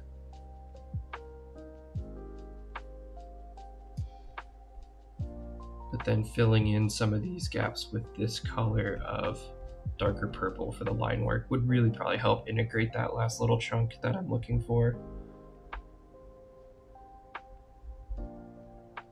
And it also adds to the motion of the bottom of the character as that ink like smoke is sort of spilling out of the bottom. It like spills out and then wraps back around the top. I think that would look really good.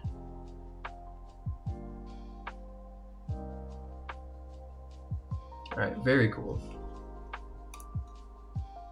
Let me pull my chat back up.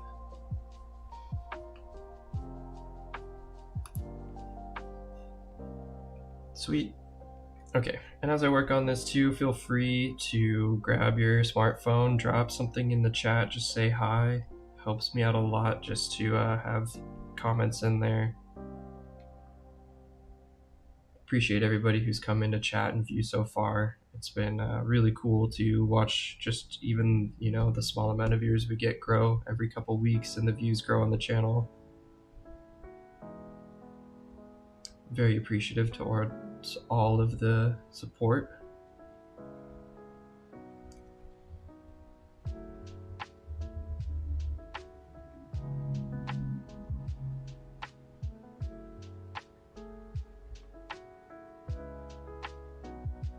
Definitely been some growing pains. I hope all the audio is better this week. If you don't follow me on Instagram or any of the other social medias, I do pull clips from this and throw it up there. If you ever want to watch any of the older streams, they're all posted on my channel. They all have nice and chill music in the background too. So if you want to hear me ramble while something chill's going on, while you're like cooking dinner or whatever, All the videos are on my page. Boom, promo done.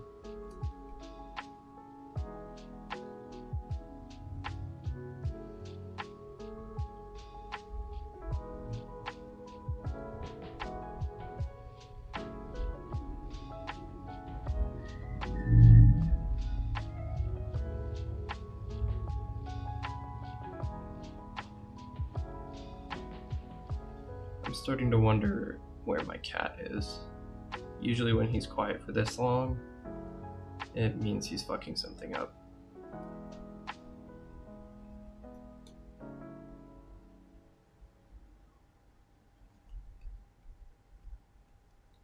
So hopefully he's not destroying my bedding or something.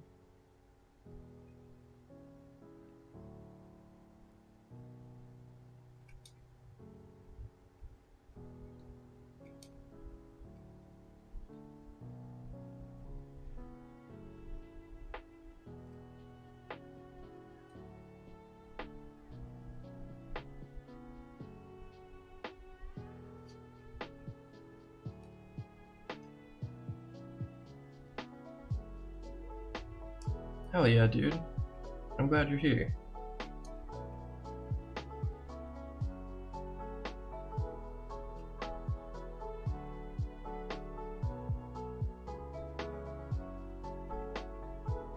I think I'm gonna really try this week to make my first YouTube video. See how that goes. I've been really struggling to find people who want to talk on a public platform. I follow the Lex Friedman podcast, and he just recently had the CEO of one of the, I think is it OpenAI, or no, a CEO of ChatGPT, I believe. If you guys don't know, a pet project, or I guess like a pet thought experiment of mine, or pet topic of my interest, has been the AI art and sort of its consequences on things like the art community and the art industry, graphic design, all that kind of stuff. And I saw Lex Friedman get it on his podcast, and I was like, oh, that's so cool. Like, that's, I would love to be having conversations like that one day with people. I'm definitely no Lex Friedman, but having a platform where I get to doodle in the background and maybe talk about interesting topics with people or have interviews would be really sick. There are so many artists out there who do a lot of really rad stuff that are very underexposed and have a lot of cool stuff to say and cool stories. So I would love to pivot into that, especially with some YouTube videos, some longer form YouTube video, maybe like podcasty kind of things. But yeah, for now we're just chilling on stream with you guys, drawing. Oh, but yeah, definitely keep a lookout on the main channel for a YouTube video I'm gonna try to make this week.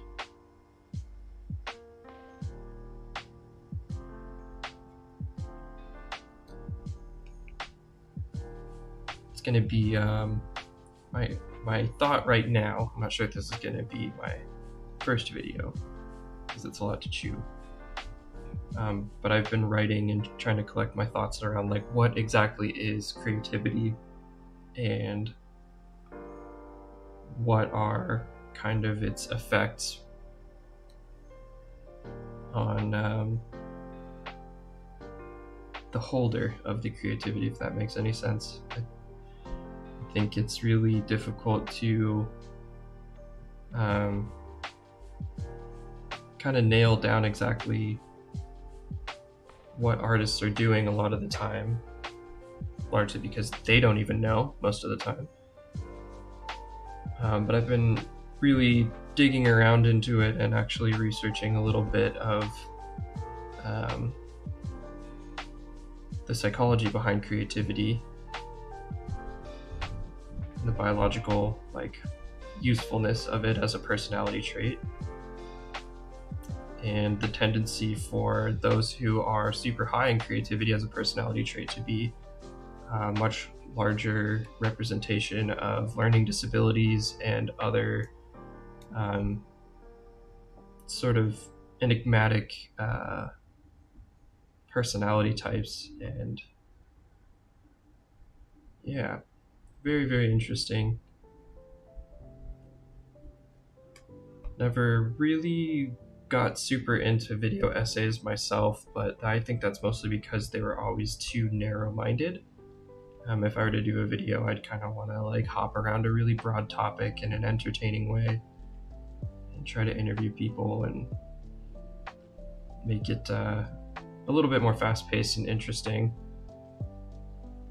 I'm definitely somebody who can sit, while doing something really chill for a long time and listen to a dry, sort of scientific conversation, but I think the content that I would want to make would maybe be a little bit more, I don't know, fast moving. I also am thinking about if I'm drawing all the visuals to it, like I definitely can't do like an hour-long video where I draw all of the interesting sort of graphics and visuals, which would definitely be part of it and something that I'm currently plugging away at. But yeah.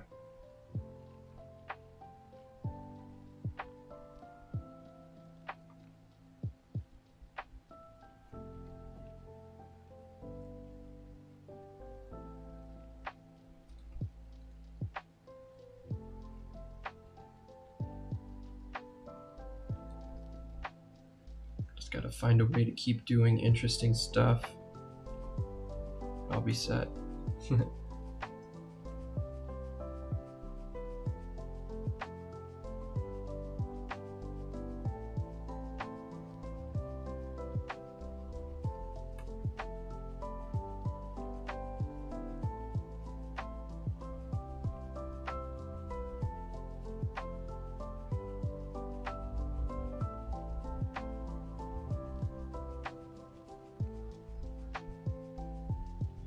Alright, we're looking good.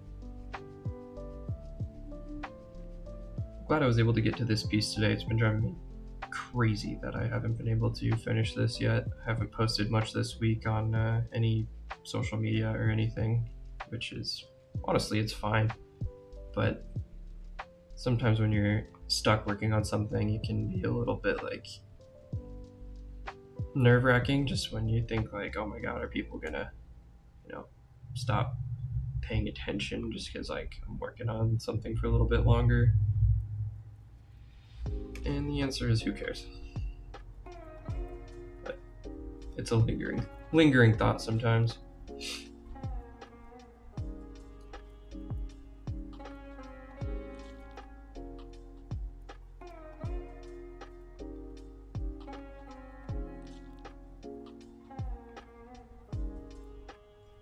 Okay, that's one side done. Yeah, I'm pretty happy with that.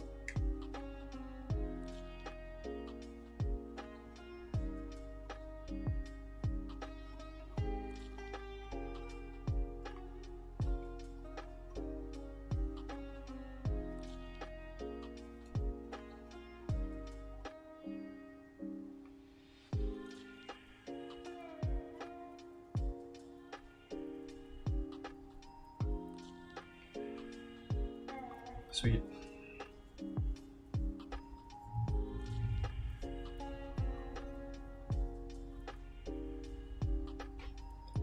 How long have we been streaming here? I feel like we've been going at it for a while. Oh man, it's 4:30. Sweet. We are coming up on the max time I think I'm even allowed to stream for. So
Gonna kind of speed run some of this line work here.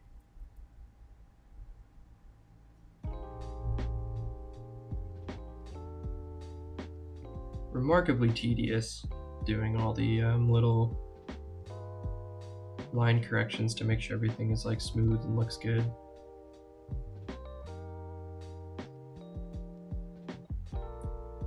Again, like very worth it, worth the patience, but like, oh man, sometimes you're like, wow, I've been doing this for hours.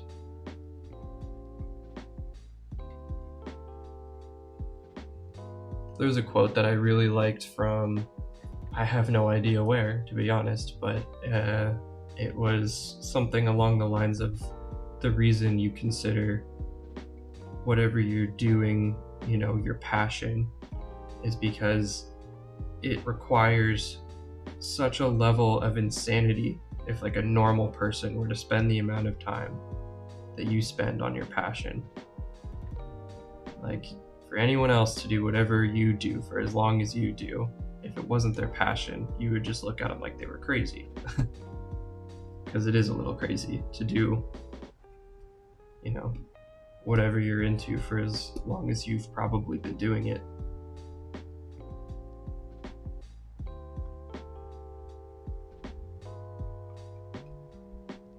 There are some things that I think are like, you know, really bizarre things to get super into. Like, I still respect them a bunch, but if you've ever seen anyone get like really good at kendama, like, I think that's how you say it, kadama, the like little ball on the cup thing.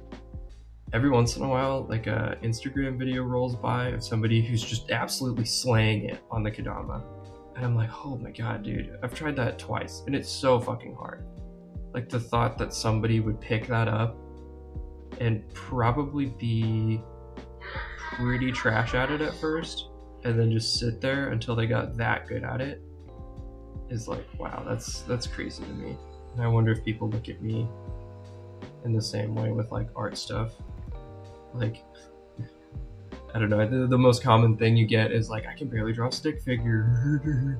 And it's like, I mean, that is probably true. It's just, to me, it's just silly because it's like, well, yeah, like, you just have to spend thousands of hours doing it and then you'll be like me. You'll probably be better than me. But it's just something that, you know, as the beholder of the thing, you take it for granted a lot.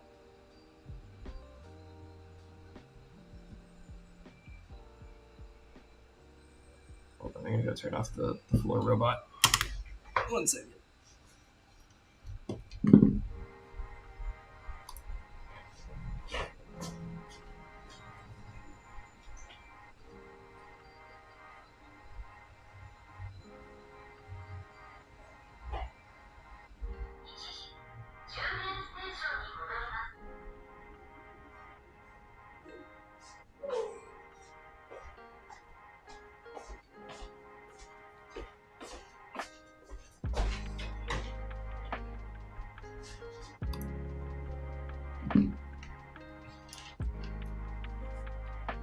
Okay. We set the Japanese robot to, or the floor cleaning, like, it's kind of like a knockoff Roomba. But we set the language to Japanese. I have no idea why. But yeah, predictably, I have no idea what it's ever saying.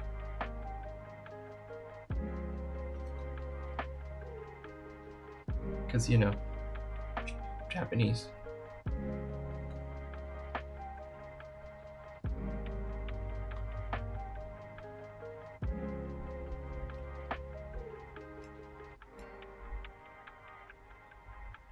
Alright, I want to leave this gap here.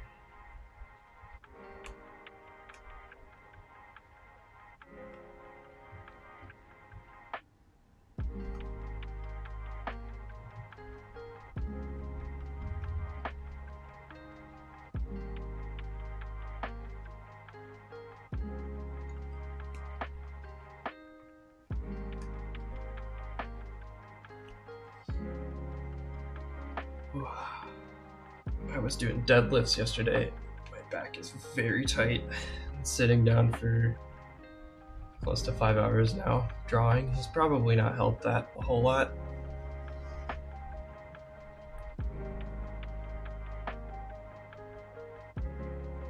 Man, I used to be such an indoor cat, you know, like just never really wanted to regularly go out. Like I go on a lot of camping trips and I did a lot of stuff, but like never like that active as a kid. Like all my hobbies, definitely like indoor hobbies, big video gamer, all that stuff. And now like I don't know, I've, you know, been working out for whatever, a little bit, and trying to do both and keeping both balanced in life is very bizarre.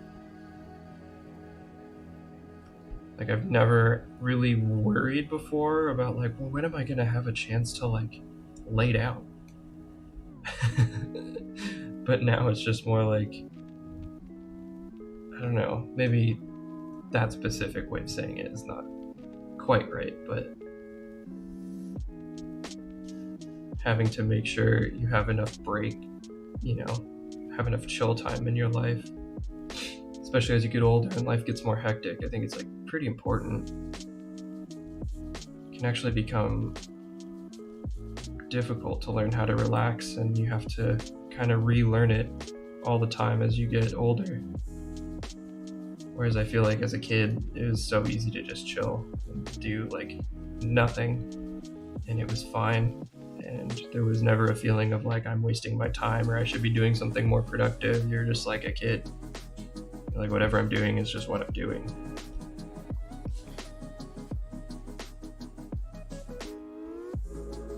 And being creative always feels like a good, you know, way to spend time, but definitely sitting in a chair for hours and hours and hours every day is not the only thing you can do. So figuring out like active and relaxing things, I think, was the really big struggle for me, especially like post-COVID. You know, everybody got super used to just like going for walks and hanging out on the couch, but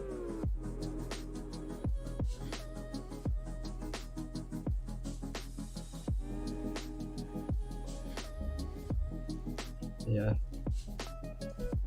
I guess not everybody. I was recently at a magic event, actually, because I am a very large nerd. But I was talking to this guy who, throughout the whole pandemic, just worked at Jimmy John's. And I was like, oh my god, dude. I'd never even, like, I don't think I'd really talked to anybody who had to, like, really, like, do a hard job like that through the pandemic. And I mean, like, you can be, what I mean by hard for that job is, like, emotionally taxing.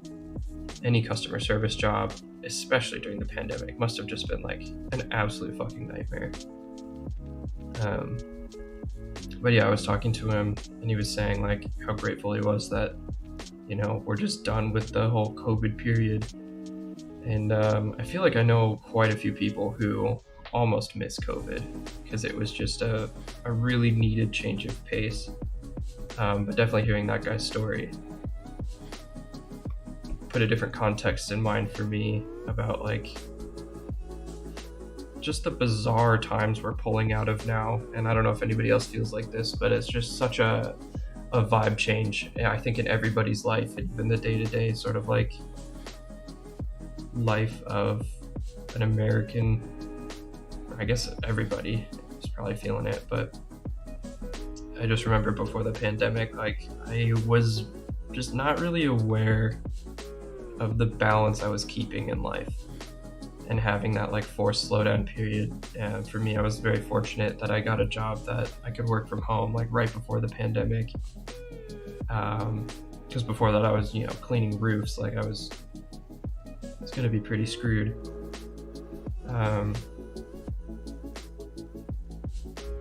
Yeah, just having like the weird breaks like forced on to everything in life, and now having them slowly lift off. And I don't know, it feels like, yeah, everybody needs to be a lot more mindful of life now, or maybe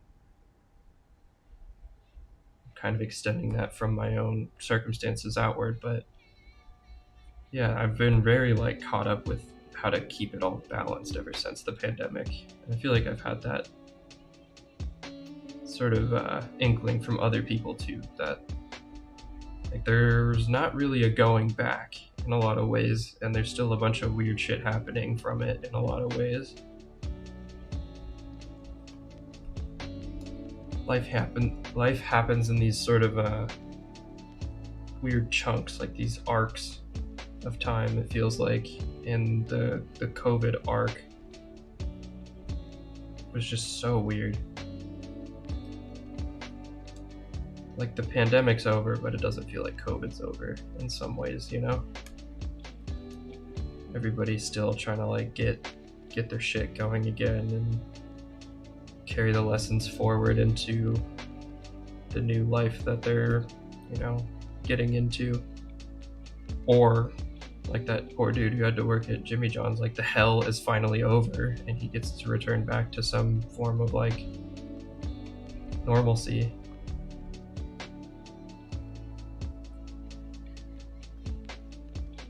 Yeah, very bizarre.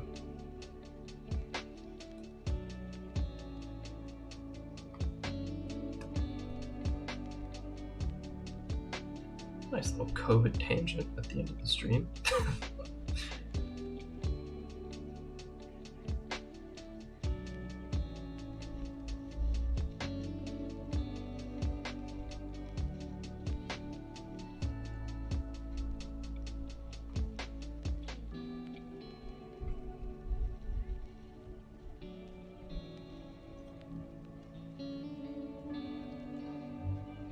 Yeah, I was thinking the other day too that there's this like retrospective voice that says like, oh, I should have done more with my time because of how fortunate I was in the whole like COVID situation, or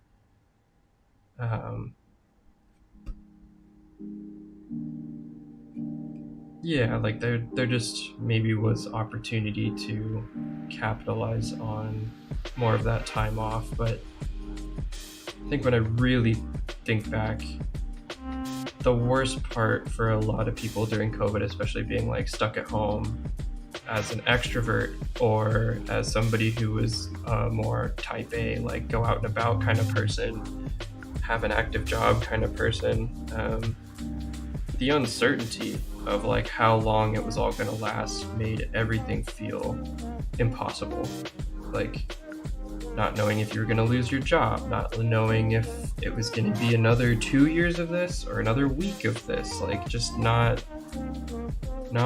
knowing what was literally right around the corner in time was probably one of the more difficult things for a lot of the people I was sheltering in place with, and for me particularly too, especially in regards to like, man, maybe I could have started this whole independent art thing earlier or whatever. It's just like, no. It was way too crazy to make any big chances and take big, you know, big swings like that. Spending a bunch of money felt really dangerous, like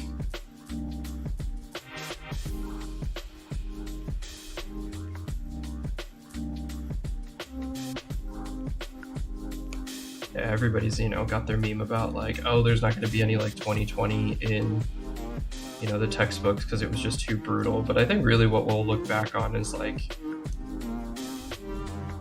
just how surreal it was to have something like that kind of situation in our modern times, and how in so many ways we screwed it up.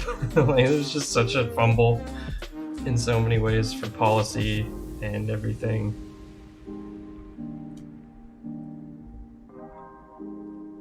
Yeah, I think we came out okay, but boy, we kind of failed the vibe check on the public safety and awareness portion of that COVID test, you know? Like, thank God it was just COVID. It could have been so bad.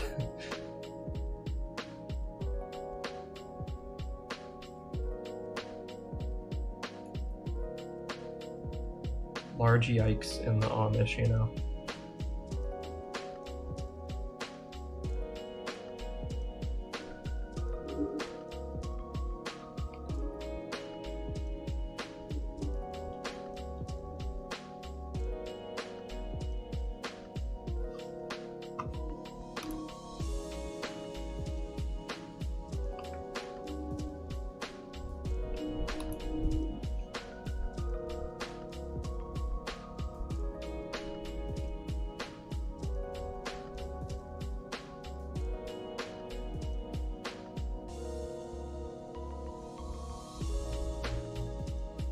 Right, we're coming to a close here on this piece. I'll probably be posting this later today. I'll be doing a reel and a TikTok and all the stupid social media stuff. But if you see a comment below what you thought about it on stream. Again, just like I think the coolest part about this process, especially starting out with like sharing art in this way, is I just really want to know what people think. I think likes and that kind of feedback is one thing that is cool, but it seems like highly dependent on a bunch of other factors. Comments are the best. If you ever want to give a person feedback, I think just dropping a comment like, oh, this thing was super dope, or hey, I saw this on stream, you suck and get better, like anything. I'm also curious, like I don't know, I don't think I've presented as like the best artist ever, but I'm sure there's tons of people who disagree with a lot of the takes that I say that just probably haven't heard it yet, and I'm also really looking forward to that because I like to argue with people, and I would love to have people on stream who have different artistic philosophies than me, maybe give me a different point of view, maybe debate some people. Sounds fun. I've seen a couple AI art debates, and I would love to participate in one of those.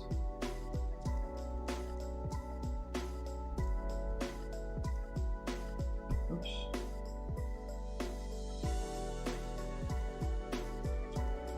The debate space online is just super radioactive, but there's a part of it, I'm not gonna lie, it does look kind of fun just to get in there and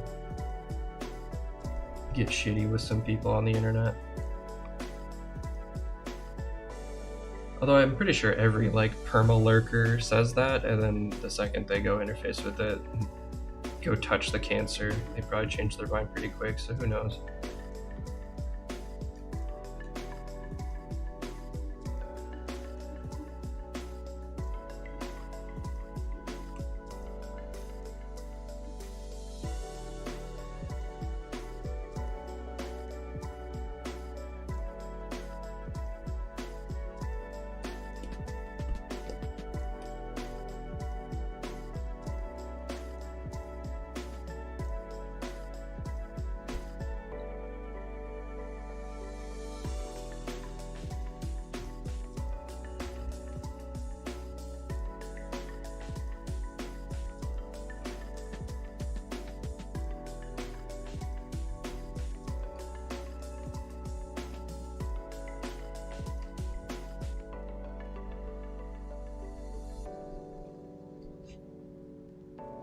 Man, I just have this like creeping suspicion that I'm gonna go upstairs and there's just gonna be like a hole torn into my mattress or something. I don't think I've ever heard my hairless cat not make mischief for this long.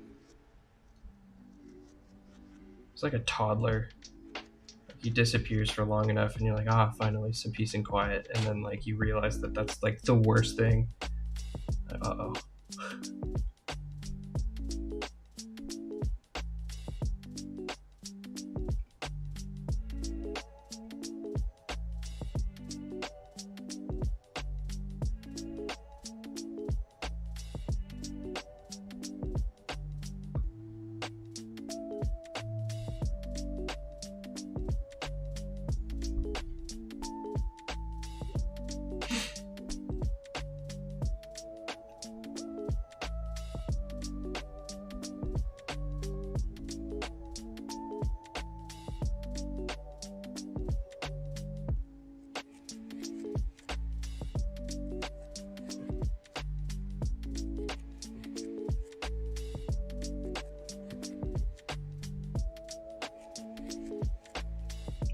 Let's see if that dude hit me up. Nope, nothing yet.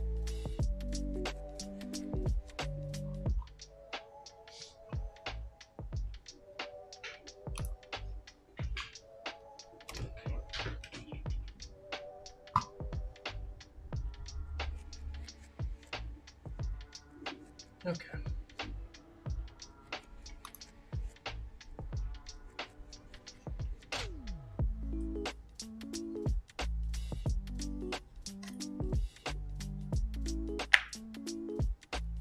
yeah, I think this piece might be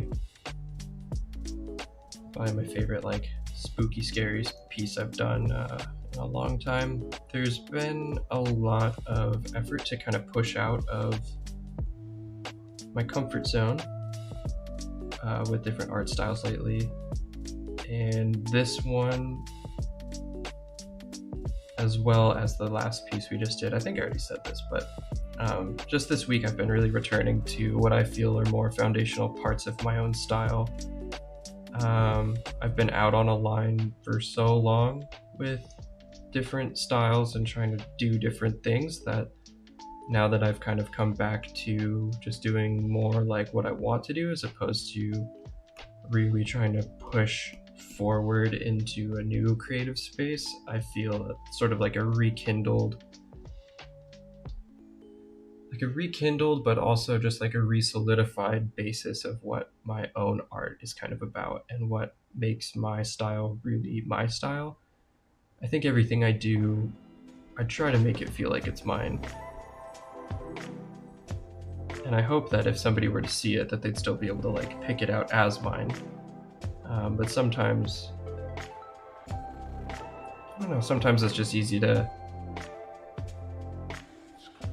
get lost in all the cool shit everybody else is doing and want to go for that, imitate that a little bit, or really just more than anything chase your own inspiration. I think it's a good thing to do, but sometimes just letting whatever shows up in your brain be the art piece you're gonna do for the day or the creative thing you're gonna do for a while just feels really cathartic and good experiment to run as well.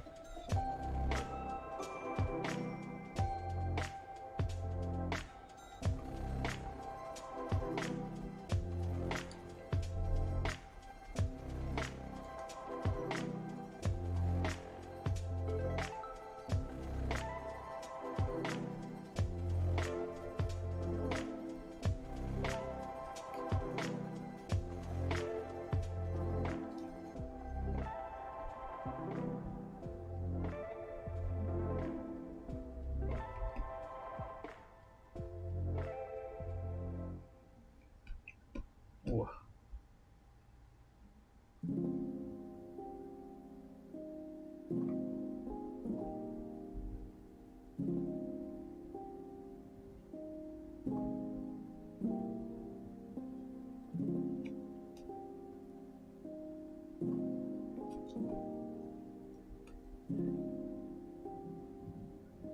Alright, we are coming up on finished here. I'm super stoked with all of that art we were able to get done today.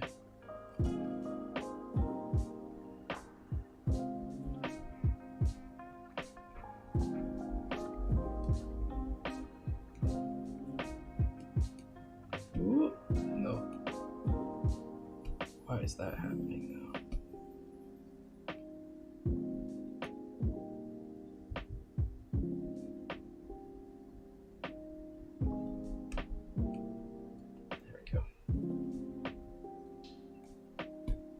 Okay.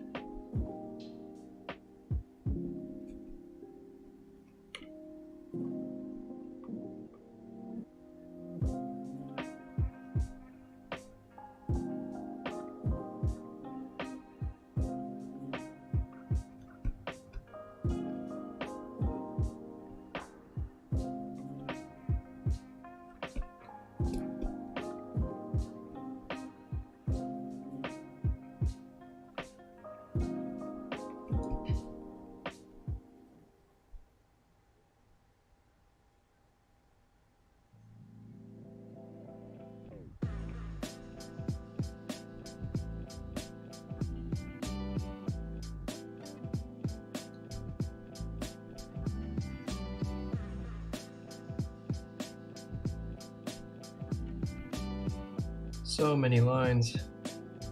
Ugh.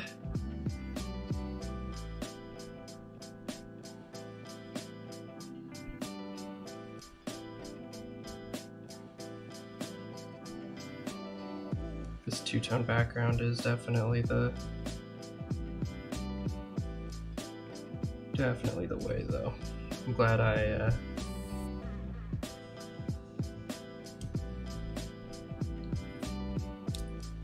decided to pull this one on stream.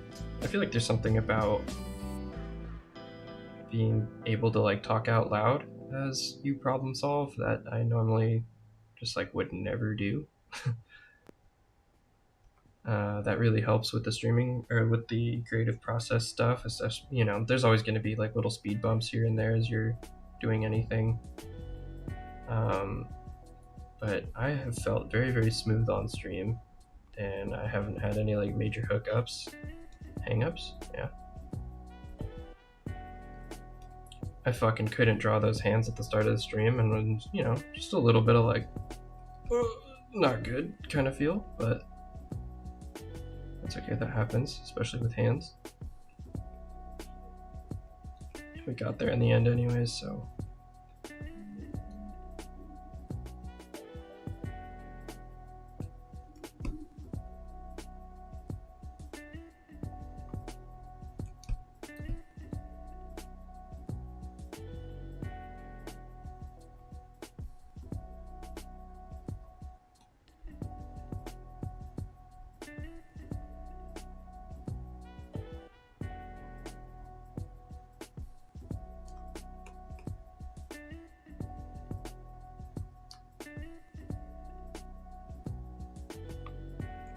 Okay.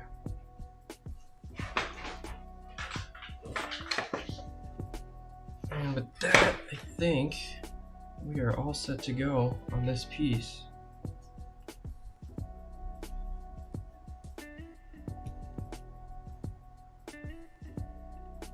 I feel like